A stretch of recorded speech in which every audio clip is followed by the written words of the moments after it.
I'm sure you've all heard the expression, fake it till you make it, but today I want to take a look at what happens when all you do is fake it without ever making it.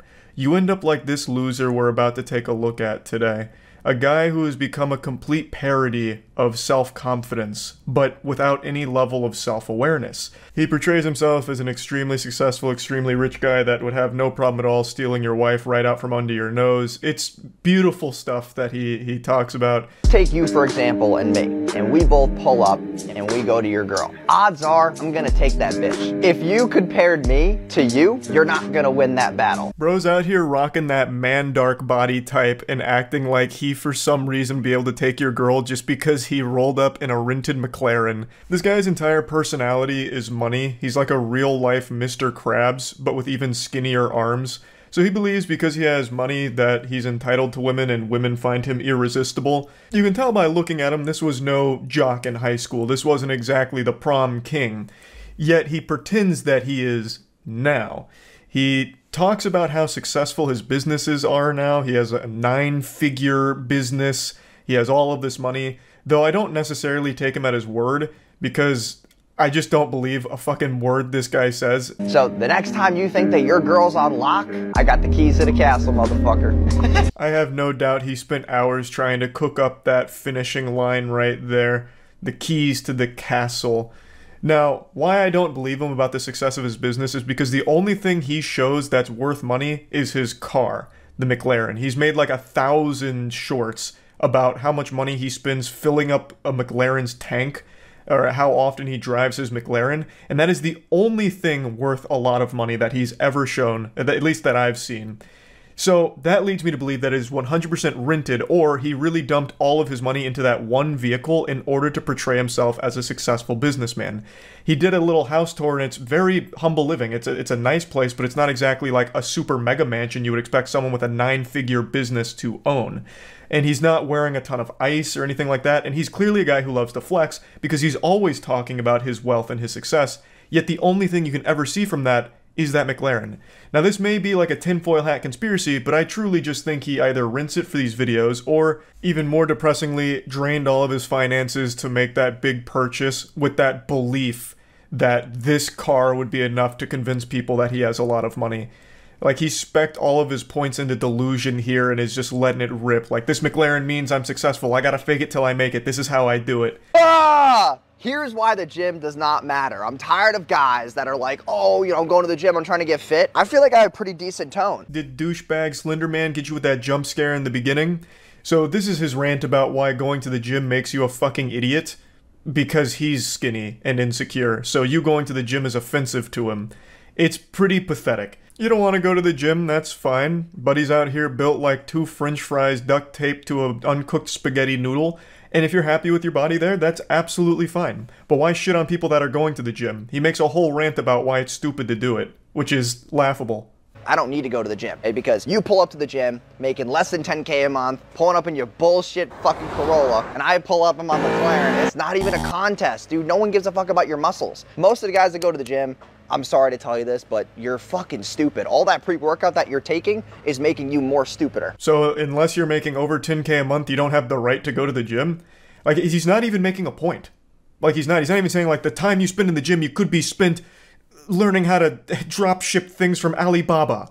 Like, he's not even, like, trying to make some kind of point. He's just like, you're stupid for going to the gym because you're making less than 10K a month. He actually sounds like he's about to cry. You're stupid with your dumb muscles, dumb muscle man.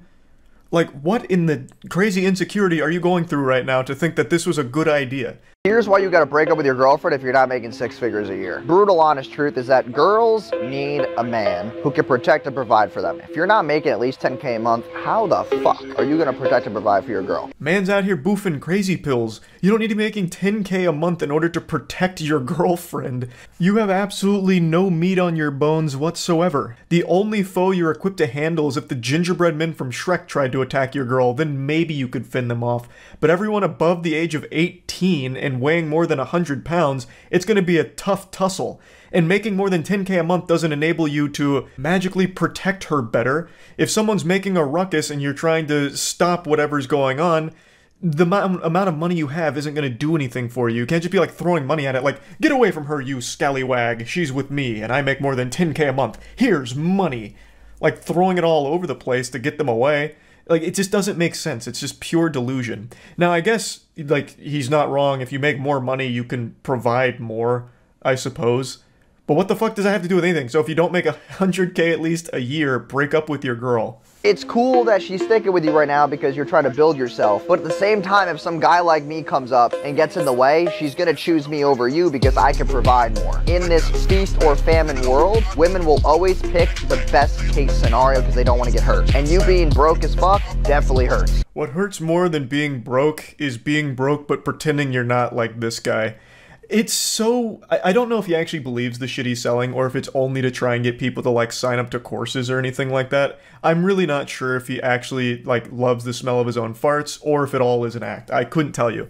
Either way, it's to further the goal of making money off the back of desperate people who see this and think that this guy is actually super successful and is trying to give them the secrets to success. It's all just another guru scam, but... I find him particularly entertaining because he's doing the bare minimum. He didn't even bother to invest in his own body to look the part, so he's not in good shape. He didn't bother to even really pretend to have a lot of money aside from that McLaren that he shows from time to time. And he's just saying things that other gurus say. And I don't know if he's actually found real success. I know he has quite a bit of botted engagement that I've seen online, at least as of everything I've been able to research from it. But other than that, I don't know if anyone even believes his act. I would be surprised if they did, because he's very bad at it. Also, just to explain why there's driving underneath his video, it's because it's a TikTok thing where everyone needs perpetual stimulation, constant jingling keys, so for any video where it's talking, they play like Subway Surfers or anything engaging a game underneath to keep viewers' attention. It's pathetic.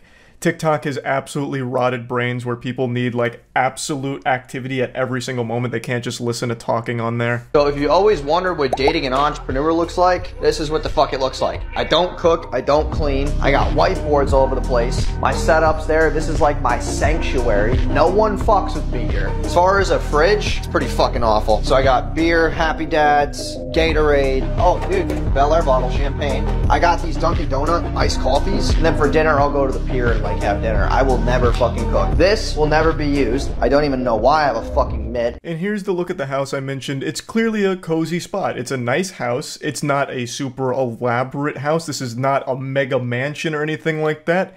So if he's a super successful 9-figure guy who loves to flex everything, why would he be living in a house like this? It doesn't make any sense. That doesn't really track. I also love the whole whiteboard thing. He probably watched one video on, like, it's important to write down your goals or whatever as an entrepreneur. So he bought like 9 whiteboards and hung them all up and filled them with gibberish nonsense. I tried zooming in on the frame where it focuses on a whiteboard, but I couldn't make it out because his handwriting looks like he wrote it while he was getting hit by an earthquake. So it's completely illegible for the most part. But I'm pretty sure one of them was agility. And he had a check mark next to it, meaning he must have done, like, agility drills, I suppose. I could be reading it incorrectly, but I'm almost positive it said just agility on one of them. Maybe it's, like, RuneScape goals, and he's, like, skilling right now, so he's working on agility, and he checked it off once he got, like, a certain amount of XP. I don't know. Very goofy regardless, though. Here's just a couple of signs that your girlfriend might be cheating. Number one is she's not texting you as readily as you've used to. Easiest way to tell if your girl is cheating is, did she ever find that you bought this guy's course? If she did, she's absolutely cheating. No doubt. And you deserve it. Why the fuck would you buy a course from a guy like this? It's so embarrassing. Like, he actually just went to, like, WikiHow and just started copying articles on, like, how to tell if your girl is cheating. 7 life hacks for that. And then he just starts regurgitating them here. But anyway, I could go on and on. There's so many embarrassing shorts he's made, but there's no reason to just keep going over it. I just wanted to showcase some of his better ones here and talk about it a little bit. That's about it. See ya. About 6 months ago, I made a video making fun of something called the Modern Day Night Project, which is an $18,000 program where you pay for a 3-day course where you just roleplay as a G.I. Joe alpha male. There's very few things that separate this program from the LARPers that run around pretending they're wizards shooting imaginary spells. The main difference is that group that's casting imaginary magic missiles and swinging swords in a forest, they're having fun.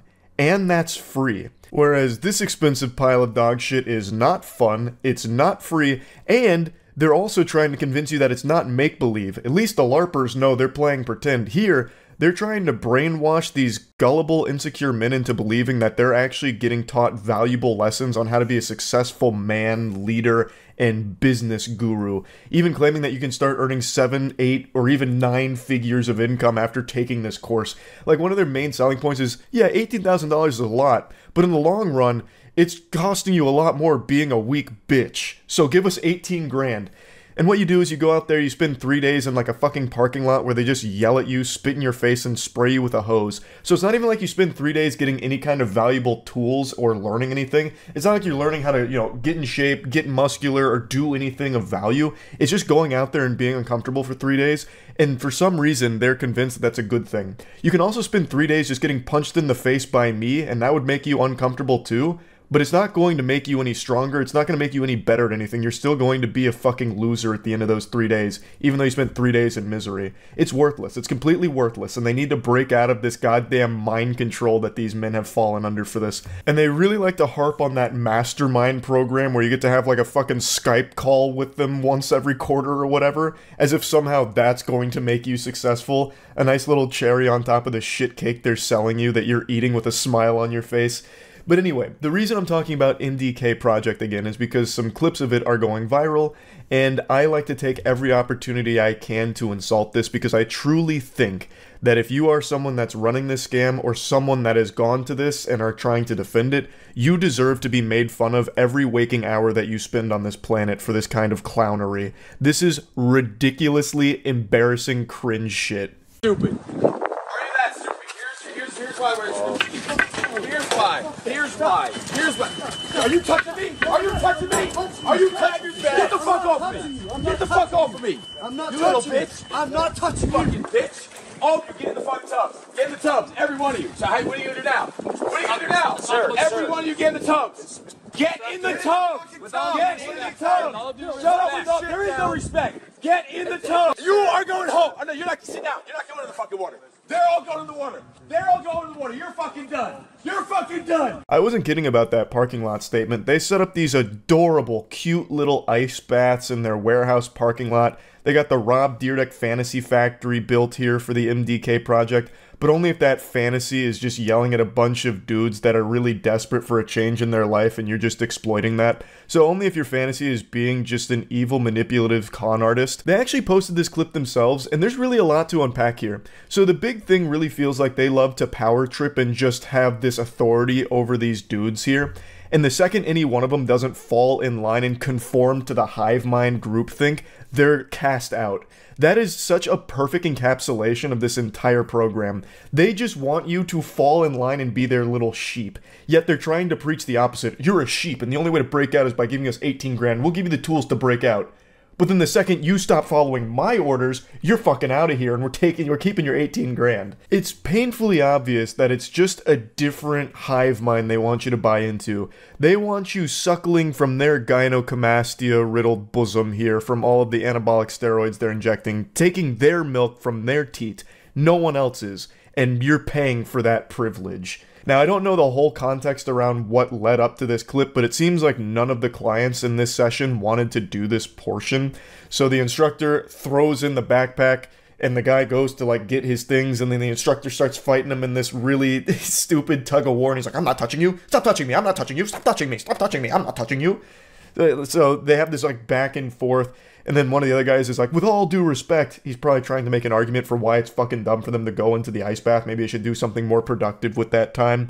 And then he just keeps throwing up a big stink. Stop it! You're touching me! You're touching me! You're fucking touching me! Blowing a gasket. And he's like, you're out of here! You're out of here, bub! You're not going in the water! They're going in the water! They're gonna be alpha males when they get in that water. It's like a fucking baptism!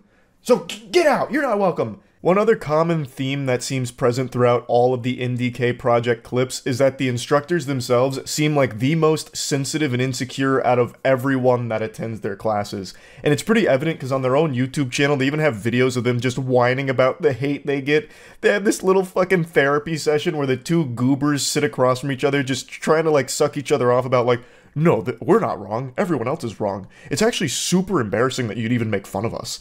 Yeah, nothing says alpha male quite like someone breaking down and finally addressing the haters. Unbothered titans of testosterone here. Look around, look at each other. Look to your left and to your right. More than 60% you will not be here fucking Friday. I guarantee it. And I'll make sure of it.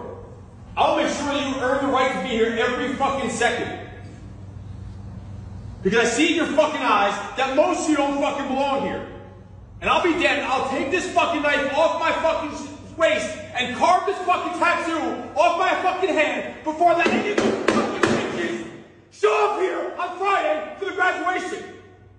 I see it in your fucking eyes already. Your fucking souls are mine. Your souls are mine? Calm down there, HGH Shang Tsung. My God, it just when you thought it couldn't get more cringe. So this is like this is how he motivationally speaks to the class. This is like his idea of what a strong leader is. Someone that's just whining and screaming and shouting and is just unhinged, a loose cannon. When he pulled that knife out, I thought he was going to go up and start, like, threatening them. I'll carve your fucking scalps off with this knife if you don't start getting in the ice baths and letting me spray you with a hose more often. That's a big thing that I like to do, is spray them with a hose. I showed a ton of those clips last time. I won't bother again. That's, like, the main thing. That's basically, if you want to sign up for the MDK project, there is one client I think could benefit. Anyone that happens to be hunted down by hoses. Like, if you're constantly harassed by getting sprayed in the face by a hose, this might be the class to take, because you're going to be immune to it by the end of it, because that's like all you do here for 3 fucking days. But anyway, he's got his knife out, he's waving it around, he's slamming it like a toddler having a temper tantrum over nothing here, then says he's going to carve off the thing on his skin, which I'm assuming is the MDK logo. They have their own little cute logo. I'll carve this off of my skin. It's like, oh no. Okay. Why would you do that? I guess. That's a weird threat to be making. It seems like you just kind of want to hurt yourself. Alright, it's a little alarming. I don't really want any part of that type deal. But this is also something he does for most of his classes. There's a few clips of him saying that exact same thing. He really likes to threaten that he's going to carve out his own skin. 60% you will not be here on Friday. I will make sure of it. You will earn the fucking right to be here on fucking Friday night. I will cut this fucking thing off my head before I let anyone you little make it to that dinner table that don't fucking deserve the right to be here. I'll fucking make sure of it. I'm waiting out the fucking patience. This one made me kind of sad, because look at the two gentlemen in the front row. They're no spring chickens. They have to be late 50s, early 60s, if not older. Why on God's green earth would you be paying $18,000, taking it out of your grandchildren's college fund, to spend it to be here getting sprayed with a hose and yelled at by a man who keeps threatening to cut his hand? Get to the pit! Get to the pit! Get to the fucking pit! Move! Move! You stupid! This isn't even a popular clip from them or anything, but it's one that I saw that I think is a great example of this guy's mentality. He's actually like a child with a sugar rush. He's just slamming a chair against a dumpster. Move! Get to the pit! Get to the pit! Like, you could just tell them, what does slamming the chair against the dumpster do? You're just making noise for the sake of making noise. It's like a child with like 2 garbage can lids banging them together. What the fuck? This is your instructor. He can't control, like, his excitement from all the sugar in his body, I guess. It's so silly. But yeah, I won't keep going on. I've already made a video talking about the MDK project, but since a couple of those clips were popping off again on Twitter, I just had to take this opportunity to laugh at them. That's really about it. So yeah. Over the years, I've made fun of a lot of YouTube pranksters, but the truth is, they're risking a lot to make cringe. They really are putting their life on the line for the worst content on the site. There's already been like 5 or 6 major cases where YouTube pranksters have gotten themselves shot and killed. So it's like they're soldiers, but the only thing they fight for is clout. So I'm being genuine when I say that the bravery and commitment to put a smile on the face of absolutely nobody is admirable. And let me tell you, one thing I've learned about the YouTube prankster douchebags is no price is too high for them in the pursuit of attention. because they use mommy and daddy's credit card to buy everything for them for their content, all the gear they need. But one thing that's always sanded my ass is the fact that the pranksters themselves always seem extremely sensitive. So when they're doing their dog shit pranks and someone responds aggressively to it, they immediately fall back onto, it's just a prank, bro. You know, we're just goofing. Why are you getting all mad? You're overreacting, that kind of shit. They literally become a Pokemon and the only thing they can say is, it's just a prank, bro. And then they start to, like, try and shame the person for being upset, even though some of the pranks are just downright crimes, like the fake stabbing prank where they go up to someone with a knife and pretend they're about to kill them, literally murder them, and then when the person gets like panicked or fights back, they're like, what are you doing? We're just kidding, it's just a joke, what are you, oh my, this is, you fucking goofball, we were just making a good TikTok video. It's just so embarrassing. Then watching the prankster try and play the victim here, they get offended that someone got upset at their prank. So today there's a video that's going viral from a prankster where he was doing some stupid shit on the beach. It's ultimately harmless, it's just not entertaining, like it's just a lame prank, but someone did respond negatively to it and ended up snatching the mic out of his hand and throwing it into the ocean. And the prankster got so butthurt about it that he called the police, and then the police took the guy's side who threw the mic, so then the prankster and his friend got trespassed, and he still won't stop fucking whining about it. Sorry, I just seen you over here, and I just like thought I had to stop and just ask you if I could get your phone number. Sorry. This is my husband. Oh, I'm sorry, bro. I didn't realize you were your husband. I thought you were like your gay best friend or something. I'm sorry. You're good, buddy. Yeah. You guys have a good day. I'm sorry. That's really the gist of this Galaxy Brain prank here. It's just wearing stupid shirts like your man is a pussy, or the other one they wear is threesome, and then they just go up to random people and say dumb shit. So in this one it was just hitting on this girl in front of her boyfriend slash husband.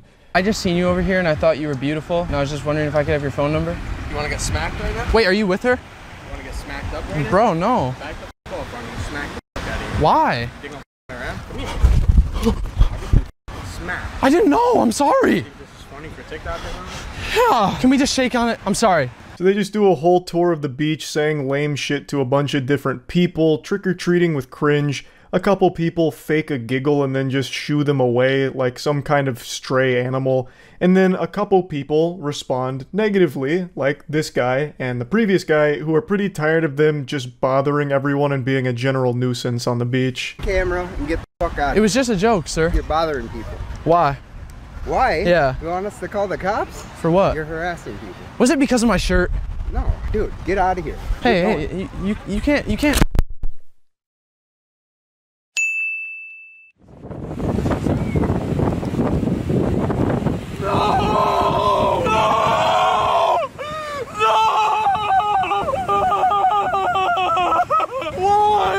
His initial reaction here is a very sad self-defense coping mechanism. I know that's some armchair psychologist analysis of this situation, but god damn it, it's super clear.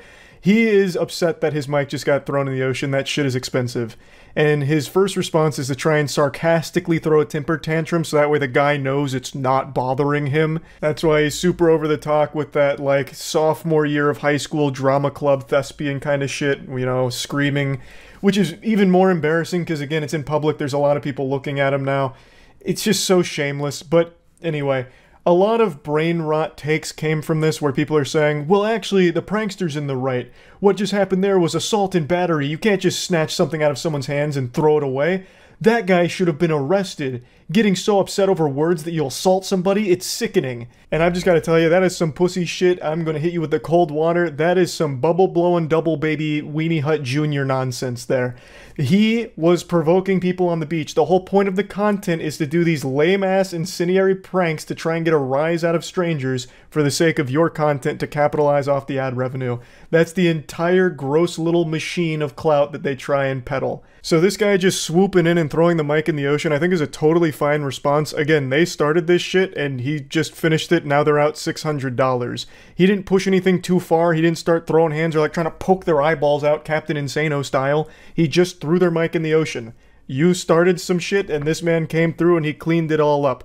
Fed them their vegetables. And I understand the prankster's doing his best to mask his hurt feelings, but he quickly drops that facade. I'm bleeding. This guy assaulted me. He took my mic. $600. Hey, you know, okay. You're the one that's wearing the pay for me right now. We're either gonna press charges or he has to pay me $600. Damn, his whole tone and attitude really changed here. I think this is footage that you probably should have scrubbed from the video. This shouldn't have made the final cut because you're looking like a real whiny bitch right now with this part. You're threatening to press charges on this guy, the guy that you started bothering, and then you're asking for $600 to pay for the mic that he just ruined. You are the prankster. You have to accept some level of responsibility, right? The whole point of your gag is to make people upset at you. So you really can't be acting this way when something like this inevitably does happen. So I think that's some real goober shit. But I also want to point out something very important. This man's hairline. Now, he himself points this out in the beginning of the beach section, so he tries to wear his insecurity on his sleeve, but I'd like to really call attention to it real quick. The thing that I hate about the beach, I don't have the best hairline, so me and the beach don't always get along, but ignore that, okay, guys? How am I supposed to ignore this when I can hear the agonizing cries from your permed hair screaming out in pain from all the heavy lifting it's doing trying to hide your 40-year-old receding hairline? Especially with this facial hair combo going on here. You've got that chin strap beard, that fucking toilet seat fuzz going around. It does not work well when the wind blows in. That's gotta be your worst enemy here. I can now fully understand why you're not a huge fan of the beach, but honestly, anywhere the wind blows is pretty much going to be a battle between your hair and nature trying its best to show the public where your hairline actually starts. So I don't know if he treats the outside like a vampire refusing to go out in the sunlight because there might be a gust of wind that blows by, but goddamn. Now I know many of you might think I'm being awfully harsh here, but I truly think it's an invaluable service to insult people that do this kind of content because it's just lame and unacceptable. I hate that public nuisance content is becoming so trendy on TikTok in particular that a lot of these clout-obsessed losers feel that the best way to get fame and money online is by being as disruptive and as douchey as possible to just complete random strangers just trying to go about their day and enjoy their life. I hate that kind of content, so I really do think that insulting it is legitimately doing a good deed. Especially because it's so saturated when it comes to shit pranks that it's become a bit of an arms race where a lot of people just keep amplifying the danger of the prank, which is why people are getting shot doing them. In order to stand out, they have to be getting more and more extreme, which is leading to more and more dangerous pranks. So I really think this shit deserves to be insulted. Call cops. I was just out here filming a video, and a man assaulted me, and he ripped the microphone off my camera and threw it into the ocean. You're more or less provoking somebody to make a move, and then you can report it, correct? Actual fucking Giga Chad beach officer here. Fucking Paul Blart rolls up, and he's just like immediately calling him out on his shit. He's like, I know what this is. You're provoking people to get a rise so you can record it for your TikTok, right? And he's just like immediately hits the nail on the head, so much so that the prankster even puts in the, it was at this moment he knew he fucked up thing because the guy is privy to this kind of content. I imagine this isn't his first rodeo with douchebags like this, so he's just immediately going in on him. I think I need repercussions for my damaged property. I mean, the wrong word. Repercussions is what actually happened. Yeah, I wouldn't be a YouTuber if I was great at grammar. Okay, so it was just supposed to be a joke, and it got taken too far. I guess he got offended. You guess he got offended? God, that's so pathetic. Yeah, I guess he just got offended. Which is why I called the cops, like a little hall monitor. Yeah, you lost a $600 mic, and it's your own fault, so take it on a chin like a man and move on.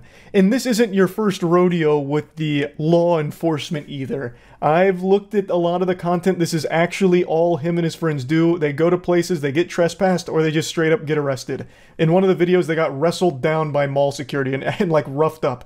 So his whole thing is just being a public nuisance and having situations like this, but still has the chutzpah to pretend to be a victim and is actually the one who called the cops. That is beyond embarrassing. Yeah, What happens if he's having a bad day? It doesn't mean you go out and just assault people. You're both being trespassed from this park. Have you ever been trespassed before? Yes. Shocking. I'm banned from every Walmart in the world. Is everyone getting trespassed or just us? Just the two of you. You can hear the pride in his voice when he mentions they've been banned from every Walmart. They have been banned from multiple places, and they're so proud of that. I think that's so sad, the state of the world, where that's something to be happy about, that you're banned from a lot of places because you're such an insufferable little asshole who's driven by internet brownie points, that you're just going to be a disruptive piece of shit to complete random strangers. What the fuck is there to be happy about with that? The whole purpose is just sad. You exist just to make people around you a little less happy, just total strangers going about their day. You want to make their day just a little worse because you post it online because you're a little internet clown. That's just pathetic. Now, I think he's young. He looks young, but it's really hard to know for sure with a hairline like that. But hopefully there'll be a moment of self-awareness, like some self-reflection, and he comes to this come to Jesus moment where he's like, damn, all of this shit was so cringe. Like, that'd be the happy ending. That'd be the good ending there. It completely changes, like, damn, this was fucking stupid. What a waste. But yeah, anyway, just wanted to talk about this a little bit. That's about it. See ya. You've been raped. No. You should be. This guy who looks like the result of a botched fusion dance performed by a colonostomy bag and a sloth is Only Use Me Blade. Now I'm sure some of you are thinking Brian was just telling a really shitty, edgy joke, but it's not. Brian, Only Use Me Blade, has a history of sexually harassing women during streams, and earlier this week found himself under more controversy during an RV stream where it appears he gets into a bed with a passed out drunk woman and thrusts.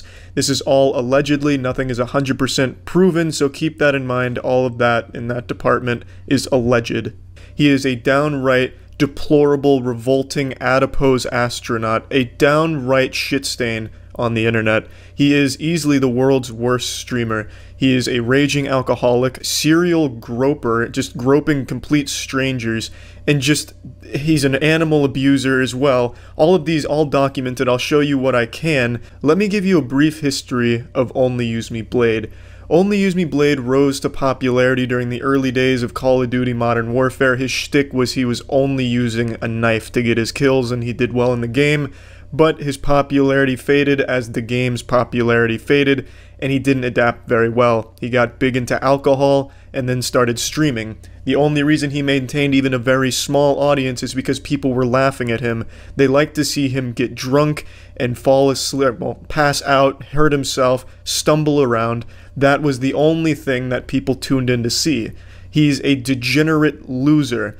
In fact, he was banned on Twitch because he got so drunk he started fingering his asshole for a $20 donation. The only reason people have ever tuned into Brian's stream is to watch him pass out and compete with each other to see who can wake him up with the loudest noise through the computer. That is Brian's whole identity, his legacy, and I'd feel bad for him, but it's hard to feel bad for a skid mark like this guy. Now let me show you his follow-up to when he recently groped a woman on stream and she called him out for it. This is his perspective on it. I just have a lot of love to give. So if some random fucking ugly whore bitch gets groped, she gets groped. Accept it. You should be fucking welcome, whore. You should be fucking welcome, whore. Seriously, you should be fucking honored that I would ever grope you, you stupid bitch. What a class act. This guy is the exact person your parents tell you never to end up like. You can genuinely smell him through the computer. Brian struggles with alcoholism, obviously, and it's so bad. He's 36 years old and looks like a fucking walking corpse already, but it's so bad that he has to wear diapers because he frequently shits and pisses himself, and he's been shown on stream putting on his adult diapers, and they're fucking massive diapers. It looks like something that you could put a whole goddamn Ford F-150 into, because this is a big boy taking big shits and big peepees when he's blackout drunk. Now, let me get to the animal abuse. The drama, people suing me. Alright, let's go. It's just you and me. I'm just saying. I didn't like it. Animal abuse is all the rage from internet creators these days, and Only Use Me Blade hopped on that bandwagon early. You got Brooke, the girl that put her dog into the dryer. You've got all of these titans in animal abuse on the internet, and Only Use Me Blade was kind of the pioneer who really kicked it off. He's done more than just that, but that was the first clip that I could find, and I didn't really want to go through his entire catalog of absolutely deplorable, disgusting shit. So I think you can pretty well understand how he feels about animals and how he treats them when he's around them, even though he himself is the most vile animal on the internet. Now let's get to the most recent thing where this grotesque dump truck appears to have non-consensual sex with a passed out drunk woman. Now keep in mind, nothing has been 100% proven, so this is all alleged. The incident occurred on an RV trip. It's a stream that they're doing with a bunch of different people. She was on the trip with them. There's multiple different camera angles, and one of the camera angles shows Blade going into the back room where the girl was passed out drunk, and he is stripped down to his boxers and appears to be thrusting on top of the woman. Now before this alleged incident even occurs, there's a clip right before anything happens where Brian is asking one of the other men that you see in frame here if he should go have sex with the passed out girl in the back. He mentions her by her stream name, and I don't think she wants her name associated with any of this, so I'm not going to show you the clip. But to the guy's response when Brian says this is he just kind of shrugs his shoulders. Every man on this fucking RV that you see here is such a piece of shit. It's unbelievable. It's like this RV is a giant pile of dog shit, and these are just subhuman flies feasting upon it, festering in this cesspool. It's fucking gross. This is the clip where the alleged incident actually is occurring on camera. I've cropped it out so you can't see it, but just out of frame, it seems as though Brian is making a thrusting motion on the bed. He's a massive man, so you can see the covers moving back and forth, and his legs are moving quite a bit as well, trembling under the body weight that they have to support. But this alleged incident is occurring at this time in the clip. Another extremely sad thing about this whole situation is the Reddit community that's trying to defend it. It's like a propaganda machine. They released like an Illuminati video trying to debunk it scientifically, but it's really poorly made, and you can clearly tell it's made by a 15-year-old. And as you can read, their excuse is basically the RV was bouncing, which explains why the covers were moving the way they were, but it doesn't explain why they were moving at the same speed, the same interval during this alleged incident that occurs, and his legs were shaking due to alcohol shakes. And then throws in like this conspiracy bullet point list on why people would be making it up, and it's obviously never even occurred to this psychopath middle school lunch table loner social outcast 15-year-old that the reason people are upset is because they feel as though they may have just witnessed a crime and a really horrible thing, because in this alleged incident the footage looks very bad and disturbing. And for some reason, as these fucking paranoid gang-stalking conspiracy points like, oh, they're coming after our entertainment, the normies are flooding in, white knights. It's unbelievable, and it's just fucking pathetic. It's not rape if they don't have an orgasm. Fuck it.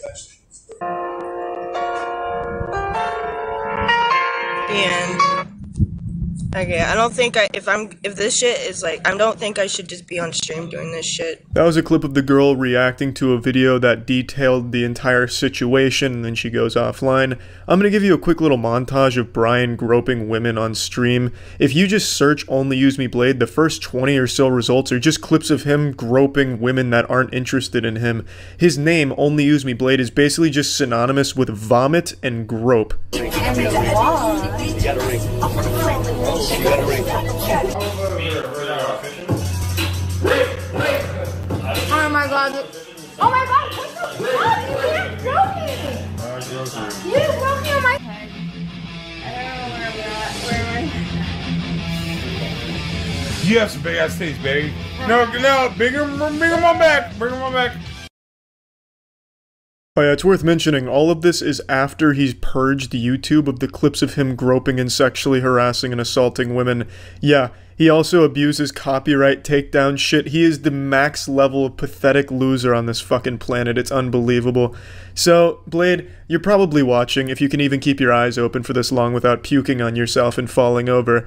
You're a fucking menace. You fucking suck. You're a horrible person. I don't know who's watching you. Well, that's a lie. I do know who's watching you. It's the people just there to make fun of you in the stream chats, because that's kind of all you're there for, just like a punching bag for those people to make fun of you. I don't know if you're proud of that or not, but you do get donations for it that are insulting you to your face, so I guess that's cool for you too, I guess.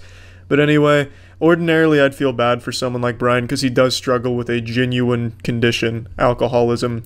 but he uses it like a superpower to be the worst possible person on the planet and make money off. Easily the worst streamer out there. That's it. So yeah. If you're in a relationship right now, I hope this doesn't ruin it for you, but you may never look at your partner the same because they're just not going to match up to this Adonis I'm about to show you.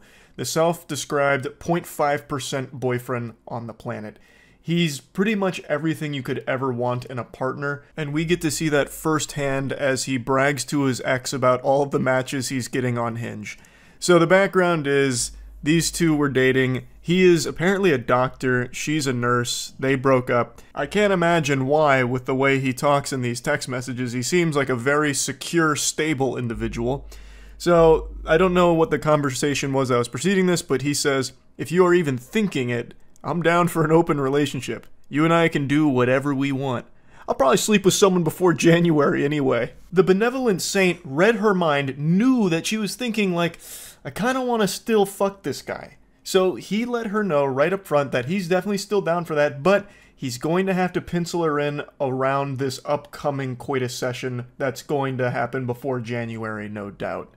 Like I said, I don't know what the conversation was that preceded it, but it was probably some shit like, hey, can you come collect your stuff? And he's like, listen. I know what you're thinking. And the answer is yes. I will still fuck you in this open relationship that you desperately want us to be in. I'm okay with that. I'll make that sacrifice. She rejects that generous offer, saying she's looking for a boyfriend. He says, okay, offer stands. Immaculate business acumen, letting her know that the offer is still on the table when she comes to her senses. Always down to clap cheeks and get head. Speaking like Duke Nukem out here. I came to be a weirdo loser to my ex and chew bubblegum, and I'm all out of gum. And then he just for some reason throws this in there. This is out of control. 14 convos, day 1 of Hinge. Oh, you can just taste the tears. He is trying so hard to make it seem like he's moving on and is actually very happy that the relationship has ended. Look at how many conversations he's having on Hinge. He needs to brag about it to his ex. I also imagine a chunk of those conversations are with bots. This is like the guy who brags about all the sexy singles from his area that he's talking to after clicking on a porn banner. But either way, he's just trying to go out of his way to be an asshole to his ex to make her feel bad. Just unprompted sending Hinge conversations he's been having with other women. When he doesn't get any response, he starts spiraling and melting down, monologuing like a cartoon villain. I mean, obviously most of these girls would be an upgrade, so why would I get back with a broke girl who isn't even close to finishing school? You pushed me into something better. You literally asked me to get a gun. I don't have any ammunition and it's locked in a case when it gets here. Just another example of stupid communication. Such a stupid and confusing girl. I'm getting updated headshots once I'm all tanned up from Vegas from 2 professional photographers. And I update my wardrobe so everyone will get to see the new hairline. Oh. Jeepers creepers. Man's got the Rogaine foam out and he's getting very excited to showcase it in his new Crocs and Hawaiian t-shirt.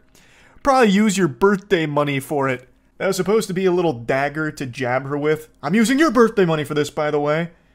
Brother, the relationship's over. I doubt she really cares what you use it for. Go ballistic, man. If you want to keep spamming minoxidil on your Tommy Pickles head, go crazy. Also, like clockwork with every single meltdown, it's always, well, I was actually like settling for you. You're like super beneath me. You're broke, and everyone I'm meeting on Hinge is clearly an upgrade. You actually, this was like the best thing that's ever happened to me, and I cannot stop smiling about it because now look at all of these upgrades that I'm getting on Hinge from you.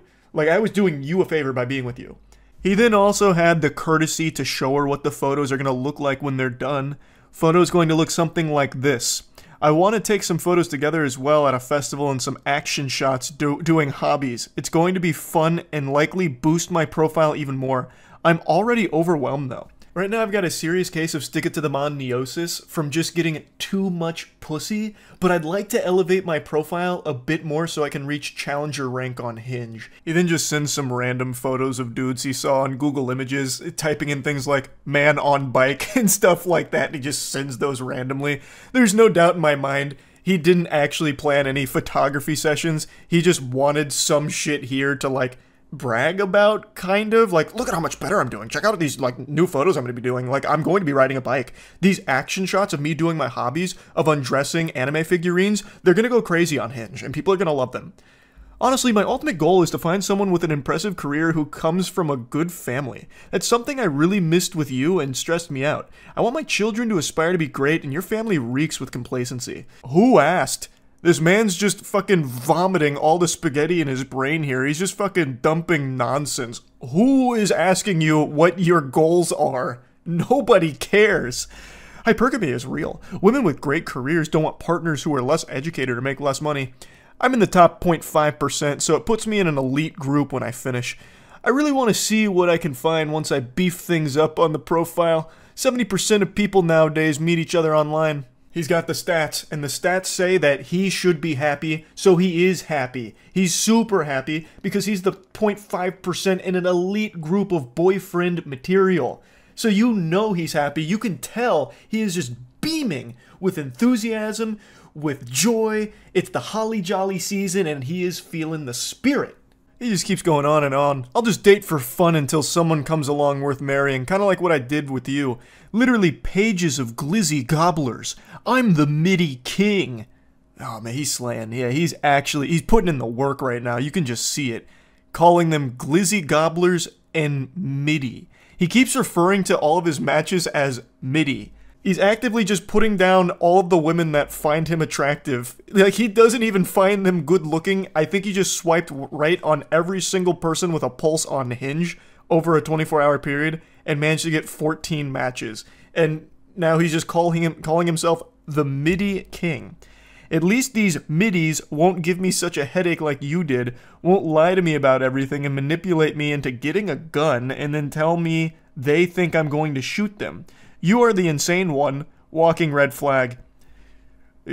He comes across as a pretty sane guy, so if he's calling someone insane, you know that holds water.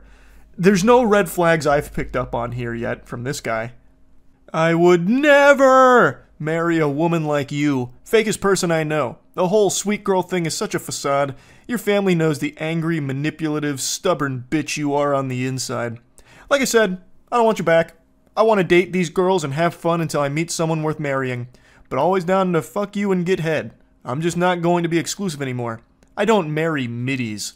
Now you can hang out as much as you want with your simp guy friends who get no pussy. It's a symbiotic relationship. A depressed and insecure girl who needs validation and 4 out of 10 or lower guys with no ambition or drive or any redeeming qualities that would make them dateable getting some attention from a middy. And she just says, stop texting me.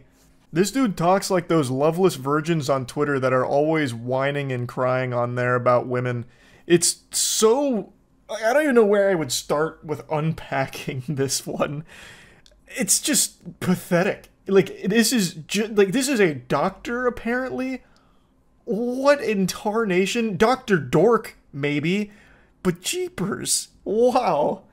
Anyway, this is what a 0.5% mate looks like. This is like the elite group of boyfriends, and unfortunately she didn't realize how lucky she got. She hit the lottery jackpot, and now, well, he's seen the light. So now he gets to go on Hinge and be the king of middies, as he says. He loves the middies, but he'd never marry one.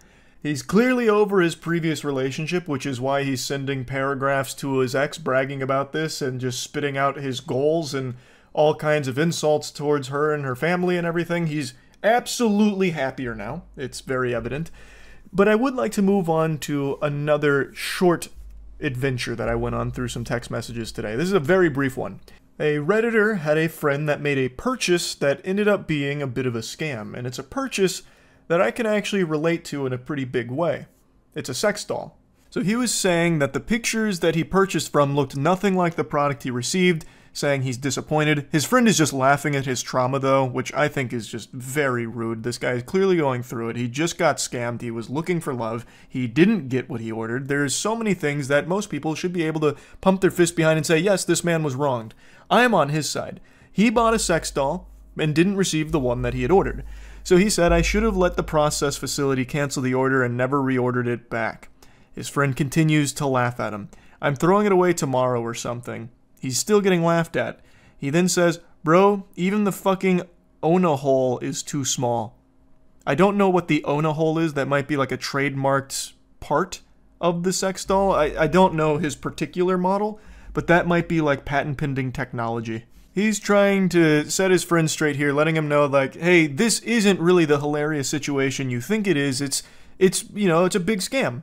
I ordered sitting position, it came in standing position, stupid seller, scammer. He then sends a picture of the sex doll that he received. This, it's not the highest quality item, I'll be the first to admit here. This looks like you're having sex with a Sega Dreamcast character. It's basically just a big noodle with a Google image face on it. The company that produced this should be ashamed of themselves. They didn't even have the decency of putting titties on it. This looks like one of Floop's Fluglies from Spy Kids. So unfortunately there's a huge scammer on the loose, so buyer beware if you're in the market for any sex dolls. But the reason I said I can relate to this is because I actually had a sex doll that looked remarkably similar to that. Many of you may remember a few years ago when I was in my competition with Belle Delphine where I had like the craziest collection of sex toys and dildos, fleshlights, all of that. The whole 9 yards there, the kit and caboodle of all the sex toys. One of the items I had that I mentioned and showed in a couple videos was a sex doll that looked very close to that. Not the exact same model. It was this one. Now, at the very least, that model at least had titties on it and a usable mouth hole if your cock was 2 inches long. The gentle sir on Reddit, it didn't even have that. It was actually just like a piece of printer paper with a woman's face glued on to an inflatable thing, an inflatable tube thing, really. Like, I didn't even see any holes I censored it myself. I didn't even see any holes on his model. The one I had at least did have all of that, but you would be a damn fool to try and fuck it. Because that sex doll I had, it was like made out of broken glass. It was like the sharpest material ever. If you did put your cock in it, it wasn't coming out in one piece. It'd be sliced and diced. It'd be like sticking your cock in a wood chipper. It was completely unusable for that purpose, which is why I had it as kind of like a background object where I put like a shirt on her. Now, God rest her soul, she's no longer with us, unfortunately. She melted at the warehouse, as did most of my collection of sex toys, because the Florida heat was not kind to them in an unventilated building. They didn't appreciate that very much, so pretty much everything melted. But yeah, I can relate to his purchase here because what he received, since he was actually buying it to have sex with it, he would not have been successful with it. I can tell you for sure because I had something similar and there is no human being on the planet, no matter how masochistic, that would actually fuck it and be pleased. They would be in excruciating pain and miserable. The agony would be overriding any sense of pleasure they could have possibly felt. So yeah, I just wanted to briefly talk about that on the back of talking about the awesome boyfriend. Anyway, that's about it. So yeah. I've got good news and bad news, and I've always found it's better to get the bad news first. Just go raw and no rubber and hit you with the cold water right away. Force feed you the vegetables so that way the dessert tastes even better. The bad news, I'm about to show you an insufferable asshole, perhaps one of the most miserable people to listen to on the planet. The good news, he's about to be arrested. Let me introduce you to Johnny. Johnny is the epitome of turbo virgin. I know this word gets tossed around a lot, but he is a self-proclaimed incel and one of YouTube's most prolific stalkers / woman harassers. This goofy goober looks like if Raymundo from Rocket Power and Tommy Wiseau did a fusion dance and created the world's most socially inept asshole. Now, Johnny's whole shtick was he would wait outside of bars, clubs, and even parking garages, literally just fucking live in parking garages, until he saw the slightest hint of a human female nearby. And then he would get his phone out and start recording himself, following them, insulting them, and demanding they fuck him. And he'd follow them for what felt like miles. These videos would go on for so long, and always it would end up the same. Them threatening to get the authorities involved because they were literally scared for their lives around this guy because he was completely unhinged. And he continued this shit for about a year. I've known about his pitiful existence for quite some time, but just never really wanted to bring any attention to it for obvious reasons. But now, he pushed the envelope a bit too far and flew a bit too close to the sun, and his tiny little micro dick burned up. He actually assaulted a woman who defended herself from him. He pepper sprayed her, and it was after he instigated the entire conflict. And now that video has surfaced and the authorities have gotten involved and they're looking to arrest him and potentially charge him with assault with a deadly weapon as well as a hate crime and the discharge of tear gas. The article also alleges that he was recently arrested after getting kicked out of a club with his friend, and while getting escorted out basically claimed white power and some other shit like that, which sounds par for the course for a fucking homunculus like this guy. Imagine evolving for millions upon millions of years and ending up like Johnny. What a bad fucking deal. Just an actual shit stain on the planet. But anyway, I'd like to show you the video that is going to lead to his arrest. What triggered it all here and started this chain reaction where finally it looks like he will no longer be terrorizing innocent people on the streets. Can I hang out with you? That guy just stole my car, so he's... Where'd he go? Newport Coast? Huh? Can I hook up with you? What kind of vagina do you have? Is it an innie or an outie? Does it have beef curtains? I'm gonna call the cops if you don't. Yeah, fuck you. Yeah. You're annoying, dude. Why are you calling me? Because I wanna fuck. That's his real voice, by the way. He's not putting on some kind of show, he's not playing a character, he genuinely sounds like one of the Looney Tunes character Inhaled Helium forever. It actually just sounds like he's making fun of a stereotypical incel demanding tindies from mommy. That is just his normal state of being. He does it unironically. Man's collected all the infinity stones of cringe and ascended to a level beyond pathetic. I'll go ahead and play the rest of the clip. My fat ass cock is ready to get hard for you. The cops are coming right Why would you call the cops on me, bro? I'm just speaking. It doesn't matter. Fuck you, you little bitch, you little void. Oh, you little... Whoa, what's wrong with you? Chill out, chill out, chill out. Hey, chill out. Chill out. Chill out, you just kicked me in the balls. You back up. You back up. You back up. Throw that at me, you're gonna...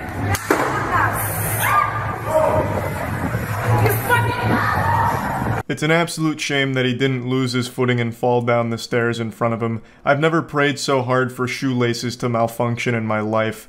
So yeah, the guy's obviously a coward. He carries pepper spray because he'll push people to the absolute edge, and when they finally do, like, defend themselves, he'll just pepper spray them. Now, of course, there's almost zero people in the world that like this guy and can stand to be around him. I imagine even his own parents drink themselves into a dreamless slumber every single night, just regretting the day that they conceived this failure.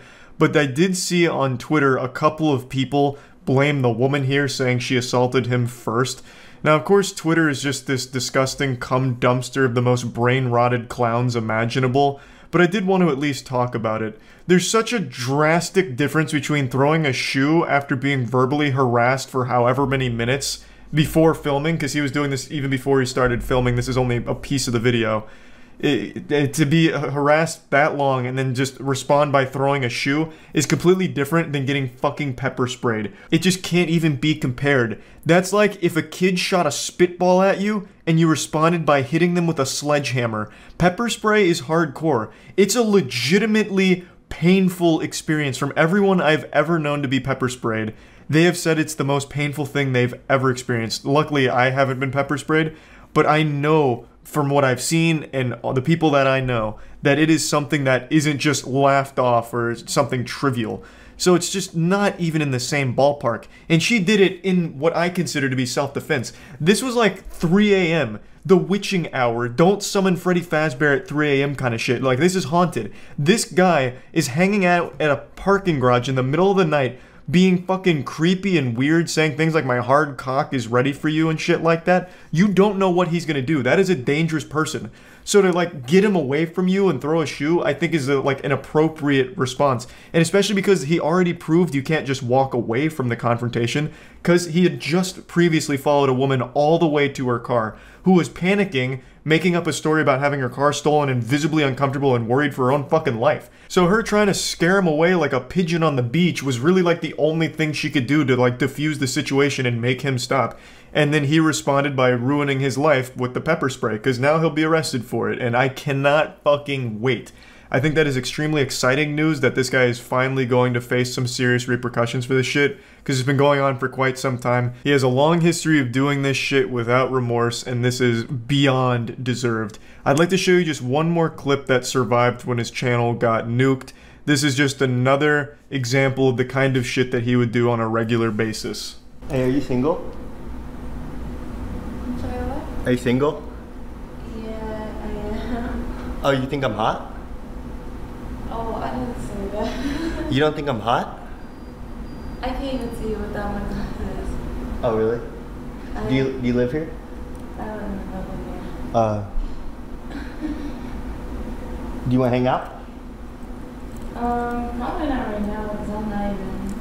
What are you going to do later? Sleep? Can I come sleep with you? You don't want a massage? No, I'm good. Luckily, she eventually escapes from the 7th circle of hell there, but this was his content. This is all he would do. He would just wait to find women pretty much anywhere, really, and make them as scared and uncomfortable as possible and film it. That was his entire existence. That was his whole purpose. And now it's finally over. Can finally breathe a nice sigh of relief. You won't accidentally see this man sitting on a fucking park bench somewhere and ruining your day. So I just wanted to share the both bad and good news here. And yeah, that's about it. So yeah. Today I thought it'd be nice to give you all a free lesson in negotiating. Negotiations when it comes to doing business are a bit of a headache, a nuisance, and it's just this push and pull battle back and forth, and sometimes it just doesn't go your way. But what if it did? Every single time? What if every time you entered into a negotiation, you knew you would be victorious? You want to get yourself a new Stanley Cup but don't feel like forking over 50 clams for it? Well, then it's time to employ this negotiating tactic and get yourself a 100% off discount. That shit will be free. In fact, this is so effective that they'll probably start paying you to take the items away from them. It's that powerful. I first learned this forbidden jutsu from an anonymous hero on the Facebook marketplace who really opened my eyes to it. So I want to do the same for you. And I'll just go ahead and say it now. You're welcome. So it all begins with an individual trying to sell their motorcycle on the Facebook marketplace, and then they received this message. And I don't think they were prepared for this. That motorcycle was as good as gone the second this was sent. So they reach out and they say, "Hello, I know this is a lot to ask, but would you consider letting me have the motorcycle for free?" Pause. That's how you do it right there. Immediately letting his intentions be known. There's no guesswork here. There's really no haggling either. It's like, "Excuse me, have you considered letting me have this for free? I know you're trying to sell it for money, but what about just letting me have it?" Now, I don't want to scare you away with science, but I do want to dive a bit deeper here on why this is so effective. There's a psychological explanation for this.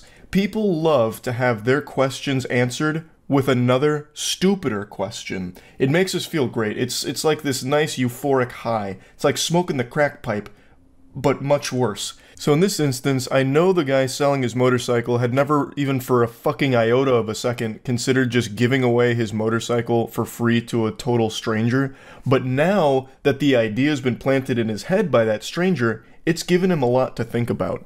And that changes the whole dynamic of the negotiation. Now, all the power is on the guy who's asking for it for free. You see how it works? It's very clever. We're dealing with a true genius. And he wastes no time getting very personal here to get an emotional investment from the seller, trying to tug on his heartstrings. So he's going for like this extremely powerful 1-2 combination wallop here to try and get this bike for free. So he says, "It's for my elderly dad, and he lost his car due to financial issues, and he is dirt poor on a super low pension, and I don't work as I'm looking after him until I get another job, as I lost my trucking company to a fucking rotten," and then he drops a slur. If that doesn't bring a tear to your eye, then I don't know what will. You have no soul. His elderly father, he lost his car due to financial issues, and now he needs a motorcycle. As all elderly men need. Like, how is he supposed to get from point A to point B without a free motorcycle now? What do you expect him to do? Walk? It's ridiculous. He's elderly. And the individual here doesn't have a job to provide for him, so he's doing the best he can to get him some transportation, which just happens to be a fucking motorcycle. Maybe he's trying to get his dad killed. I have no idea. Maybe this is all an elaborate assassination plot. I am looking for someone with a heart that is willing to help a person in need. And then caps lock. My dad is 78 years old and is at his breaking point, and the next person who refuses to say yes and help will be held responsible if anything happens to my dad, as he is ready to let go of life. So now the stakes have never been higher. His father is 78 years old. At his breaking point, the only thing keeping him alive is the hope of a free motorcycle. Will you do it? Do you have a heart to save his life? Because if he doesn't get this motorcycle, goddammit, it's going to be the end of him. And even if he gets the motorcycle, it's going to be the end of him then too. But in a much bigger blaze of glory, I think. I imagine it's 78 years old, and in as rough a shape as this guy describes him, that motorcycle would be his vessel straight to fucking Valhalla. That would be messy. But it's what he wants. Alright? And are you going to do it or not? Are you going to follow the Lord's wishes and treat thy neighbor the way thy would like to be treated? With a free motorcycle? Because if you don't, you will be responsible for it, so keep that in mind, Buster. I think this is negotiating at its finest form. So he's pulling out all the stops here for the free motorcycle, trying to get the waterworks going with a sob story, but immediately drops a fucking slur in the middle of it, and then caps locks a threat, too. This is an unhinged maniac we're dealing with today. I usually blank out the Facebook profile pictures in these kind of messages, but this one is just so fitting because he has a clown as his profile pic, and it couldn't be more poetic, because this guy is truly a fucking loser clown. So he comes back saying, I keep asking till you answer me. The guy trying to sell the motorcycle says, no thank you, and then even gets this warning, beware of common scams using payment apps. So I'm guessing this got flagged internally or something. I don't exactly know how Facebook Marketplace works in that regard. But then he goes, so you're okay with putting money over a person's life? And he just goes, has this ever worked for you? His strategy is very clear. He's trying to, like, play off of people's good nature. Like, my father needs this motorcycle. He doesn't have a car right now, and he doesn't have money to pay for this motorcycle, and I don't have money to pay for the motorcycle because I'm taking care of my dad because I'm a good person. Like, come on, you're gonna really value money over someone's life? You're gonna try and sell this motorcycle for thousands of dollars as opposed to just give it to me and my dad for free, which would actually save his life? Oh my god, you're disgusting. You are despicable scum. And when it becomes clear that this guilt trip song and dance isn't working, he tries something very different. Actually, yes, in the past it worked because years ago there were good-hearted people that would give you the shirt off their back to help a person in need. A shirt is also significantly cheaper than a goddamn motorcycle, you absolute heathen. Now, all you is a bunch of cold-hearted, money-hungry bastards, and I am very disgusted by that. I have no doubt that he, like, spit. Gross. Won't even give me a free motorcycle. Yucky. My lawyer actually told me that if anything happens to my dad because someone told him and it pushed him over the edge, I can file a lawsuit. So far, I have 20 people's names and Facebook accounts who have refused to help me. I have passed those on to my lawyer in case anything happens. Yeah, that makes sense. Doesn't have money to pay for the motorcycle, begging for it for free, yet somehow has money for a lawyer for this. That's about as believable as me being over 6 feet tall. What a bunch of fucking hooey. My dad told me if anyone else tells him no, there will be major hell to pay.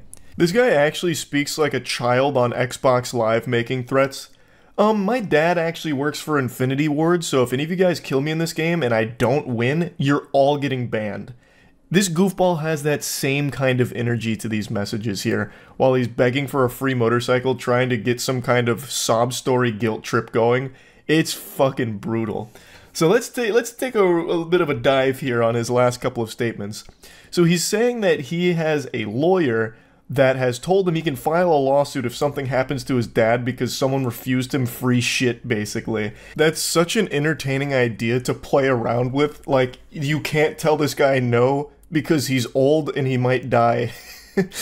So be careful. So he's trying to get the legal threats out there. If Pops kicks the bucket, if he buys the farm because you didn't give him a free motorcycle, I'm taking you to court, so you better give me the free motorcycle. The guy's like sweating like, oh my god, alright, I've got to give him the free motorcycle. I really wanted to get a couple $1,000s out of this because I paid so much for it, but this guy's dad's life is on the line and I'm threatened with a legal lawsuit. Like, what did he possibly think would happen? No one's gonna buy this story. Nobody in the world, no rational person in their right mind would get these messages and think anything of them beyond, wow, this person that is talking to me right now actually needs some kind of mental health evaluation, because this is unhinged. It's also super laughable how he tries to make his dad come in here at the end as like the big head honcho tough guy. My dad said if anyone tells him no, there will be major hell to pay. In what way? He's 78 fucking years old and apparently has no way of getting around and has some demented loser of a son that's trying to get free shit for him on Facebook Marketplace. What is he gonna do? What major hell is there gonna be to pay? There's nothing getting paid. You're just asking for shit for free in the most pathetic way possible. That's the worst threat ever. I have no doubt in my mind this has never worked for him. Shocker, I don't believe he's actually got 20 people's names and Facebook accounts in some kind of dossier that he's about to send to his lawyer to sue. Or if he does, the lawyer's just going to be trying to hose him for money off of this absolute cringe.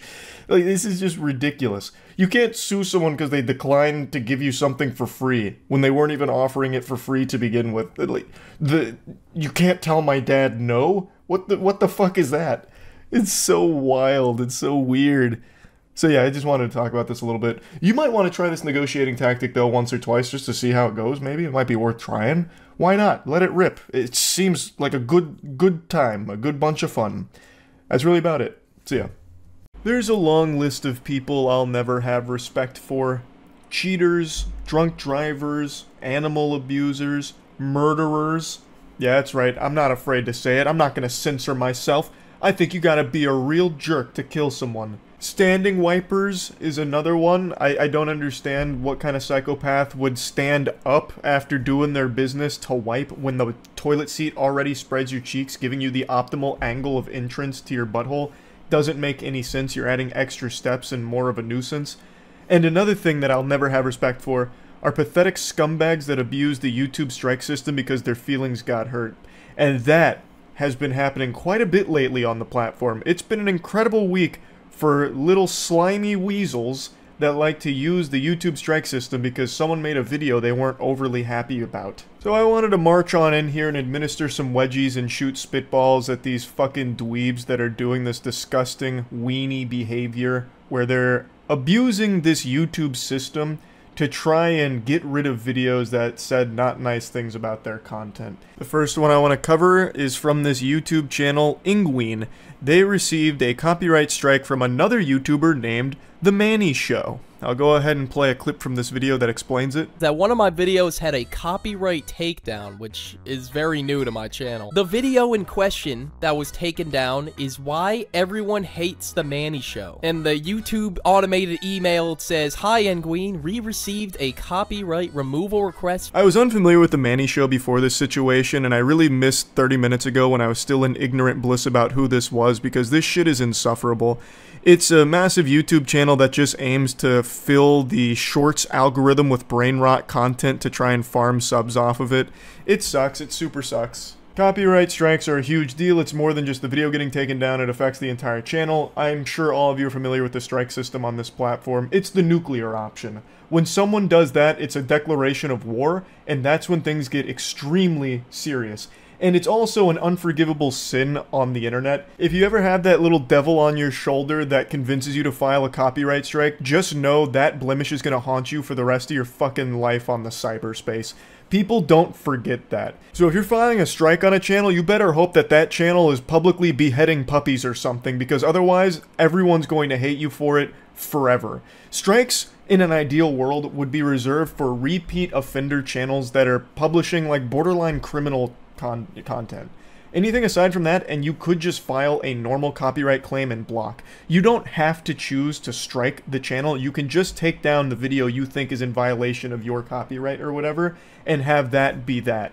But when you go the extra step here and put the cherry on top of the shit cake with a strike, then it becomes a huge deal. But in a situation like this, the Manny Show would still very much be in the wrong, even if they took the lesser of two evils and just removed the video without the strike. Because they have no grounds for removing the video whatsoever. They have no legs to stand on. It's a completely fraudulent claim that blatantly abuses YouTube's system. The channel that was struck, Penguinz0, is a commentary channel that will play a clip from a piece of content, let it play for like 10 or 15 seconds or so, and then talk about it, giving their commentary on whatever they're going over, whatever the subject is. Looking at the removal request, we can see that 13 seconds of the video was enough to lead the Manny Show to strike the entire fucking channel here. That's some fucking filthy fish paste right there. 13-second clip was enough to have the Manny Show bring the hammer down with the iron fist on the channel, because Penguinz was saying some less than stellar things about the Manny Show, I guess. But you can't strike someone because your feelings were hurt over what he was saying about your content. That's just not how it works. He hasn't violated any rules at all. You are totally fine to play bits and pieces from other content and then talk about it, transform it with your commentary, your jokes, your input, whatever it is. It's not like Penguinz took the entire video from the Manny Show and re-uploaded it without adding anything to it, without changing it whatsoever. There was no rules that were broken here, at least not from what I can tell. I also will just never understand this strategy of doing something like this, because as the Manny Show or part of the Manny Show team, you would have to know that Penguinz or any commentary channel ever would see this and immediately talk about it, because this is just a big no-no. This is like an unwritten rule on YouTube that you don't strike another YouTuber just because they hurt your feelings. That will always backfire on you in the biggest possible way, and it puts all of the eyes on you as the bad guy, as the villain. You won't get support for that. No matter what Penguinz was saying about you, and I can't go watch the video since it's been taken down, but I imagine he was calling him cringe or something. Now you have made things significantly worse for yourself. The video title that got taken down was Why Everyone Hates the Manny Show, and I don't know what the reason behind it was, but I can tell you what it will be now. The reason why everyone hates the Manny Show is because they're very sensitive and file false strikes on other YouTubers' channels. I can now answer that question for why people hate the Manny Show. And that's because of your actions. Not even because of your content, it's because what you've done when someone criticized you. It's fucking stupid. It's so dumb. Speaking of dumb and stupid, we have the actual fucking mascot for those things, Tech Lead here. He is apparently still filing false DMCA claims. I just made a video talking about him. I called it Complete Loser. I went over his last fraudulent strike that he issued on Internet Anarchist. Mudahar posted this on June 29th, so only a couple days ago.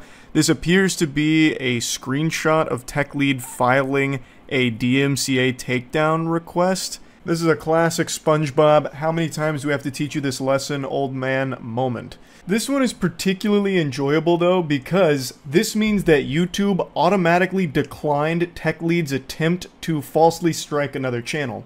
This doesn't happen super often with YouTube, but they do have measures in place to prevent offenders like Tech Lead from abusing these systems once they're made aware of it.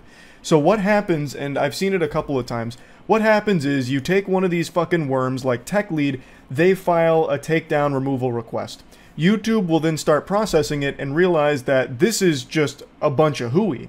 So YouTube will actually send you an email making you aware that someone tried to target a particular video for a particular reason. In Mudahar's case, that video from a Tech Lead segment.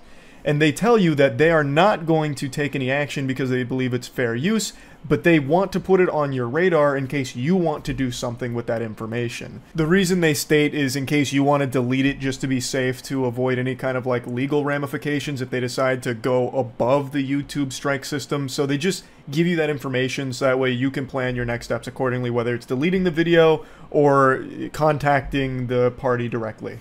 So that's why Mudahar has that copy there of the Tech Lead DMCA. It's because YouTube thought it was such a load of barnacles that they didn't even bother fucking with it. They just threw it into the trash pile right away, but sent a copy to Mudahar to basically use as toilet paper if he wants. That is so poetic for Tech Lead. YouTube won't even take him seriously anymore. I'm surprised they haven't taken legal action against him since he has openly on record admitted to abusing their system, which is a legal problem. That is actually him admitting to some very bad activity that YouTube could absolutely slap him for. And I think they probably will. This is leading me to believe that YouTube is now very much aware of Tech Lead and what he's doing, and I really think YouTube might take actual action against him for this garbage. Now maybe I'm huffing copium like crack here, but it really to me does seem like YouTube might do something. They're declining his DMCAs without even bothering to process them anymore because they must be aware that this is just bogus. Like it's fake, fraudulent. So maybe they'll do something against Tech Lead. I think they absolutely should. And this has nothing to do with his false DMCA takedown strike crusade that he's going on, but I have to talk about this because it was so pathetic. a few nights ago, actually by this point it's probably like 5 or 6 nights ago, maybe even like a week ago, I'm losing track of time, everything's blending together. But I was streaming Elden Ring, I was playing the DLC, and I saw Tech Lead poke his curious little head up in my chat. And he would cheer on whatever boss I was fighting at the time, like, go get him, demon guy, beat his ass, that kind of thing. You called me a complete loser, well look at you, you're dying to this Elden Ring boss, loser. And nobody in the chat even noticed he was there. He's such an insignificant fly that even his attempts to try and stir up shit in the chat didn't work. It just flew under the radar because no one gives a fuck about him. But I saw him because I'm always paying attention to the chat. It's the most fun about streaming is interacting with the community. So I saw a Tech Lead in there, but I didn't call any attention to him. I just sat there and just looked at what he was saying. And I know he started fuming because I'm actually good at Elden Ring. So he came in during the Mother Finger boss fight, and it only took me like 5 tries or something on that boss. And he came in there at like the third or so try. So he only got to see me take 1, maybe 2 deaths until I beat the boss. And then he just had to sit there and say some other nonsense outside of that because I wasn't struggling on the bosses. And I just found that to be so embarrassing that this grown-ass man would take like 30, 40 minutes, whatever it was, out of his evening. And it was late too. It was like 2 a.m., 1 a.m., something like that. To hopefully watch me struggle on Elden Ring bosses and then not even get the pleasure of seeing that. Now, if he came in later and saw me on the final boss, he would have had quite a spectacle, because that boss is fucking brutal. That took me like almost 3 hours to beat. But he came on the bosses that I was able to just fucking slap around and put the smackdown on. And he just had to sit there and just say nonsense, and no one responded to it. And I just see it and kind of like smile internally about it. I just had to point that out. I found that to be like so embarrassing. I don't know how he went to sleep that night with that level of shame. Going into my chat to try and start shit only to have no response from anybody. Just straight up crickets. So I had to mention that since we were already talking about this loser anyway. But yeah, I just want to talk about these 2 cases here because within just a week, we've already seen 2 YouTubers, again, falsely strike or attempt to strike other channels for nonsense reasons. And I think that shit sucks. That's about it. See ya. Boy, oh boy, do I have some good news for you today. It's time for a little holly jolly celebration because Santa Claus came early with the gifts. This loser has finally been arrested. Now, I'm sure none of you recognize this guy. This is probably not a face any of you have seen unless you're a woman in New York, and in that case, this is probably a face that you swiped left on Tinder for. But this is the face of the man known as Squeezebins, the infamous street racer who's blown up on Instagram and YouTube over the last few months. This isn't like a really stunning revelation, he just looks like a normal asshole. It's not like some kind of big twist like it's Bruce Wayne behind the Batman mask or anything. But I actually recently talked about Squeeze because he went on Neon's stream and did his street racing stunt maneuvers and ended up getting in a hit and run live on Kick. So of course I was making fun of him and tossing tomatoes, shouting boo. I think it is so incredibly lame to do the kind of shit that Squeezebins was, where he'd just go out on public roads and put everyone's lives in danger around him, just driving fast and recklessly for his content. And this is a criminal who is addicted to attention, which has to be the worst combination for a human being ever. If you are a criminal, the last thing that you would want is a lot of eyes on you. But this guy, Jiminy Christmas, he was absorbing it like a sponge in a sink. This guy was more addicted to attention than a heroin addict is to the needle. This guy couldn't get enough of it, so he took every opportunity imaginable to promote himself. So this was always inevitable. He was either going to get arrested or get himself or someone else killed. Luckily, he was arrested before the second thing happened. Now, before really diving into the weeds of the arrest here and everything around it, I want to show you a little bit more of the lore to Squeeze, so you can get a big taste of the cringe that is Squeezebins. You mix danger, but there's also other people at risk when you do that. Innocent civilians. So what do you think about the element of danger for that? I've been doing this since like real shit since I was 9. I used to take my dad's car out and I used to just bug out. I've been doing this for so long now that I feel like I did have some professional. This guy must have found a moron potion at some point in his life and he has not been able to break the curse. The effects still linger. He did an interview with Tommy G, a very popular video, over 8 million views here, where he's revealing some like pretty sensitive information really, all while acknowledging that he's one of the most wanted people in the area by the authorities. How stupid can you be? He's going on a press tour here to promote himself while actively engaging in illegal activity and putting himself in as many places as possible, giving authorities all the evidence they could ever require. He also has the gall to call himself a professional. He is a talented driver, no doubt, but the only thing he's a professional at is not dying. That's it. He's going out there and gambling with everyone's lives and his own, and nothing beyond that. He's not a professional at anything, he's just currently surviving, is all. That's how I drive. There's been incidents where I've gone out with people and they try keeping up with me and they've crashed. How fast do you go? I mean, there's been a video on live where I've gone one-handed 210 miles an hour. Filming with one hand, driving with the other, 210 miles an hour. Yes. That's insane. Did that scare you? Not really, just to build up a tolerance of just speed. Do you feel like the police watch your Instagram? 100%, they do. Let's pop in the 100% they do, which is why I'm doing all of these interviews to help them in their pursuit. It reminds me of this classic story where the police put out a post on Facebook asking for information about a woman who was an accessory to a murder, and the woman they were looking for actually commented on the post asking about the reward money that was being offered, and so they were able to find her because of that. Squeeze and that lady are two sides of the same coin. Just pure degenerate dummy. Anyway, though, he's finally been arrested after an incident that happened back in April where Squeeze allegedly made an illegal turn and proceeded to elude the police at high speeds. Then officers found videos of him committing various traffic violations throughout the tri-state area. Apparently the NYPD did a little fusion dance and a fist bump with another department, and they worked together and found Squeeze because he was wanted on other charges including burglary, theft, conspiracy, and more.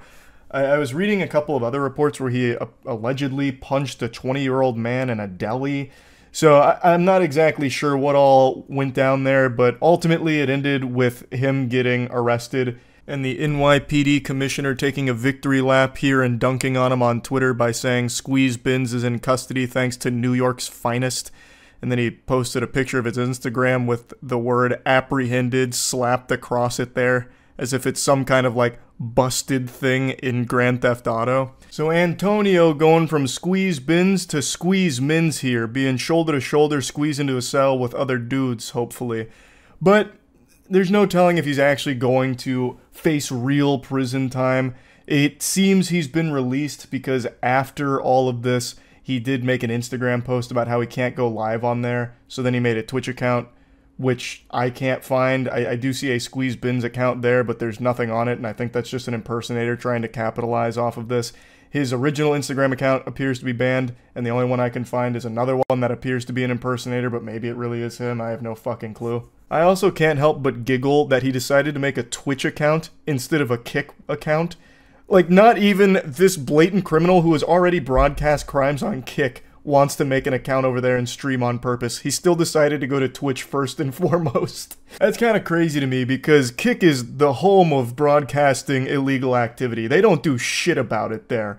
They give you like a subtle thumbs up because it's driving more traffic to their site. That should be home turf for Antonio here. Squeeze Bins would be hoisted on their shoulders like a golden goose. And yet he still said, ew, I'll just go to Twitch instead. That boggles my mind a little bit.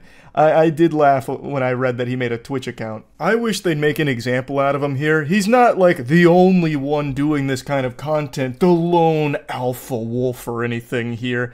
This is a pretty popular niche of content online where people will just put on a helmet or wear some kind of mask and then just commit crimes. And like taunt authorities driving around recklessly, endangering a bunch of innocent people's lives on the road for content and views on Instagram and YouTube and shit. He is far from the only one doing this. So I think if they would actually give a fuck here and pursue real serious charges and actual repercussions for his actions, it could help to dissuade others from pursuing this. At least I would hope. I would really like them to not play softball here and actually do something about this. He has been caught. Hand in the cookie jar here. He has all of this evidence that he himself has compiled about his crimes and how he's not remorseful and will always continue to do it, most likely. Why the fuck would you just give him a slap on the wrist? It's also more than the dangerous driving. He apparently beats people in delis, at least according to some of the reports here. Like, this is not someone that they should just be playing like patty cake with here and saying, hey, don't do it again. all right, now get out of here. Come on, scram. Like, this is something that they should be taking far, far more seriously. I really hope that his release is a temporary thing as they build up a meteor case against him, so that way he'll actually get thrown in the slammer. There's just no excuse for it at all. Just going onto public roads and compromising everyone's safety for your content, I just think it truly super sucks. And I think the fans of this kind of content are extraordinarily annoying. So there are still like squeeze bins enthusiasts that are losing sleep over this, thinking that he's done nothing wrong. Nobody got hurt, even though in his interview with Tommy G, he says that people have tried to emulate him and they have crashed. So people have literally gotten hurt. He also did get involved in a hit and run on stream, but whatever, I suppose. Just go ahead and ignore reality here and continue to live in fucking delusional Narnia land. But, you know, hey, they're squeeze bins guys. Of course they wear diapers and eat glue. Is what it is, I guess, but I'm just super happy that he's finally been arrested, and I can only hope that they do throw the book at him. So yeah, anyway, that's really about it. So yeah, I'm about to scare you with one little word: moderators. When I say Twitch mod or Reddit mod, Discord mod, you immediately get a picture of someone in your head, and it's not a very flattering image, I imagine. You're probably picturing someone that looks like Urgot out of League of Legends. You know, someone with pizza grease dripping down their poop-stained trousers in a dark room. Some sex-obsessed loser who's always just scheming and talking about getting laid.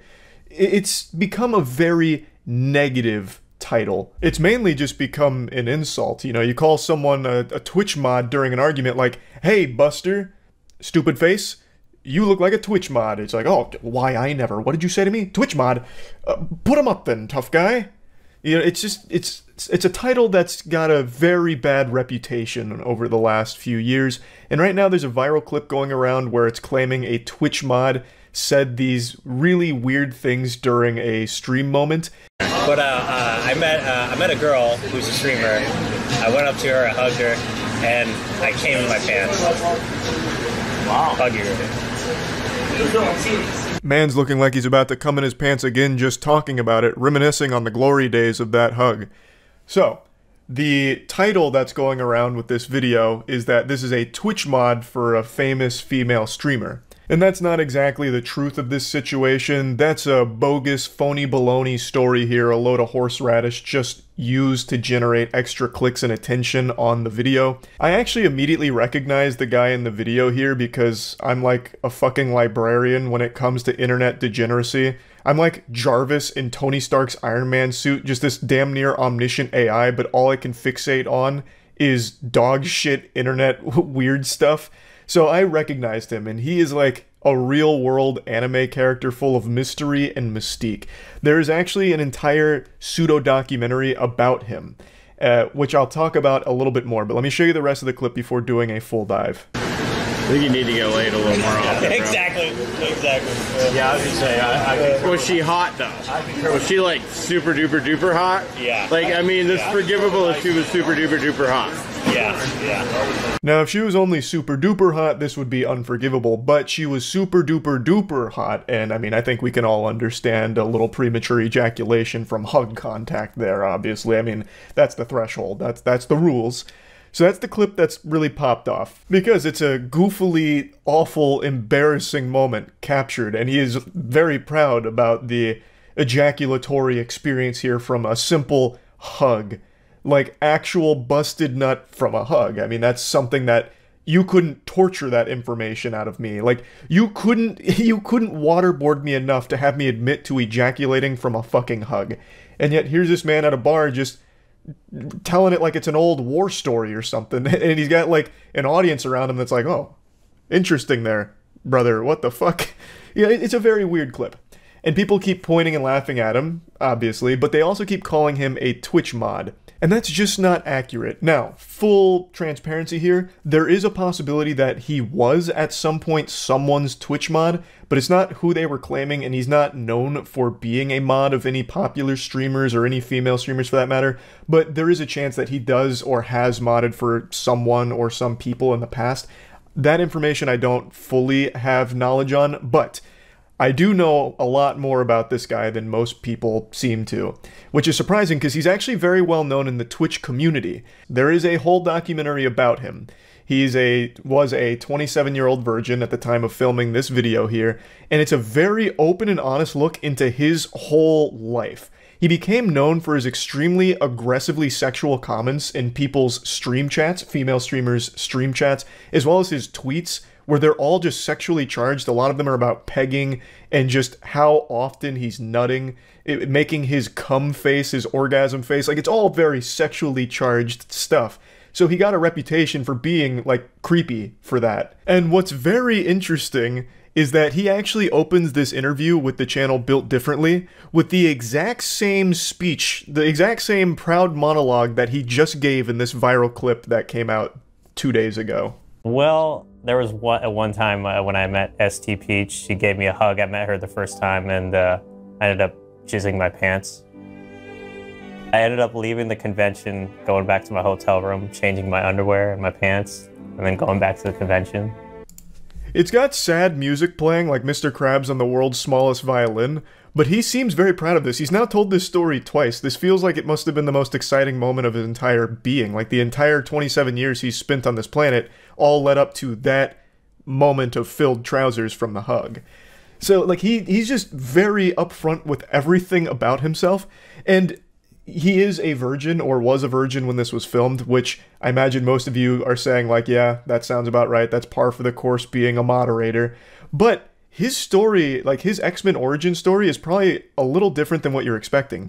He is a virgin by choice. He had a girlfriend, he says it'd been about 10 years, and the reason they broke up is because he didn't want to fuck her without a condom, and she was insistent on him clapping her cheeks raw. I mean, of course, you have to take all this with a grain of salt. There's a possibility he's just making up erotica fanfic here. It could not be real, but he is telling this story about his previous girlfriend, and now it's been 10 years, and he doesn't masturbate, and he doesn't watch porn. All he does now is have wet dreams and make sexually charged tweets and shit all the time. He also then told a story about how he went up to some girl's hotel room during a convention, and she got naked, and then he said, "Nope, I'm out of here, not doing that." He is saving himself for the right girl. So he is a virgin by choice until he meets a fucking angel, which is totally fine. You know, he shouldn't feel pressured into having sex if he doesn't want to. But then on the flip side of that coin, why is he always talking about sex? Like, that is his whole brand, is always talking about sex. He has built a reputation on Twitter for, like, replying to female streamers' tweets with, like, pictures of himself and then making conversational sexual topics out of it. It's very weird. So if he is choosing not to have sex, why does he just always talk about it? And then in the same interview, the interview is fascinating, by the way. In that same interview, he says that there's really no streamer that he'd even want to date. Yet he is always, like, horny posting in their chats and on Twitter. It's so interesting. I think one other time, this was like the third TwitchCon, but this was like at a party when I was drunk. Yeah. There was a bunch of girls dancing up on me, and then I just, like, yeah. That's badass. Dallas. He's also just constantly dumping yogurt into his pants anytime there's physical contact with a woman, it seems. He tells a couple instances here where he once again blows his load in his pants. He's, like, this is the beginning of the beginning of the interview here. So he was just, like, proud of it, it seems. Like, 3 times out of the week, I usually wake up and it's like a puddle. If I did, I would feel out of place. You know what I mean? It's not. Oh, me. dude, I just forgot that you come on this bed. I'm sorry, I shouldn't be sitting on it. Yeah, just. Now, since he doesn't masturbate, allegedly, it sounds like his body is rebelling against him, so he says about 3 times a week he wakes up in puddles of cum. That's a terrible way of starting your day. Waking up in a puddle of cum, just splish-splashing in cum every time you wake up, that sounds fucking terrible. And what I want to talk about briefly here is the way his room is decorated. You can see all of the Twitch merchandise, Twitch everything, and then a Twitch streamer's photo on the shelf behind his bed. So he very clearly lives and breathes the Twitch ecosystem, and I legitimately do find that very sad. I don't think anyone should make a hobby their whole personality, no matter what it is. Whether you're a big fan of Twitch streamers or anything like that, it should never become your whole personality, where everything you do kind of revolves around it, and that's the impression I kind of get from him, where he spends so much time in all of these streamers' chats, and a lot of what he says is sexually charged, and it translates into the real world where he has all of this Twitch stuff everywhere, including like a picture of a streamer that he really, really likes. It almost makes it seem like something out of Hey Arnold with Helga and like the, you know, the monument she builds for Arnold. It's just, it's an obsession, and that's not good. Fear because I ejaculate so much in my sleep that the first girl I ever have sex with, I'm gonna end up getting her pregnant. I also know that because like I got tested for my sperm, and it's like I got like those double-headed. My sperm count is up there. The potent god seed, I suppose. Talking about, like, double-headed sperm. Man's got fucking chimera sperm, I guess. Wild stuff. Like I said, it's a very fascinating interview. They eventually take him to a strip club. It's all very wacky. But yeah, I guess the only thing I really wanted to focus on is that the story is wrong around that clip. He's not a Twitch mod. He's something much more than that. He's been well known in the community for a long time now. And still, of course, a very weird clip. In fact, a series of very weird clips from him, and very weird tweets and Twitch chat messages over the years. But yeah, I just want to talk about this a little bit, and that's about it. So yeah, it's beginning to feel a lot like Florida with the story we're about to talk about right now. A police officer in Maryland was cheating on his wife, and he was making out with his mistress in public, while on the job, while across the street from a playground that had children actively playing on it. And then after they were done exchanging saliva and smooching, they go into the back of the squad car together. And I'll be honest with you sports fans, I don't think they were going back there for a game of chess or to exchange any kind of information, unless we're talking about genetic information. I'm pretty sure they were steaming ham back there, engaging in a little coitus. The whole situation is downright diabolical. Not only were they shamelessly making out in public for all to see while the officer was on the job, but then they go back into the squad car together to fuck, while they are parked across the street from a playground that has kids actively playing on it. It's so yucky. Now, I went over it on stream, so I'll play some of those clips, but there is actually a lot of developments from this story. So the officer has been suspended for this, and his wife actually posted on Facebook when she was made aware of this whole situation, and the woman that the officer was cheating on his wife with actually came forward and said, "I've done nothing wrong. I'm going to continue living my life doing what I'm doing. In my heart, in his heart, I know that I've done nothing." He knows, Paula being his wife, "I've done nothing wrong. God is my higher power." God has abandoned you after this act of sin. You broke 11 of the 10 commandments with this act alone. You got your donut glazed by a married man on the job, in public, in front of children.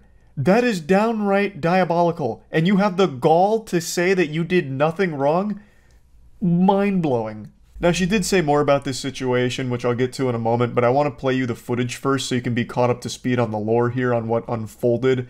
But, again, in a nutshell, basically, she got her spaghetti meatballed by a married officer on the job in the back of their squad car, in public, middle of the day, across from a playground that actively had children playing. It is gross. See here from last night are being investigated. Appears to show the uniformed officer paid vacation. Yeah. Get in the back seat, you can see here, of this cruiser.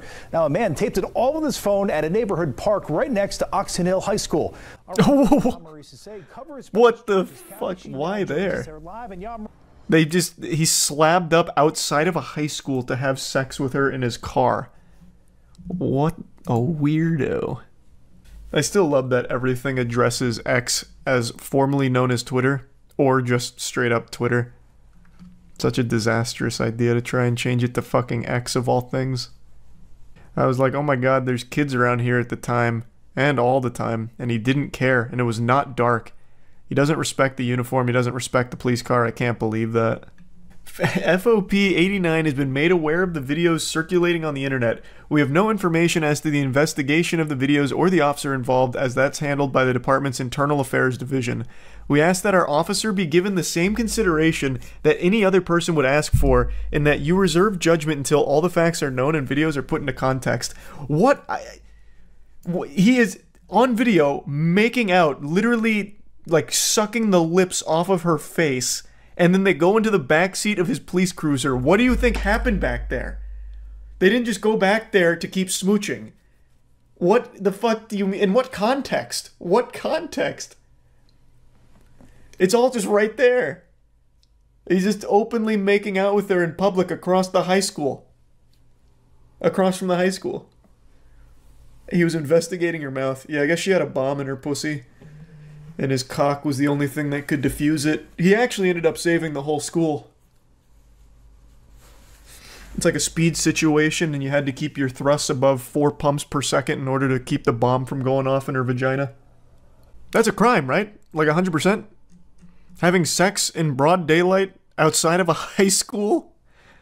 Like, I guess you're in your car, but it's not like it's private. You're still in front of the high school in public having sex. Body cam footage? Oh wait, yeah. They need to release the body cam footage. Maybe that'll be all the context we need. Perhaps it was some kind of deep sting operation and they go into the back seat in order to exchange information or something. I don't know. I really want to see the body cam footage now. We need the context. Can't find where to get Critical's comics at? Oh, badegg.co. First OnlyFans with police POV. That would be big.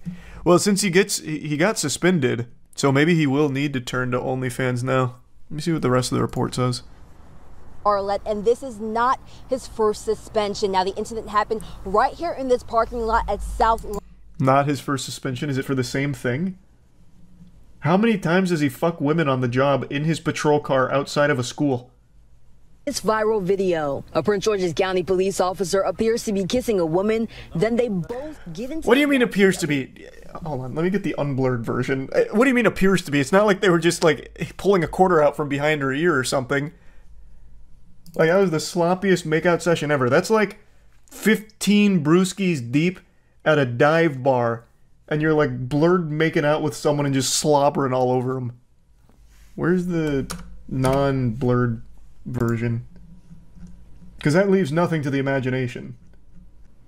He was conducting an oral swab. Yeah. You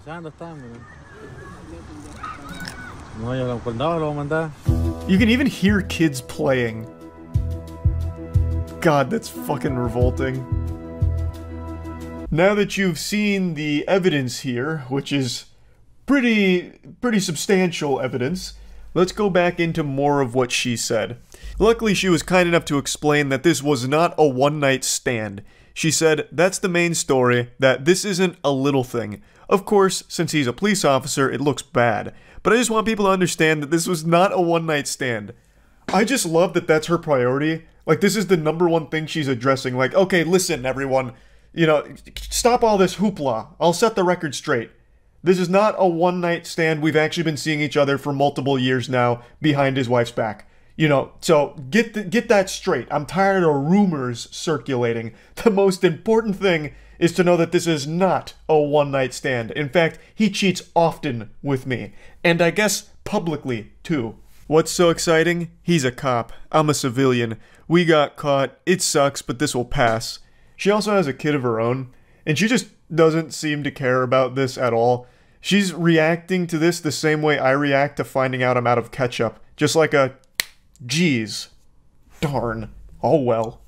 Like, I would have expected something a little more here. Also, this isn't the first time the officer was suspended. In 2016, he was indicted for child abuse after he allegedly spanked a girlfriend's 3-year-old son so much that the boy lost consciousness.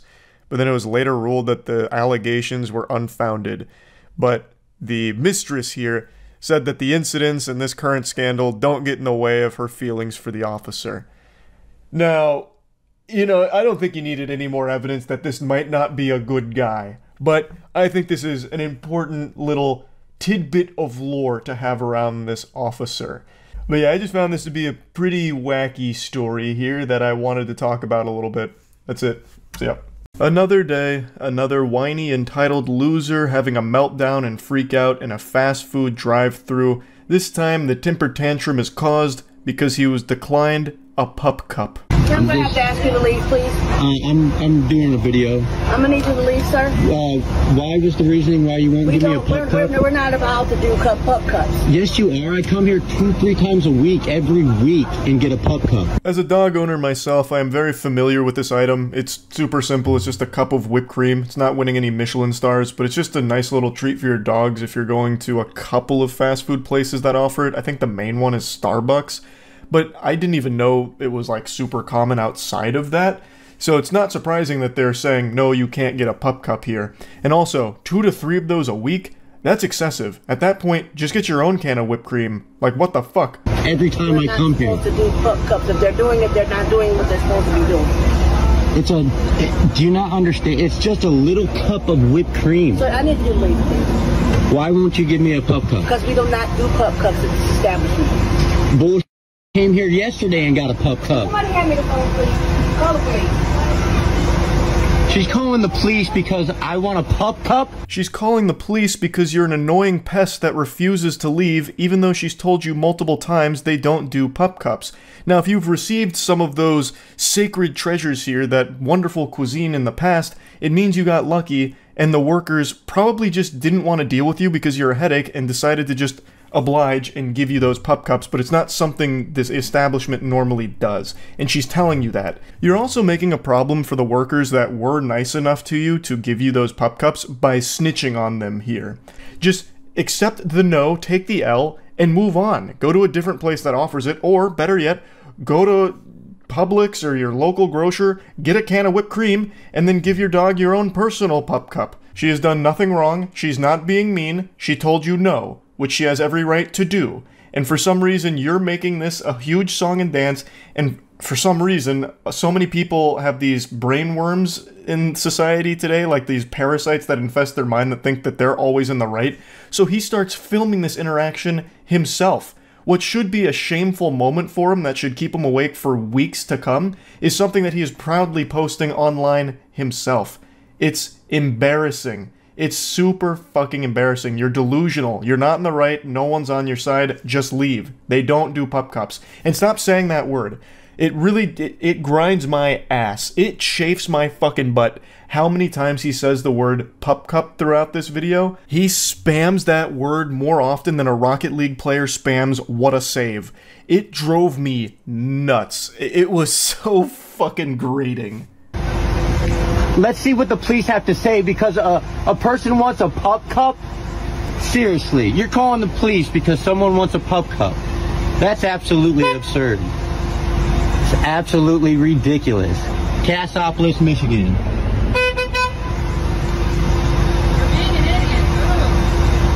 I'm not entirely sure who shouted for being an idiot. My guess is it's one of the customers behind him since he's clearly congesting the drive-thru here and putting it to an absolute halt, grinding it to a standstill. So I'm guessing they were getting mad and started shouting at him, just throwing tomatoes at this clown here. Just boo, boo, you stink, please stop, you're being an idiot. That's my guess. But it also could have been one of the workers from inside saying that because he's now making everyone's day much more miserable there. He just doesn't seem to grasp that it has nothing to do with the pup cup, it has to do with his refusal to leave after being told no. No. That's absolutely ridiculous. All you have to do is put some goddamn whipped cream in a cup and so that my dog can have a pup cup. And I was paying for it. I asked to pay for it. So fucking what? They still said no. It doesn't matter how easy it is, they don't do that here. Your dog's not gonna die from lack of pup cup. It's not like that's the only sustenance keeping it alive. It's not just going to fucking explode if it doesn't get like the sugar from the whipped cream. It'll be fine. Go make your own pup cup at home and get the fuck out of the drive-thru and stop making everyone's day more miserable and worse by your presence. You absolute worm. You McDonald's people need to start, like, come on now. It's a freaking pup cup. Arrogant McDonald's manager right there. Right there. Cassopolis, Michigan. I'm going to corporate with this. McDonald's doesn't support dogs, but you want me to round up to support the freaking kids every time I come here? What the hell is even that? What are you saying? This man's gone loopy from how upset he is at getting told no. He's just not making any sense. It's just a bunch of mumbo-jumbo gobbledygook here. No, this isn't even a coherent rant anymore that he's yelling about. Just flapping his gums over nothing. What do you mean you're going to send this to corporate? What do you think they're going to do about it? What do you think their response is going to be? Excuse me, McDonald's CEO, Ronald, sir. Look at what just came across my desk. Take a peek here. It seems one of our restaurants in Cassopolis, Michigan did not serve a customer a pup cup despite being asked to. Shut it down. Get the Hamburglar on the line right now. We gotta take that establishment offline ASAP. Track down the customer and give him a lifetime supply of pup cups ASAP to make this right. Like, this isn't even something they offer. What is corporate gonna do, you fucking goofball? It's a little bit of whipped cream in a cup, and I'm paying for it. It's a pup cup. Quit being so stubborn. Just give me a freaking pup cup. This could all be averted with a little bit of whipped cream in a cup for my dog. Why don't you stop being so stubborn? This could all be averted if you weren't just such a whiny little baby man. Just take the no and leave. Scram! Get out of town. Oh my goodness. This is why America's going to people like you. We don't do pup cups. I come here 2-3 times a week and get a pup cup. Tell me I can't get a pup cup. Ah, yes. This is what's wrong with America. This is the reason why America's going to shit. They'll no longer serve a good red-blooded American patriot like this man a pup cup that he was trying to pay for. What happened to us? We used to be a proper country. Wait till you lose your job when I send this to corporate. I'm waiting till the police get here. Not much, man. It really didn't need to escalate like this, but You're right, it definitely did not need to escalate like this. But you're a little bitch who couldn't just take no for an answer. So it did escalate like this. And what do you mean, wait till they lose their job? They've done nothing wrong. They've done absolutely nothing wrong whatsoever. No one's losing their job here.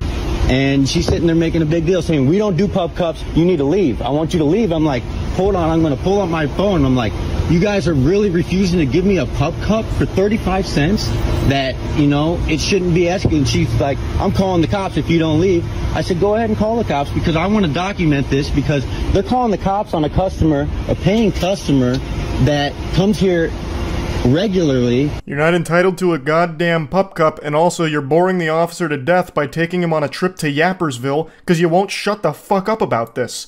You're not in the right here, and the officer is not on your side. And in fact, it ends with him getting trespassed and banned for this. Like, I don't know what outcome you could have possibly expected here. We're just out here to keep the peace. That's what I want. You said you were screaming at him and yelling at him and videotaping and... I wasn't screaming or yelling. Arrogant McDonald's manager right there. Just give me a freaking pup cup. He tries to claim he wasn't yelling at them, and then whoever uploaded this video, I found it through Reddit, I don't think this is the original upload, whoever uploaded this easily showcased multiple instances of him yelling. Plus, he filmed all of this himself. He can easily just be disproven with his own video that he has. It's ridiculous to try and claim that he wasn't yelling. Good with you? He's good with me. Okay, man, you're banned. Find another place. That's cool. I don't know if I won't come back here. I appreciate that. I don't want to. Now he'll go terrorize another McDonald's by demanding a pup cup, and the cycle will continue. Just making a huge commotion because he refuses to take no for an answer and also refuses to just get his own can of whipped cream. You don't need to be getting pup cups 2 to 3 times a week for your dog. That's way too much, I would say. But anyway, just wanted to talk about this a little bit because, once again, another example of someone filming their own most embarrassing moment, and in all the time it seems to happen at fast food establishments where people are delusional enough to think they're in the right despite throwing a temper tantrum over nothing. Just this entitlement plague that's sweeping the nation, I guess. That's really about it. So yeah. I'm about to drop a name on you like an anvil out of a Saturday morning cartoon. It's a name that you probably haven't heard in quite some time, like Hoobastank. No disrespect to Hoobastank, they had some bangers back in their day. But this is a name that you're gonna have to dust off the cobwebs for to try and remember who they are. The Island Boys. Back in late 2021, they went viral for this song, I'm an Island Boy, that one. They became the punching bag of the internet, the biggest clowns that were not afraid to just keep dancing for everyone to laugh at, throw tomatoes at, and shoot spitballs at. They were the biggest joke online for quite a while. And everyone already knew that their time in the limelight was limited, but I don't think anyone knew exactly how long it would last, or rather, how short it would be. Because just like Hans Gruber at the end of Die Hard, they fell off, and in a big way. And to clout goblins, that is a fate worse than death, because that attention is the most addictive drug in the world, and the Island Boys are some very strong addicts. They need attention more than they need air. They need attention more than their body needs water. It's like the most crucial nutrient in their diet, so when they stopped getting that attention, they lost their goddamn minds. They went fucking wild. They tried everything to get back in the public eye. They tried YouTuber boxing, they tried starting drama with other internet creators, they tried everything. They even did military recruitment for a little while, which was a wild arc in the Island Boy saga, and none of it was enough to get people to talk about or laugh at them again. Man, what the fuck? So I just noticed that for the entire opening of this video, I had a booger stuck in my mustache, just hanging on for dear life there. I'm not going to redo any of this, so I'm just gonna let it ride. But I'm very disappointed that none of you stopped me to tell me about it, letting me just go on, continue making myself look like a fool, a greasy loser with boogers in his beard. Yucky. But anyway, the Island Boys, they fell from grace just as quickly as they rose to popularity, and everyone forgot about them. The end, right? Wrong. Because in the Island Boys' desperation, at the deepest pits of the Shadow Realm to which they were banished to, they hatched one last nefarious idea in order to get people to talk about them again. Incest. I'm not exaggerating and I'm not lying either. The Island Boys are back in the public eye because they are making out with each other, and just today announced that they're releasing an oral sex video with one of the brothers sucking the other brother's cock. If you didn't know, the Island Boys are actually brothers. It's not like some kind of, you know, stepmom porn genre thing, like fake incest thing. They are legitimately brothers, and their plan has been for the last like week or so, maybe a bit longer, to just keep making out with each other in videos and keep ramping up how sexual it gets from kissing all the way till now, where one of them's sucking the other's dick. I'd be willing to bet by the end of the week they'll be fucking each other on OnlyFans as well. I guess their strategy is to farm clout off incest enthusiasts? I don't know, but they're over the moon about being talked about again. They've been making tons of response videos, even going on streams and doing podcasts and interviews about it. So they've been fully back in their press tour grind, and they have been doing everything possible to milk all the juice out of this tit. They've been giving all of these statements to publications. Initially they were saying that they're both straight and this is just a normal thing to do with your brother, which is a wild take. I can't imagine that that's a normal sibling activity. It shouldn't be. I can't picture a Thanksgiving meal where like your brother comes into town bringing some food and you're like, man, food was fire. Come here, let me see that neck. And you start like sucking on his neck like a vampire or some shit. It's just not a normal thing, and I'm sure the Island Boys know that. They're just saying things to get people to keep talking about them. And then the following day, basically, one of the Island Boys went on a stream and came out as gay. And then after that, I actually saw some people come forward to say that the only reason people are outraged at the Island Boys is because of homophobia, which I think is a delusional take. It's 2023. I don't have any problem with anyone being gay or anything at all. Most people in the world don't. This is incest. That's a whole new ballgame. That's an entirely different planet.